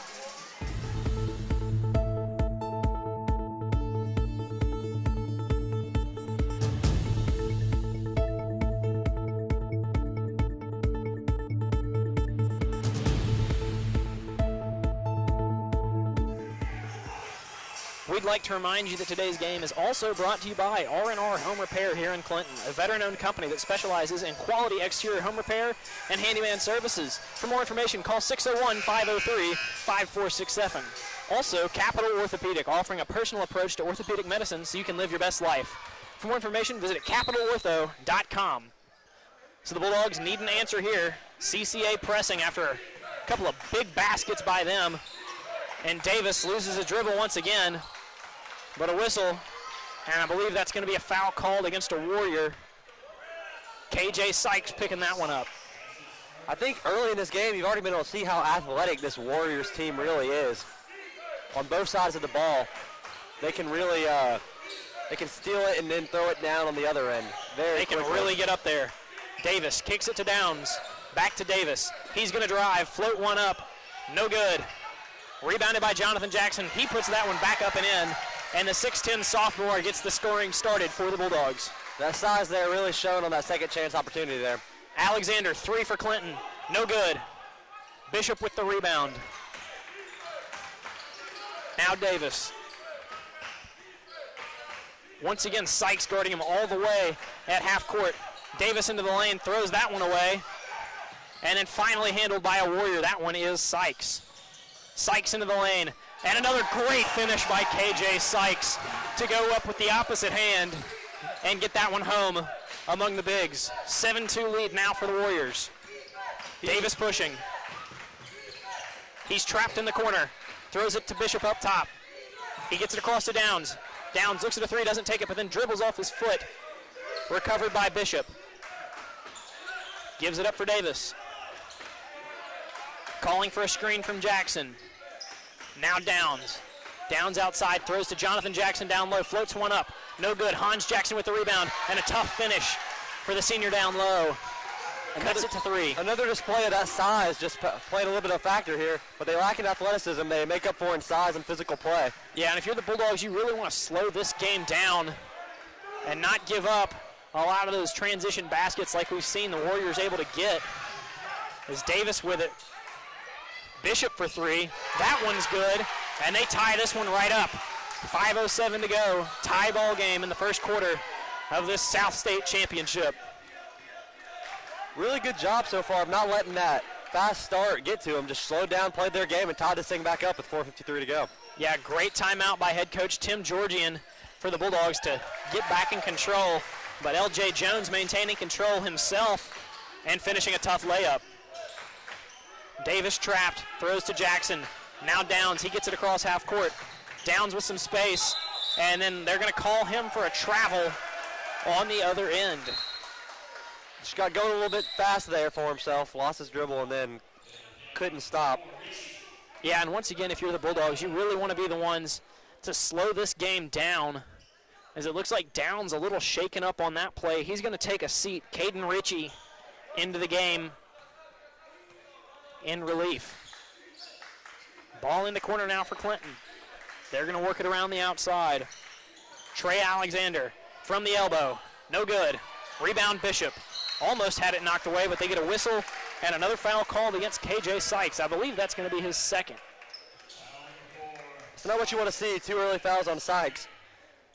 And he's a really aggressive player. I mean, you get the good and the bad with that. He's had a couple of really big plays, but not something you want to see if you're the Warriors there. Davis at the logo. He's trapped. Warriors back off. Feeds it over to Jackson, who gets it to Bishop. Bishop outside. Jonathan Jackson down low. Throws it out to Davis. Davis steps forward. Shoots. No good. Rebound Warriors. Sykes with it. Steps into a 3. No good. Rebound Davis.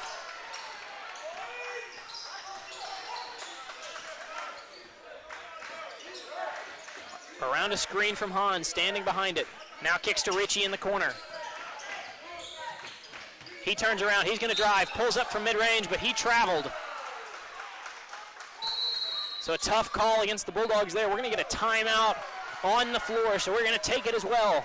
Clinton Christian leads it 9-7 with 3:23 to go in this first quarter.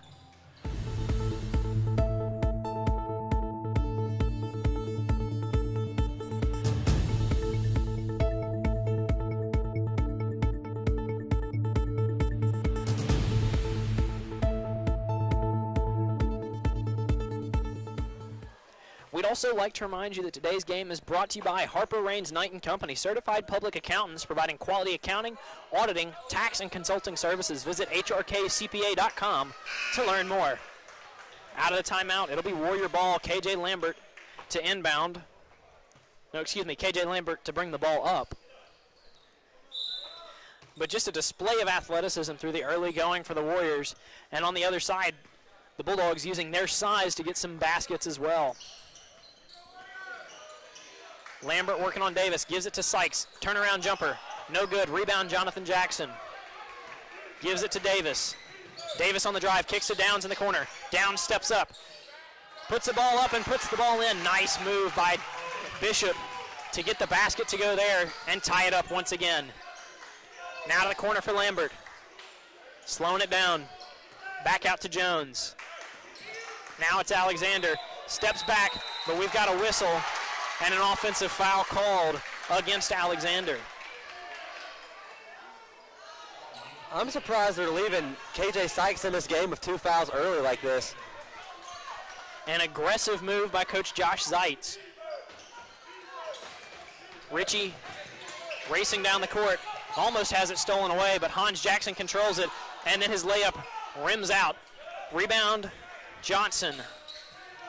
Clinton pushing the other way. Sykes thought about a three but didn't take it. Now he's going to drive. Steps into the lane, throws it out. Finally controlled by the Warriors. Sykes outside once again. On Distrup, what a dish! And LJ Jones with the finish. Unbelievable vision there displayed by Sykes. Davis throws it off of a Warrior, so it'll stay here. And we got a quick sub by the Warriors as well. Cooper Lofton checking in. Oh, and a mistake by the Bulldogs. And Davis steps on the line as Jackson wasn't looking, tried to throw it to Davis, who just wasn't looking for the ball. If you're the Bulldogs, you don't want to give the Warriors any more possessions than they need, especially on silly things like that. CCA working it around. It's Alexander. He's working on Richie. Alexander in the lane. That shot bothered by Jackson, but they're going to get the whistle and a foul called against the 6'10 sophomore. And if you're the Warriors, that's what you got to do. You just got to go right at him. Even him being 6'10, make him foul, get him some early fouls here, and try to get him out of this game. Trey Alexander now on the line. He'll shoot two. First one is up, and first one is in for Alexander.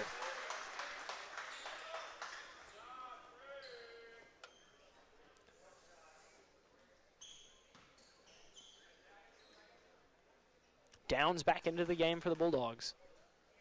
Richie taking a seat. Second one also good. Davis to bring the ball up for the Bulldogs.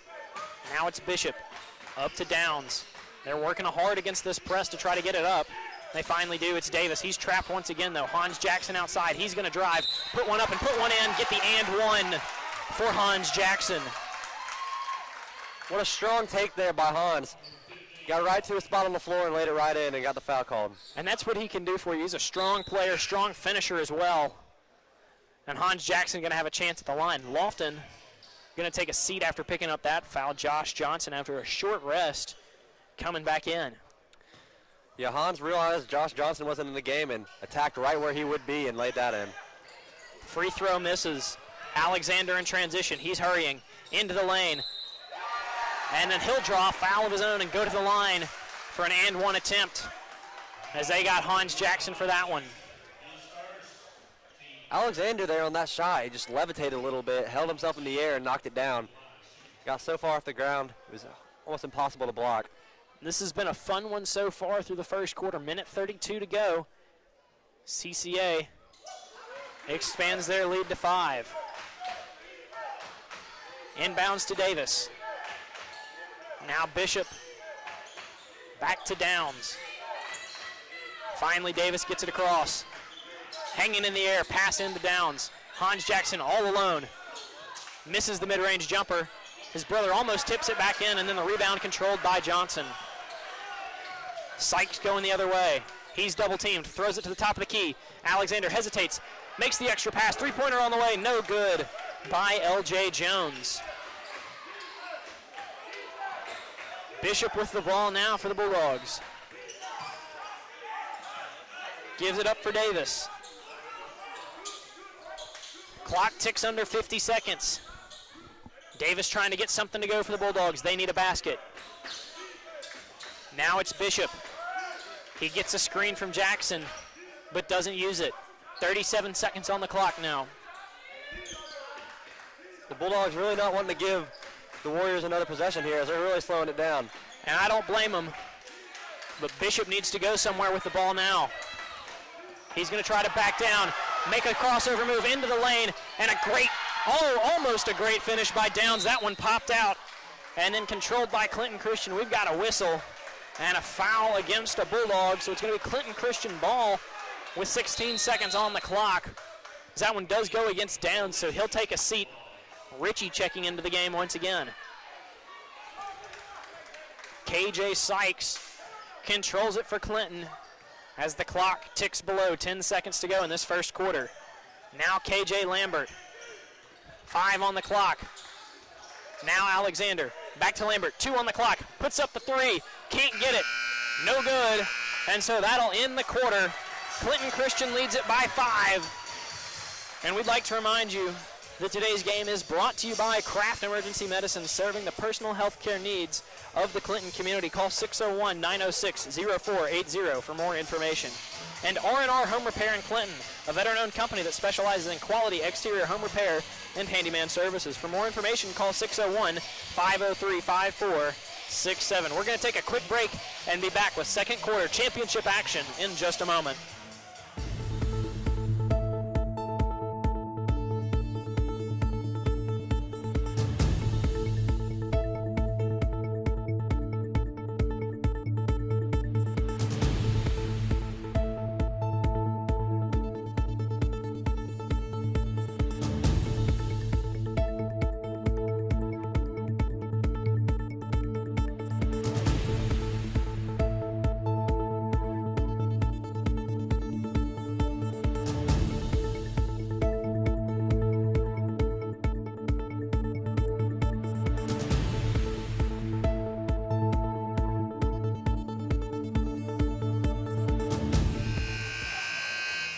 So to start off the second quarter, Clinton Christian leading this one by 5 in the battle of the CCAs for this 4A South State title. They'll control the ball as well. It'll be Alexander working on Davis. Gives it up for Lambert. Lambert looks at Johnson down low but doesn't give it to him. Alexander, nice little jab step, but we've got a whistle and a foul against Davis. No? Yes, foul against Davis. I think Davis may have just slipped there and got Alexander on his way down. Yeah, that jab step put him on the ground. But it'll remain Warrior ball. Now it's Sykes working on Downs. Backing him down in the post, turns around, puts one up. No good, rebound Jackson. Jonathan Jackson with the rebound. Davis loses the dribble coming up the court, but jumps on top of it.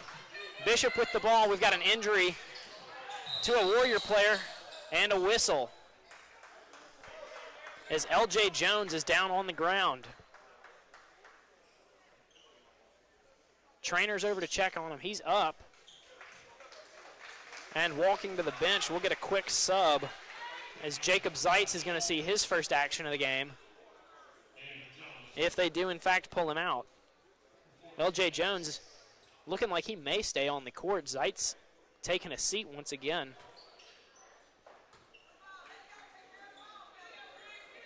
Looks like he will stay in after that hard fall. KJ Sykes bringing it up now for the Warriors. They still lead by 5 as we tick below 7:20 in this second quarter. Sykes steps into a jumper. No good. Bishop with the rebound. Gives it to Davis. Davis calls for a screen. Goes around Jonathan Jackson. Now gives it up for Bishop. Bishop around another screen and another. Trying to find some space but doesn't have any. Gives it away for Davis. Davis around a screen from Bishop. Davis almost pulled up from the elbow but then gives it to Jackson, who thinks he got fouled but no call, and the ball goes out of bounds. It'll be Warrior basketball. Really good defense there by the Warriors. Forced a tough shot. And three-pointer on the way from Alexander. That one's just short. Davis with the rebound. They've got numbers. Bishop in transition. Floats one up. No good. Rebound to Alexander. Now they've got numbers. And they've got a bucket. That's LJ Jones with the layup on the other end. CCA lead moves to 7. That's what they do so well. Get out in transition and show their speed there. Off of a quick turnover.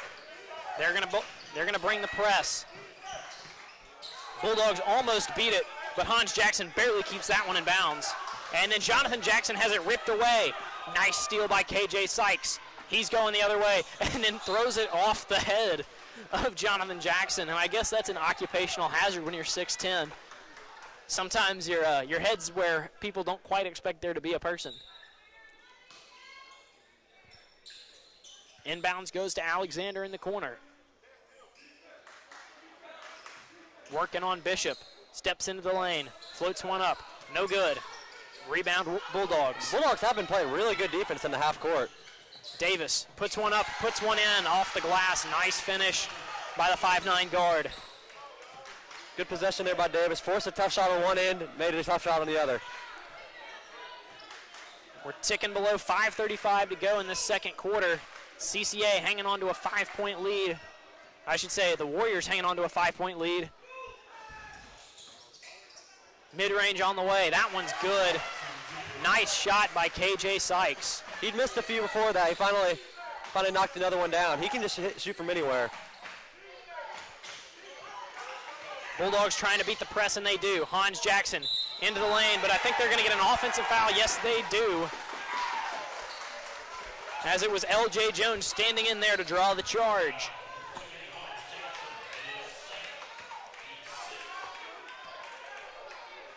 Alexander now for the Warriors.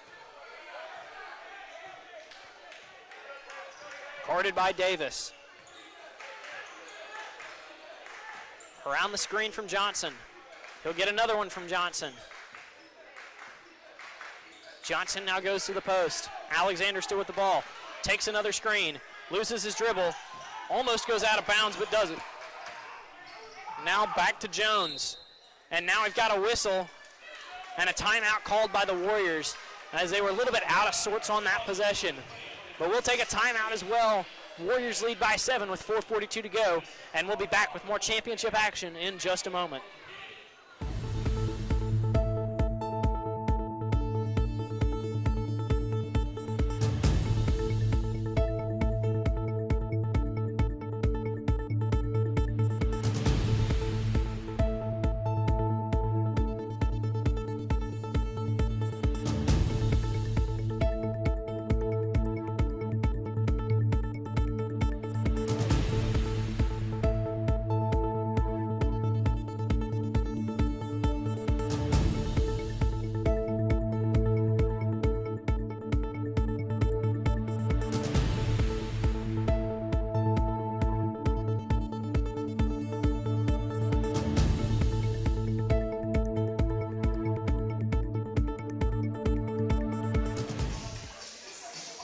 Warriors lead by 7 here in the second quarter of action in this South State final.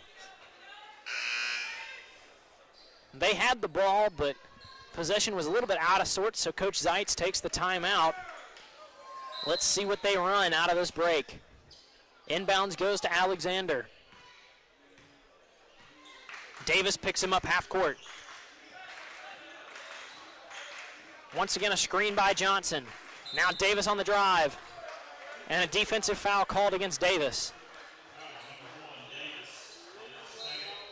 He argues that he had his feet planted there. Should be a charge, but the officials disagree, and that puts the Warriors in the bonus. So Trey Alexander to the line for 1 and 1.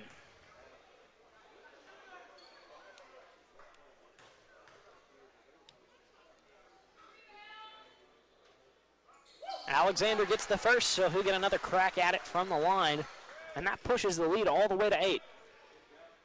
If you're the Bulldogs, really want to string together a couple of baskets to keep this one close going into halftime. The Bulldogs have been playing pretty solid defense. Just got to get it together a little bit offensively here, and they'll be in good shape. Alexander got them both to go. Bulldogs need an answer, but they won't get one there. Alexander with a steal. He's racing down the court. Throws to the corner. Sykes doesn't take a three. Instead, he'll drive. Nice layup. Oh, never mind. Just barely doesn't go. That one was halfway down before it rattled out on what would have been a really nice finish by Sykes. You really get to see the athleticism there, though, Sykes. In between him and Alexander, that's a really athletic 1-2 combo. That's a tough combo in the backcourt for the Warriors. But it's Bulldog ball, and once again, they need an answer. Davis is trapped. Throws to Hans Jackson. Now they'll trap Jackson. Davis into the lane. Throws it out. Three-pointer on the way. That one misses. Rebound Hans Jackson. Outside to Bishop. Didn't take the screen from Hans. Now throws it in. Hans in the lane. Floats one up. No good. Lambert going the other way. Throws for Jones. Jones back out to Lambert. Now Jones in the corner all alone. And the three-pointer rattles down. Ring it up and put 3 on the board for L.J. Jones. And that pushes the lead to 12 for the Warriors. Yep. Now Hans Jackson has the ball knocked away. Finally corralled by Jonathan Jackson. Gives it out to Davis. They'll reset. Davis steps into a mid-range jumper, and that one rattles around and falls. Cuts it back to 10 with 3:11 to go in this second. Sykes racing the other way. Steps back. Now throws it out for Alexander. Alexander's 3 on the way. No good. Rebound Sykes. Great rebound by the guard, but then has it blocked away by Jackson. Grabs his own rebound. Throws to the corner for Lambert. Another corner 3 on the way, and another corner 3 good. That's 2 in a row from that far corner for the Warriors. Pushing it back to 13. Davis throws all the way to the corner for Richie. Richie, mid-ranger on the way. Rebound Hans Jackson, and a putback good. So a little flurry of offense here with about 2.5 to go in this second quarter. Hans Jackson doing a great job on the offensive boards. He's given them 3 or 4 extra shots so far in this game. Sykes puts up a mid-ranger. That one misses. Jonathan Jackson with the rebound. Gives it up for Davis. Davis gets a call from his bench as they need a basket on this possession, trailing by 11. Throws for the corner to Richie. Richie throws down low to Jonathan. Back out to Bishop. They're going to reset with Davis, standing on the logo. He calls the play. Looking for Hans down low, but don't have him. Now they'll work it around. Jonathan Jackson in good position and gets the bucket. Yeah, if he can get in good position and they can get him the ball, he's really tough to guard because it's just his size. He can just turn and lay it in so easily. And a couple of nice baskets by the Bulldogs as they found their bigs in position. Sykes on the drive, has it ripped away by Davis. Davis, they've got numbers. Davis, almost a really tough finish, but can't get it to go. And then stolen away by Hans Jackson, and they'll get a foul on Hans Jackson. And that ought to be his 3rd. Not the shot you want if you're the Bulldogs on a fast break there by Davis. Had 2 other guys and kind of just tried to do an acrobatic finish and couldn't get it to go. Yeah, when you've got the 3-on-2, especially as a 5'9" guard, you really need to look to give it up instead of taking the contested shot, and it'll result in some free throws on the other end now for L.J. Jones. The Bulldogs have done a good job, though, of even with the runs that the Warriors have made, of kind of staying the course and keeping this game in a 9-point game right now. Yeah, once again, they're just kind of hanging around, but they need a run if they want to have a chance at this one. Jones misses. Downs controls it. 1:25 on the clock. Now it's Davis. This minute and 20 could be really important for both teams. Ritchie outside. Throws back for Davis. He's trapped. Back to Ritchie up top. Thought about a three, then tries to pass for Bishop, but has it knocked away. It'll stay here. Bishop to inbound with 1:09 on the clock. Gets it to Davis.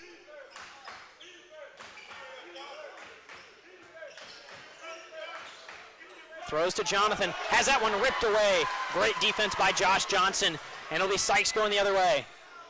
Turns. Throws out for Alexander. Alexander guarded by Davis. Alexander turns, shoots. No good. Rebound Ritchie. Now Downs, 45 on the clock. Downs hurrying. And they'll say he's fouled by KJ Lambert on his way up the court.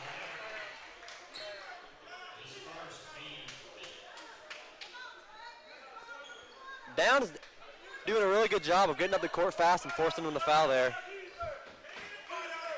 Really can push it up fast in transition. Davis controls it with 40 on the clock. I wouldn't be surprised to see them slow it down, try to just close the quarter with a basket, but then a whistle and a foul against Sykes. I believe that's his third. That is. That's not what you want to see if you're the Warriors here. No, costly foul. KJ Sykes going to go to the bench with 3, and now Jacob Zeitz going to check in. Davis to bring it up. 30 seconds on the clock. Gives it up for Downs. Guarded by Zeitz. Looking to Ritchie in the corner. Back to Davis. As we tick below 20, Davis throws to Bishop in the corner. Back up top for Downs. Downs traveled. So it'll be Warrior basketball with 11 seconds on the clock as they can look to push this one back to a double-digit lead before we go to halftime. As I believe Sykes just subbed back in for Johnson here. Yeah, I think they're going to try to play some small ball on this last lineup, or on this last possession, as Lambert controls it as it ticks below 5. Lambert floats one up. No good. Ritchie with 3, 2, 1. Ritchie heaves from half court and off the front iron. Almost got that one.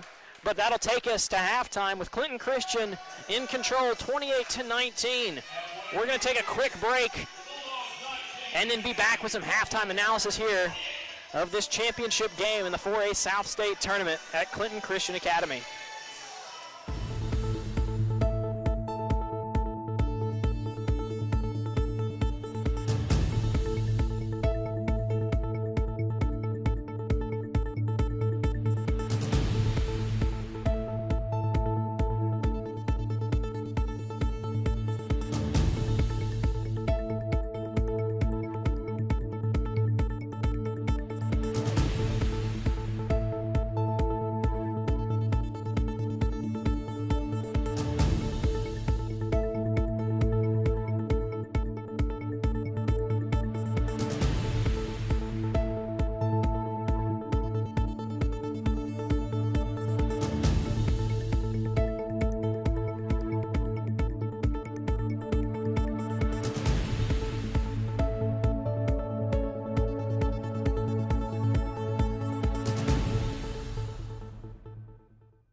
So at the half, Clinton Christian with the lead by 9, 28-19 over Christian Collegiate. And we'd like to remind you, today's championship game is brought to you by Kraft Emergency Medicine, serving the personal health care needs of the Clinton community. Call 601-906-0480 for more information. R&R Home Repair in Clinton, a veteran-owned company that specializes in quality exterior home repair and handyman services. For more information, call 601-503-5467. Capital Orthopedic, offering a personal approach to orthopedic medicine so you can live your best life. For more information, visit capitalortho.com. In Harper Raines Knight & Company, certified public accountants providing quality accounting, auditing, tax, and consulting services. Visit hrkcpa.com to learn more. So at the half, Clinton Christian in control. They lead by 9. And Evan, what do the Bulldogs need to do to try to get back into this one? I think they need to just slow it down, play their game. The Warriors are going to push in transition. They're super athletic, super quick. You're going to try to finish at the rim. So if you're the Bulldogs, just slow it down, get it into your two bigs, and Jonathan Jackson and Hans Jackson, who both have a few points of their own. If you can do that, play solid defense, force some tough shots out of Trey Alexander and KJ Sykes, I think you'll be in a pretty good spot in the second half. Yeah, but I can't say enough through this first half about the defense of Josh Johnson. I mean, we talked about how Jonathan Jackson, if you get him in good position, it's pretty easy for him to finish with as tall as he is, but Josh Johnson not allowing that very much. He's kept Jonathan Jackson pretty uncomfortable through this first half, forcing a couple of misses. We'll have to see if they can do a better job of getting their guys in position going into this second half. And if you're Clinton Christian, just keep up what you're doing. I mean, that breakneck pace has been what set them apart pretty much all season, and that's what set them apart again tonight. But we'll see what happens as we move into the second half of some championship action after this break.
So we are getting set for second half action here at the MSAIS South State 4A tournament final here at Clinton Christian Academy, where the home team Warriors lead the Bulldogs of Christian Collegiate 28-19.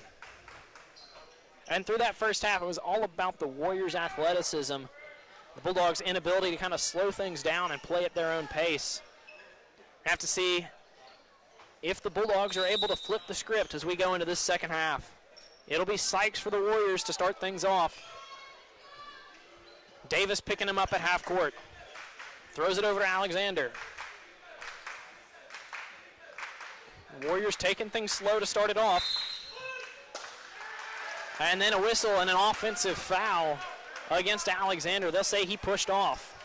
Alexander really confused on what he did there. I'm a little bit confused myself, but I think he batted the hand down of the defender, and that's what drew the whistle. So now it's the Bulldogs' turn to try to get on the board to start out this second half. They'll throw it into Hans Jackson in the high post, gets it down to Jonathan Jackson in great position under the basket, and he is able to convert off the assist from his brother. What a pass there by Hans, just lobbed it right over the top, right to his brother. And I like the high-low game in the post by the Bulldogs. Wonder if we're going to see a little bit more of that as Sykes has that pass knocked away by Davis, and now the Bulldogs are in business with Davis controlling it. Throws to Downs in the corner. Now Hans has that one go off the bottom of the backboard, and an empty possession as Clinton Christian goes the other way. Alexander almost went up and down with it. And we've got an official error. So they're calling an inadvertent whistle on the official. Christian Collegiate irate with that call as they are convinced that Alexander traveled. And I don't think that they're necessarily wrong, as he did go up and down with it.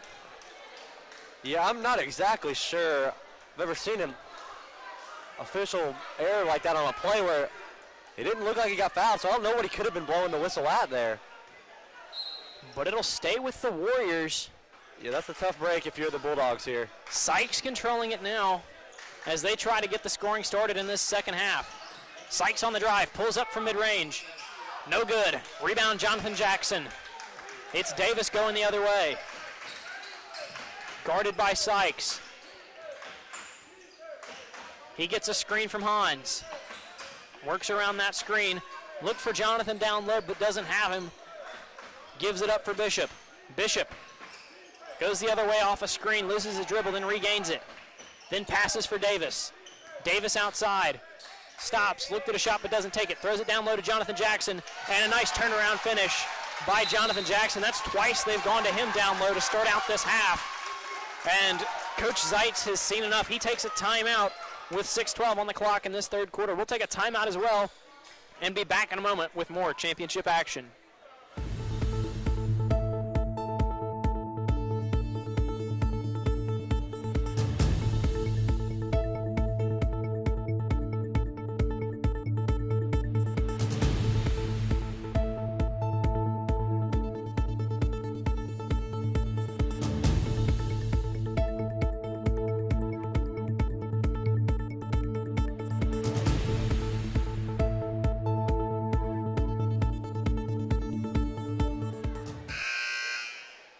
So after the timeout by Coach Zeitz for CCA, it'll be Warrior basketball. After the Bulldogs went on a little mini run to start off this second half, they've cut the lead to just 5. And it'll be Trey Alexander to try to get the first basket of the half for the Warriors. Gives it up for Lambert. Lambert over to Sykes. Sykes working on Downs. He's outside. Isolation. Drives in. Nice pass over to L.J. Jones, and a good cut by Jones as well to get the Warriors their first bucket of this second half. Yeah, really beautiful bounce pass there to the cutting Jones. Sets up the nice basket there for...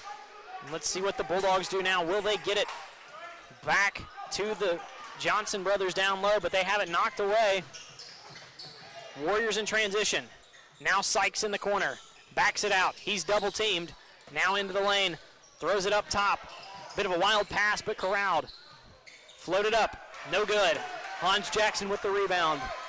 Back to Davis. Out to Bishop. Bishop all alone. Puts up a three, and that's blocked by Alexander. Now he's double teamed, and a whistle and a foul. And I think that's going to be, is that 4 for Alexander now? That's 3 for Alexander. I think that means, though, Alexander and Sykes both have 3 now. There's still 5 minutes to go in the third. And that's a tough look for the Warriors with both your dynamic guards and a little bit of foul trouble. Nice pass from Jonathan Jackson into Hans. And Hans doing work down low just as well as his brother. And finishes that basket. It's back to 5. Lambert now for the Warriors. Over to Sykes. He's working on Downs once again. He'll drive, steps back, puts one up. No good. Rebound Josh Johnson. Puts it back up and back in. Nice second chance basket by the Warriors big man. Now CCA on the other end. Around a screen from Hans. Floated up by Davis. And a nice bucket. Excuse me, that was Downs with the floater in the lane to cut it once again back to 5. Yeah, that's a really tough shot there off the dribble to guard. Alexander loses his dribble. Sykes controls it. He'll drive. Dumps it off to Johnson, who can't control it. Sykes back on top of it. He's doubled. Now into the lane, tries to throw it to Johnson, who can't control it once again. And then Jonathan Jackson tips it out of bounds. Lucky break for the Warriors, as we got a wet spot on the floor that they're signaling needs to come get dried up. And I think that's why Johnson couldn't control it just a minute ago, as he was slipping while trying to get that pass from Sykes. And they're going to take care of that now.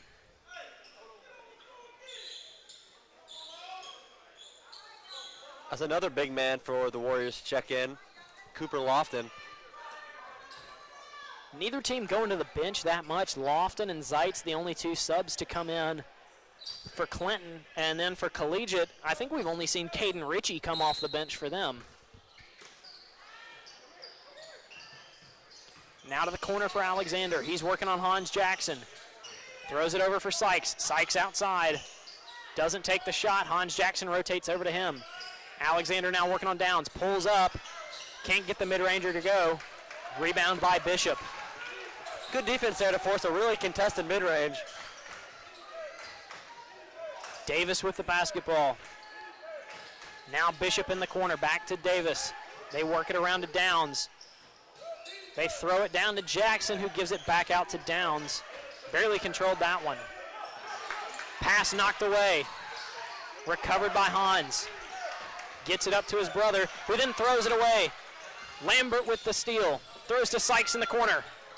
Hesitates on the 3. Now he'll pull the trigger. No good. Rebound Lambert. Back out to Sykes. He'll drive this time. Steps back on Davis. Kicks it out. Now Alexander with the corner 3. No good. Sykes with another rebound, but he dribbled it on the line. So it'll be Bulldog basketball.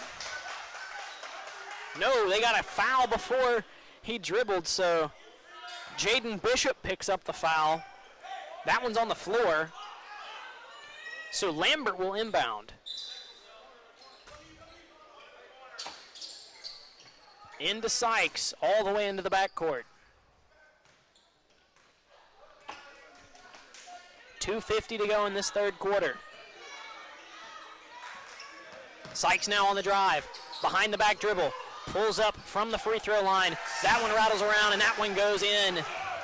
And a nice take there from Sykes. He's not afraid to shoot from anywhere on the floor. And he's quick enough to get to his spot whenever he wants. And a nice hesitation move to buy himself some room there as well. 7-point lead once again for the Warriors. We've got a whistle. Timeout called by the Bulldogs with 2:25 to go in the third. We'll take a timeout as well and be back with more championship action in just a moment.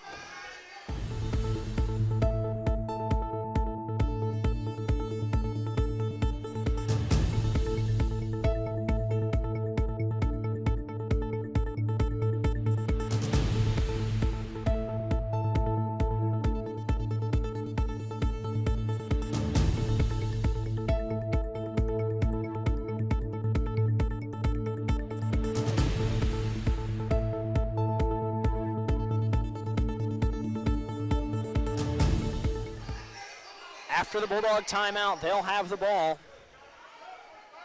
And it's Richie to do the inbounding duties. He's checked back in the game along with the rest of their starting lineup. And now Bishop steps up to inbound it. Regular starters in for Clinton as well, with Lofton in his addition instead of Johnson. But Jonathan Jackson with an and one. And he'll go to the line with a chance to cut this one to 4 late in the third. I think so far in this game I've been most impressed by Hans and Jonathan's passing ability to each other especially. Just being able to put it right on their brother and have them lay it in easily, which they've done a few times so far in the second half. Yeah, a lot of chemistry between that pair. As Jackson at the line gets that one to go, cuts it to 4 late in this third quarter. Sykes controls it for Clinton. They want a basket to feel like they're still in control of this one. He's dancing on downs, into the lane, throws it out, three-pointer on the way, no good. Rebound Lambert, he's right on the line, throws it out into the backcourt. And Sykes will take the backcourt violation. Nice defensive possession by the Bulldogs, and they'll retain possession with a chance to make this a one-possession game. And I think if you're the Bulldogs, you just got to keep playing offense the way you've been doing it. Slow it down, get it into your big guys, and get some easy looks at the rim. Yeah, that inside-out game has been where the Bulldogs have really had the majority of their success, as they'll get it to Jackson at the top of the key. He can hit that shot, but hands off for his brother Hans, who does, and he hits the elbow jumper. Minute 40 to go in the third, 2-point game now. Sykes controls it for the Warriors. Once again, they need a basket. Sykes on the drive, almost lost his dribble, but regains it. Turns, nowhere to go with it. Now out to Jones, but a whistle and a travel against L.J. Jones. Another timeout called, this time by Coach Josh Zeitz. And some excitement from the Bulldog bench as they go into their huddle, trailing by just 2 with 1:23 to go in this third quarter. We'll take a quick break and be back with more third quarter action in just a moment.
It'll be Bulldog ball out of the timeout, as Coach Zeitz for CCA had seen enough, as the Warriors are going to go to a press. Davis to Downs. Downs gets the pass from Bishop, Now Davis controls it. They've gotten it across. Now it's Bishop. They broke that press relatively easily. A few good passes there, and they got it across. Bishop gives it to Downs, into the lane. Out to Bishop, wide open in the corner, and the three is good. Bulldogs take their first lead of the basketball game. Off the big three by Jaden Bishop. What beautiful offense there. Broke the press with like 3 passes. Drive, kick, 3. That's exactly what you want to see if you're a coach coming out of a timeout. Now fans on both sides getting loud as this ticks below a minute to go in the third quarter. Sykes with the ball. His team trails for the first time all game. Gives it over to Lambert. Down low to Alexander. Pump fake. Drive. Pulls up. No good. Johnson with the rebound. Swatted away by Jackson. Fade away. Then good by Sykes. Great shot over the outstretched hands of Hans Jackson. 26 on the clock. Bulldogs want an answer. Bishop trapped. Gets it up to Hans. Hans to Downs. Downs on the drive. Steps back. Throws for Jonathan. Jonathan down low. And that's an offensive foul called against the 6'10 sophomore. And the Warriors regain possession with 15 seconds to go in the third quarter. Warrior student section behind the basket getting pretty loud after that call. They're trying to will their team to a victory here in this South State tournament final. That's really good defense there by Sykes, because he's not going to be able to contest Jonathan's shot, so he just took the charge there. Yep, 10 seconds to go in this quarter. Sykes with the ball. He's going to drive. Kicks for Alexander, loses the dribble. Hans Jackson with it. Down's going to have to heave one from half court. At the buzzer, no good. And that's going to take us to the fourth quarter of this South State tournament final. Clinton Christian leads by 1, and we'll be back after this break.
So as we start off the fourth quarter of action here in this South State final on the campus of Clinton Christian Academy, it'll be the Collegiate Bulldogs controlling the ball to start things off. They trail by 1 after a nice run in that third quarter. Davis with the ball. He's guarded by Sykes. Throws over to Hans. Hans looks at a 3. He'll drive into the lane. Float one up, no good. Lambert tried to grab the rebound, but goes out of bounds, and it'll be Bulldog ball under their own basket.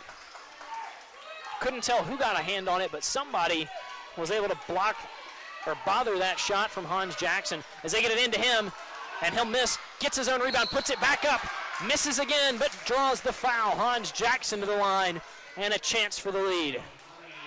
Really good effort there by him to get his own offensive rebound and get his shot back up and draw the foul in the process. We'd like to remind you that today's game is brought to you by Kraft Emergency Medicine, serving the personal health care needs of the Clinton community. Call 601-906-0480. First shot missed by Jackson, still the chance to tie. And he does just that, as we're at 36-all here with 7:43 to go in this division championship game. Sykes with the ball. He's guarded by Downs. Slowing things down, taking his time. Waiting to make a move. And he will. On the drive. Stolen away by Davis. Bulldogs on their break. And Davis has that one blocked. Downs puts it back up. No go. And then Jackson with the rebound. Puts it back up. And we've got a whistle. Not sure what the call is just yet, as it's against Alexander of CCA, and he's fouled out. And that's got to hurt. If you're the Warriors, as one of your best players has just fouled out early in the fourth quarter of a tie ball game. Yeah, that's definitely not what you want to see here if you're the Warriors. I'm not even sure where the foul occurred, at what point in that play. I think it was when Jackson had the ball down. He took a hack at it, and I guess they're going to say he got too much of Jackson. So it's going to be Zeitzen to replace him, and Clinton Christian playing down one of their best players here in this one. Jackson not able to get the basket to go, and then a whistle and a foul after the rebound against one of the Bulldogs. Couldn't see who that was. They're going to say it's Hans Jackson, his fourth. So some foul trouble on both sides late in this one. Warrior basketball. Yeah, Sykes to bring it up. Both these teams have been so aggressive so far in this game, and it's really starting to show here with 4 fouls on a few guys, and then Alexander there fouling out. And this is such an entertaining game as they get an An offensive foul. No, a block. They call the blocking foul against Davis, his third foul now. I think the Bulldog fans here think he extended his arm a little bit and pushed off, but they definitely do, as that one was really close. But it'll be Warrior ball following that one, as we're still tied with 7:01 to go. this is the kind of game you want to see in a championship game, though. Both teams playing well, both teams playing good defense and offense. Absolutely. Just an intense game, a really fun one for us to call, fun one for all the fans. And it ought to continue to be that way down the stretch as we're tied. Both teams really want this win and the trophy going into the state tournament. Lambert to inbound. Gets it into Sykes. He's working on Davis. Drives in. Pulls up from the free throw line. No good. Rebound tipped. Controlled by Bishop. He gives it up for Davis. He's trapped. Throws for Hans Jackson. Hans back to Davis. They're going to let him advance it across half court.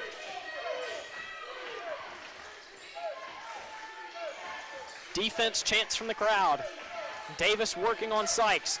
Throws it for Downs. Downs into the lane for Hans. Hans gets the and one. Big bucket for the Bulldogs as they take the lead and have a chance to extend it to 3.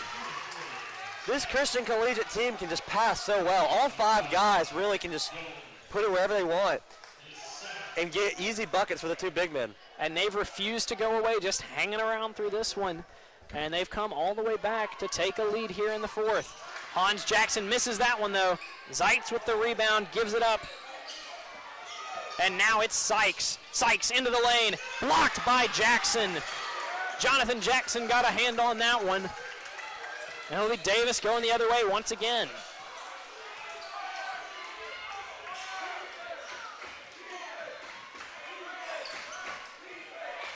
Davis around a screen. Doesn't know where to go with it. Then gives it to Bishop. That one almost rolls out of bounds, and it will. No, they're going to call him for the travel. A turnover nonetheless, as the Warriors will have the ball and a chance to tie this one up. Not the kind of possessions you want if you're a Christian Collegiate here down the stretch. You got to play good defense now and keep the lead. Sykes on the drive, pulls up from mid-range. That one's no good. Nice follow by Lambert, and he gets the basket to tie this one up. Bishop now for the Bulldogs. Back to Davis.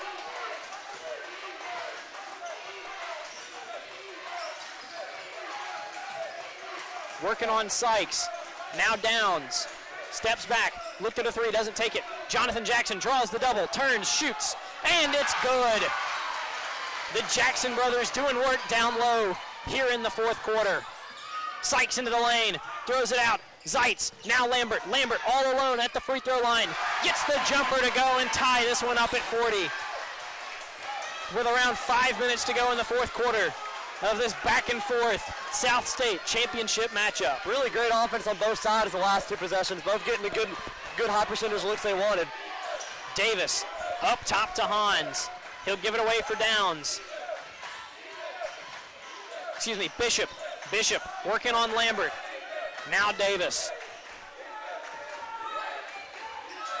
Davis on the drive, almost lost the dribble, gets back on top of that one, and he gets called for the travel. And then no, they reversed the call, as it looks like Collegiate got the timeout while Bishop had it on the ground. So they should have the ball following this break, but we got a tie ball game, 4:41 to go here in the 4th quarter of the South State Tournament Final. We'll take a quick break and be right back.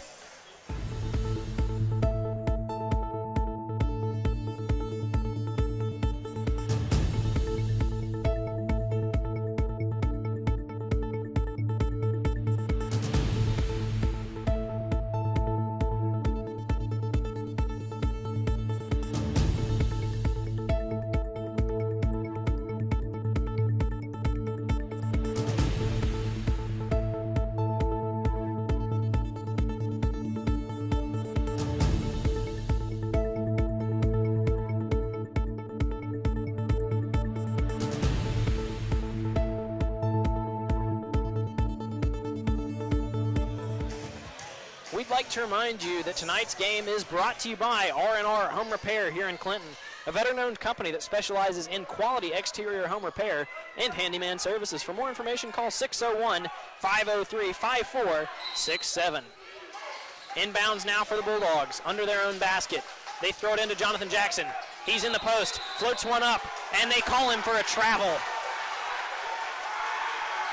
And this home crowd loves that one, as the Warriors will have a chance to take the lead late in this championship game. Sykes on the ball, around a screen. He's working on Downs. I'd expect to see a drive to the basket from him. He won't. He'll pull up from mid-range and get that one to go. And what a move by Sykes to get some space for that one, as Clinton Christian once again takes the lead. He's just so explosive off the dribble. So hard to guard in space when he has the ball. I mean, he's got to be the quickest player on the floor. Jonathan Jackson down low to Hans. Hans turns, fires, good move in the post by Hans Jackson to tie this one back up. Another Jackson to Jackson connection there for 2 points. Clinton Christian slows it down. Now Sykes on the attack, fading away, no good. Now the Bulldogs on the run. Downs in the corner, hounded by Zeitz. And we've got a timeout. No, they're gonna say he stepped out. No, never mind, it is the timeout. Timeout called by the Bulldogs. All tied up at 42 with 3:43 to go in the South State Championship, and we're gonna take a quick break and be right back in just a moment.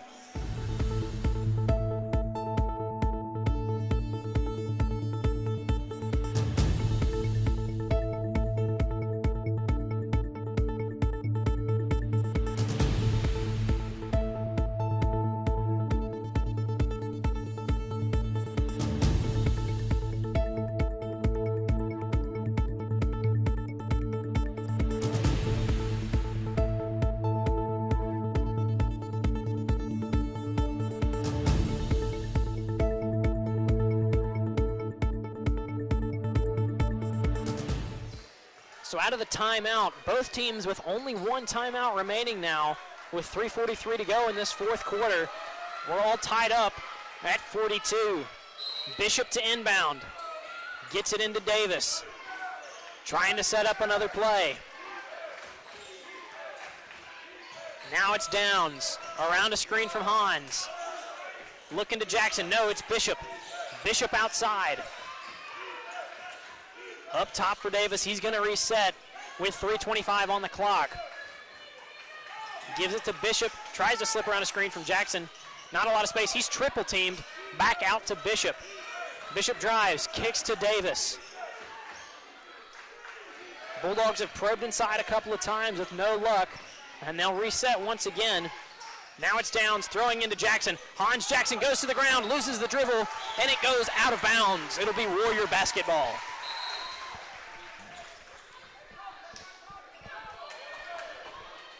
They've had to wipe up a lot of sweat this game. A lot of guys getting on the floor. Yeah, I mean, this has been one of the most intense matchups we've seen through this tournament, and understandably so. Both really good teams, both very motivated to come away as South State champions. As Sykes goes into the lane once again for the Warriors. Kicks it back out to Lambert. He'll give it back up for Sykes. Sykes drives once again, and we're going to get a whistle. What's the call? What's the call? It's against Davis, a defensive foul against the point guard for Collegiate. Another guy with 4 fouls. It feels like everybody on the floor now has 3 or 4 fouls in this game. And a dicey situation here. 2:45 to go, tie ball game. A lot of foul trouble across the board. This one is going to be interesting to see how it plays out. Lambert outside. Gives it back up for Jones. They work it back around to Sykes. Sykes works on Downs once again. Kicks it out. Jones for 3. No good. Rebound Bishop. Davis will have it.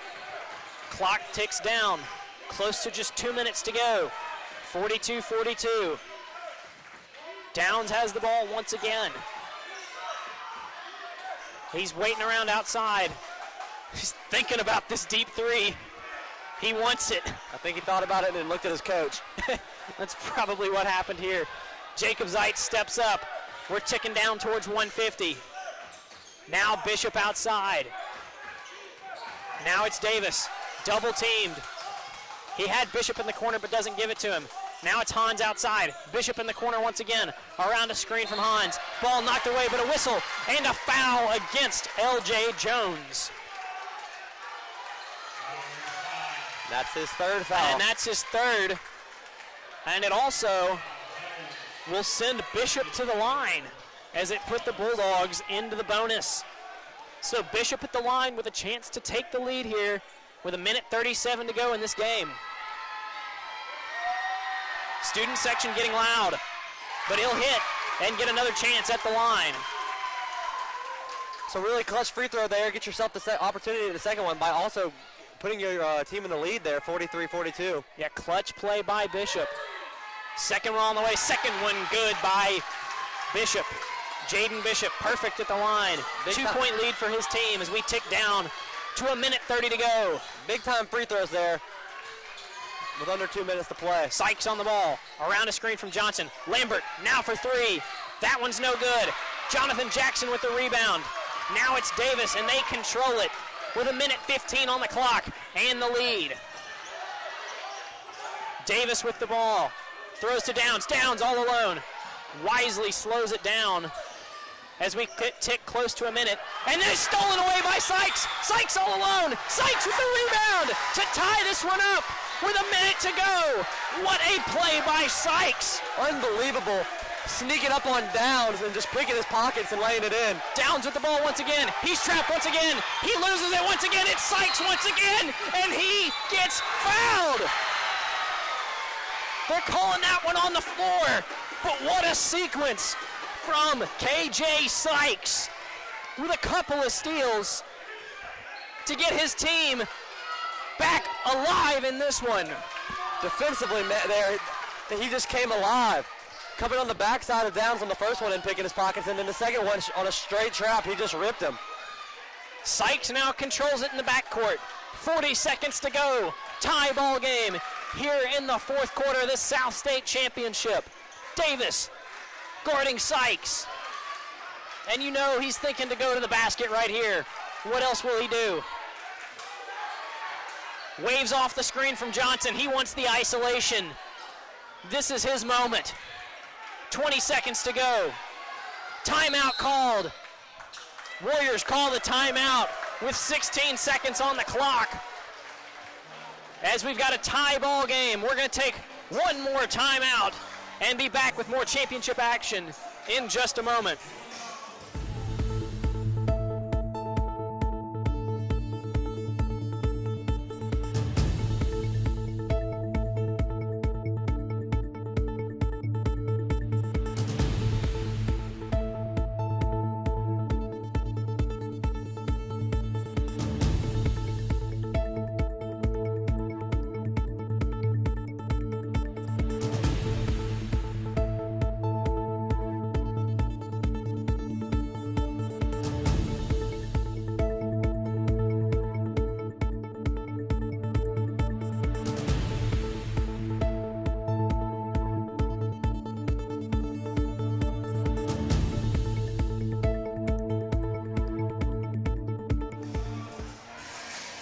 Seconds on the clock. Tie ball game. CCA and CCA. Warrior basketball, what more could you ask for in this South State Championship final? This is exactly what you dream up when you're thinking about a championship game. 44-44, 16 seconds left. Lambert inbounds into the backcourt. Sykes controls it. 15 seconds on the clock now. He's waving him off. You know he wants an isolation here as it ticks below 10. 7 on the clock. Sykes, he's going to drive. 5, 4, 3, 2. Sykes pulls up for three, and it's blocked by Jackson. We're going to overtime here in the South State Championship. What a block by Jackson as Sykes wanted to keep the ball and have his moment, and Jackson says no, no. So we're going to take one more break before we've got overtime action here in the South State Championship.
Welcome back to Clinton Christian Academy, the site of our 4A South State Tournament Championship game, where we're about to see overtime between the Bulldogs of Christian Collegiate and the Warriors of Clinton Christian.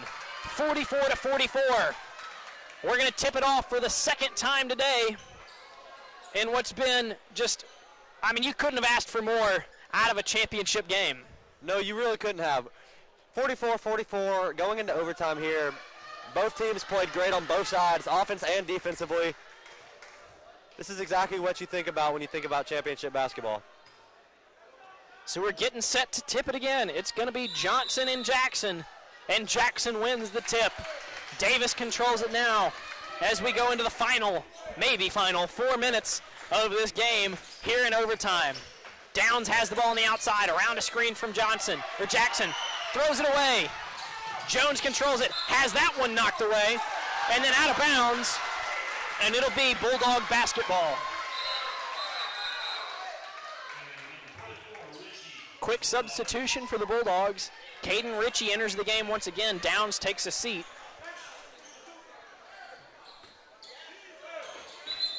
So they get the inbound to Davis, and a travel called on the inbound. Not something you see a lot. As Bishop thought he could move and couldn't. Yeah, can only move on a made basket. Lambert throws it in for Sykes. Sykes all the way into the backcourt.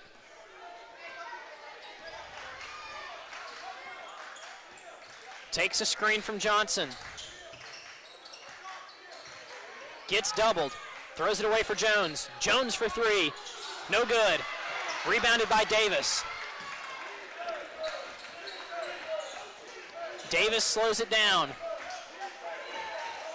He'll take a screen from Hans at the free throw line. Throws it down. Jonathan turns, fires. No good. Rebounded by Sykes. Sykes pushing in transition. He throws it. Nice find.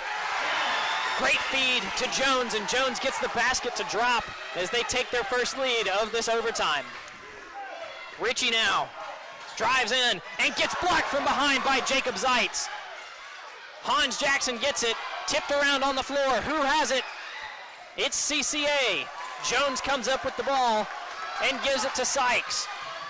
Sykes pushing, steps back. He's doubled once again. Now they'll back off. Ritchie facing him. He backs out, waves him off, wants in isolation once again.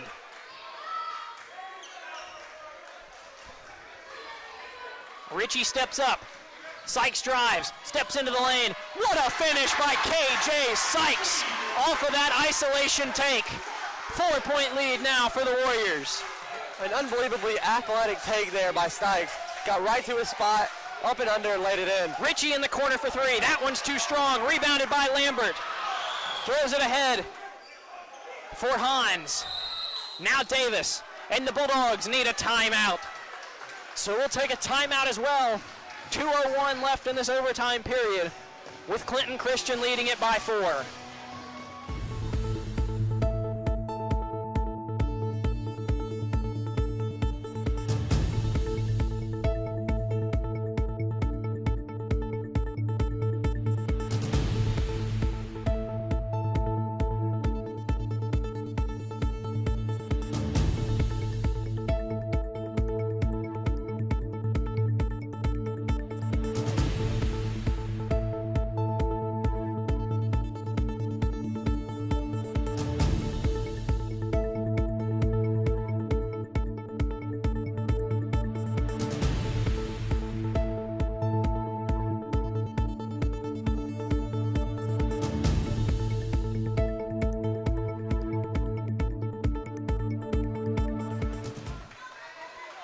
So it'll be Bulldog ball at half court. They trail by 8 with 2:01 to go here in overtime of this South State final.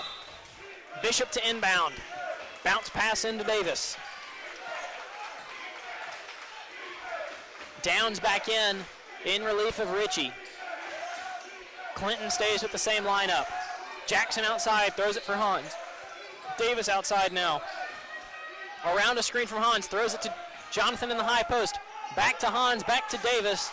They're going to slow down and reset. Davis directing traffic. Takes a screen from the younger Jackson. Puts up a jumper and gets it to go from the elbow. Really nice job there of slowing it down, getting the shot he wanted, and knocking it down to make this a 2-point game. Yeah, the senior point guard was in control the whole way of that possession, and now Sykes will try to match. Crossover move, steps back out. Downs guarding him, driving, stepping back, and they'll get him for a push-off. Bulldogs regain possession. I think they made Oh, it's a defensive foul, excuse me. on Downs. Yeah, defensive foul on Downs. So Sykes will go to the line.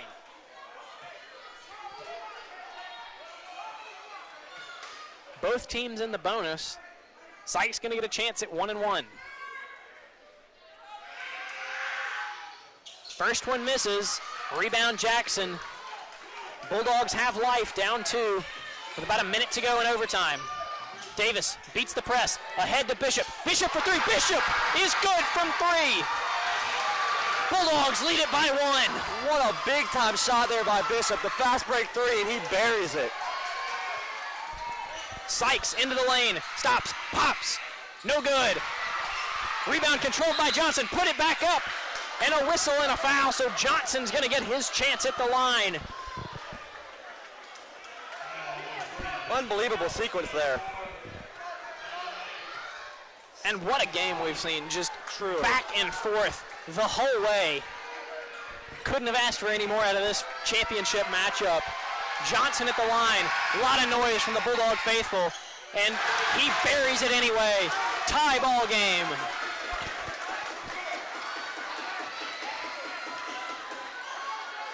Second shot on the way now.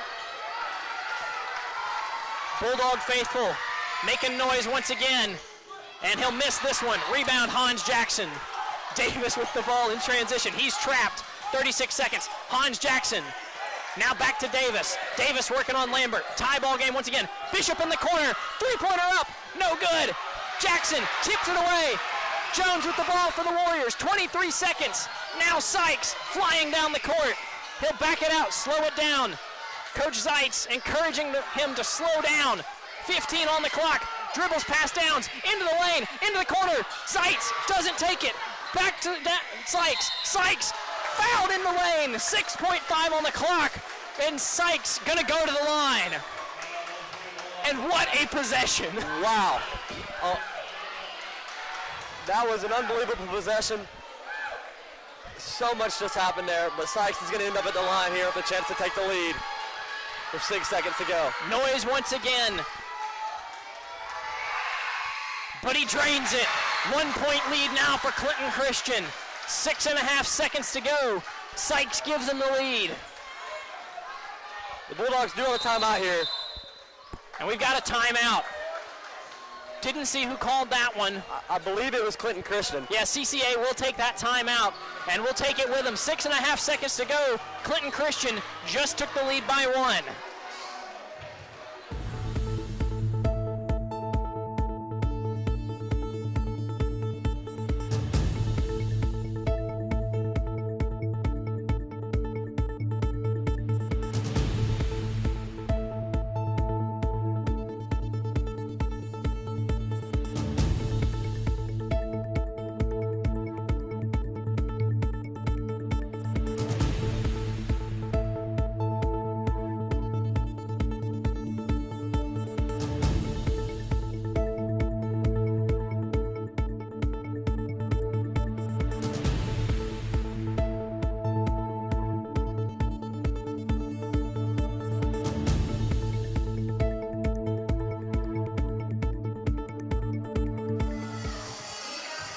So Sykes back to the line for the Warriors after hitting his first to give them a 1-point lead here in overtime of the South State Final.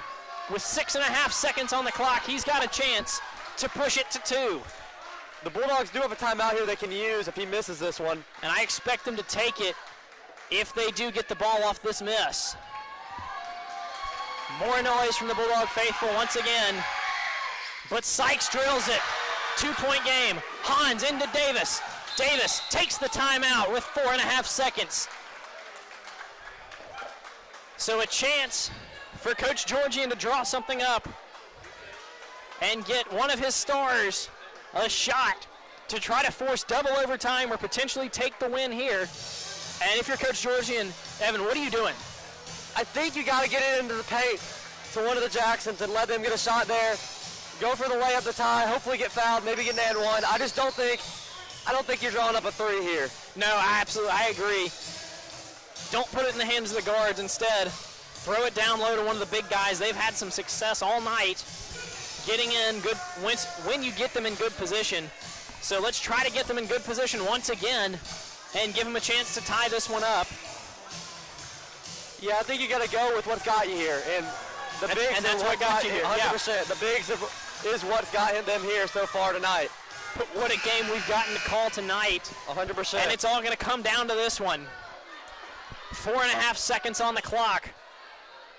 Bulldogs trying to draw something up to force double overtime or potentially take this South State title. Bishop to inbound.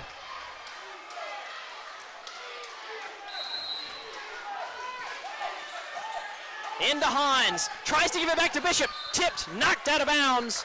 It'll stay here, 2 seconds now on the clock. This time it'll be Davis to inbound. It's Downs, Bishop, and the Jacksons on the floor. Got to get it in. He throws it up, and it's intercepted by Clinton, and they'll win it. Pandemonium in Clinton as Johnson steals the inbound pass, and the Warriors win South State. The Clinton Christian Warriors come away victorious in overtime and win the 4A MSAIS South State Tournament. We're going to take a quick break and then wrap this one up here in Clinton. The Warriors will leave victorious.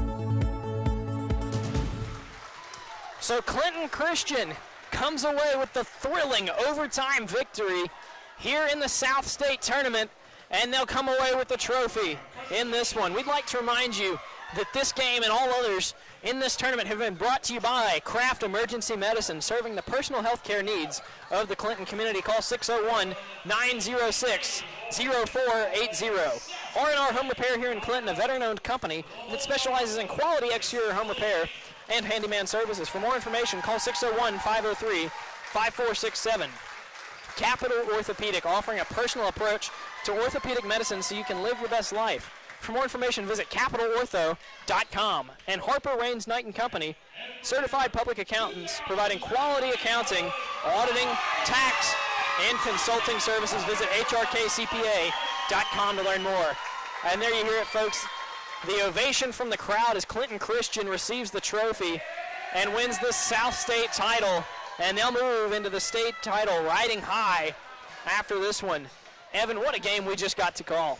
Yeah, that was really an unbelievable one. Overtime for the championships. Both teams really did play an outstanding game. And just the Warriors played a tad bit better, really good defense there on the final possession to get the steal. Yeah, the Warriors did just enough to come away with this one. So for Evan Brown, I'm Charlie Williams, and for all of our Blue and Gold Media crew, we'd like to thank CCA and the MSAIS for this opportunity to call all of these games. We're signing off for one final time. Thank you for watching. Once again, Clinton Christian Academy comes away with the victory.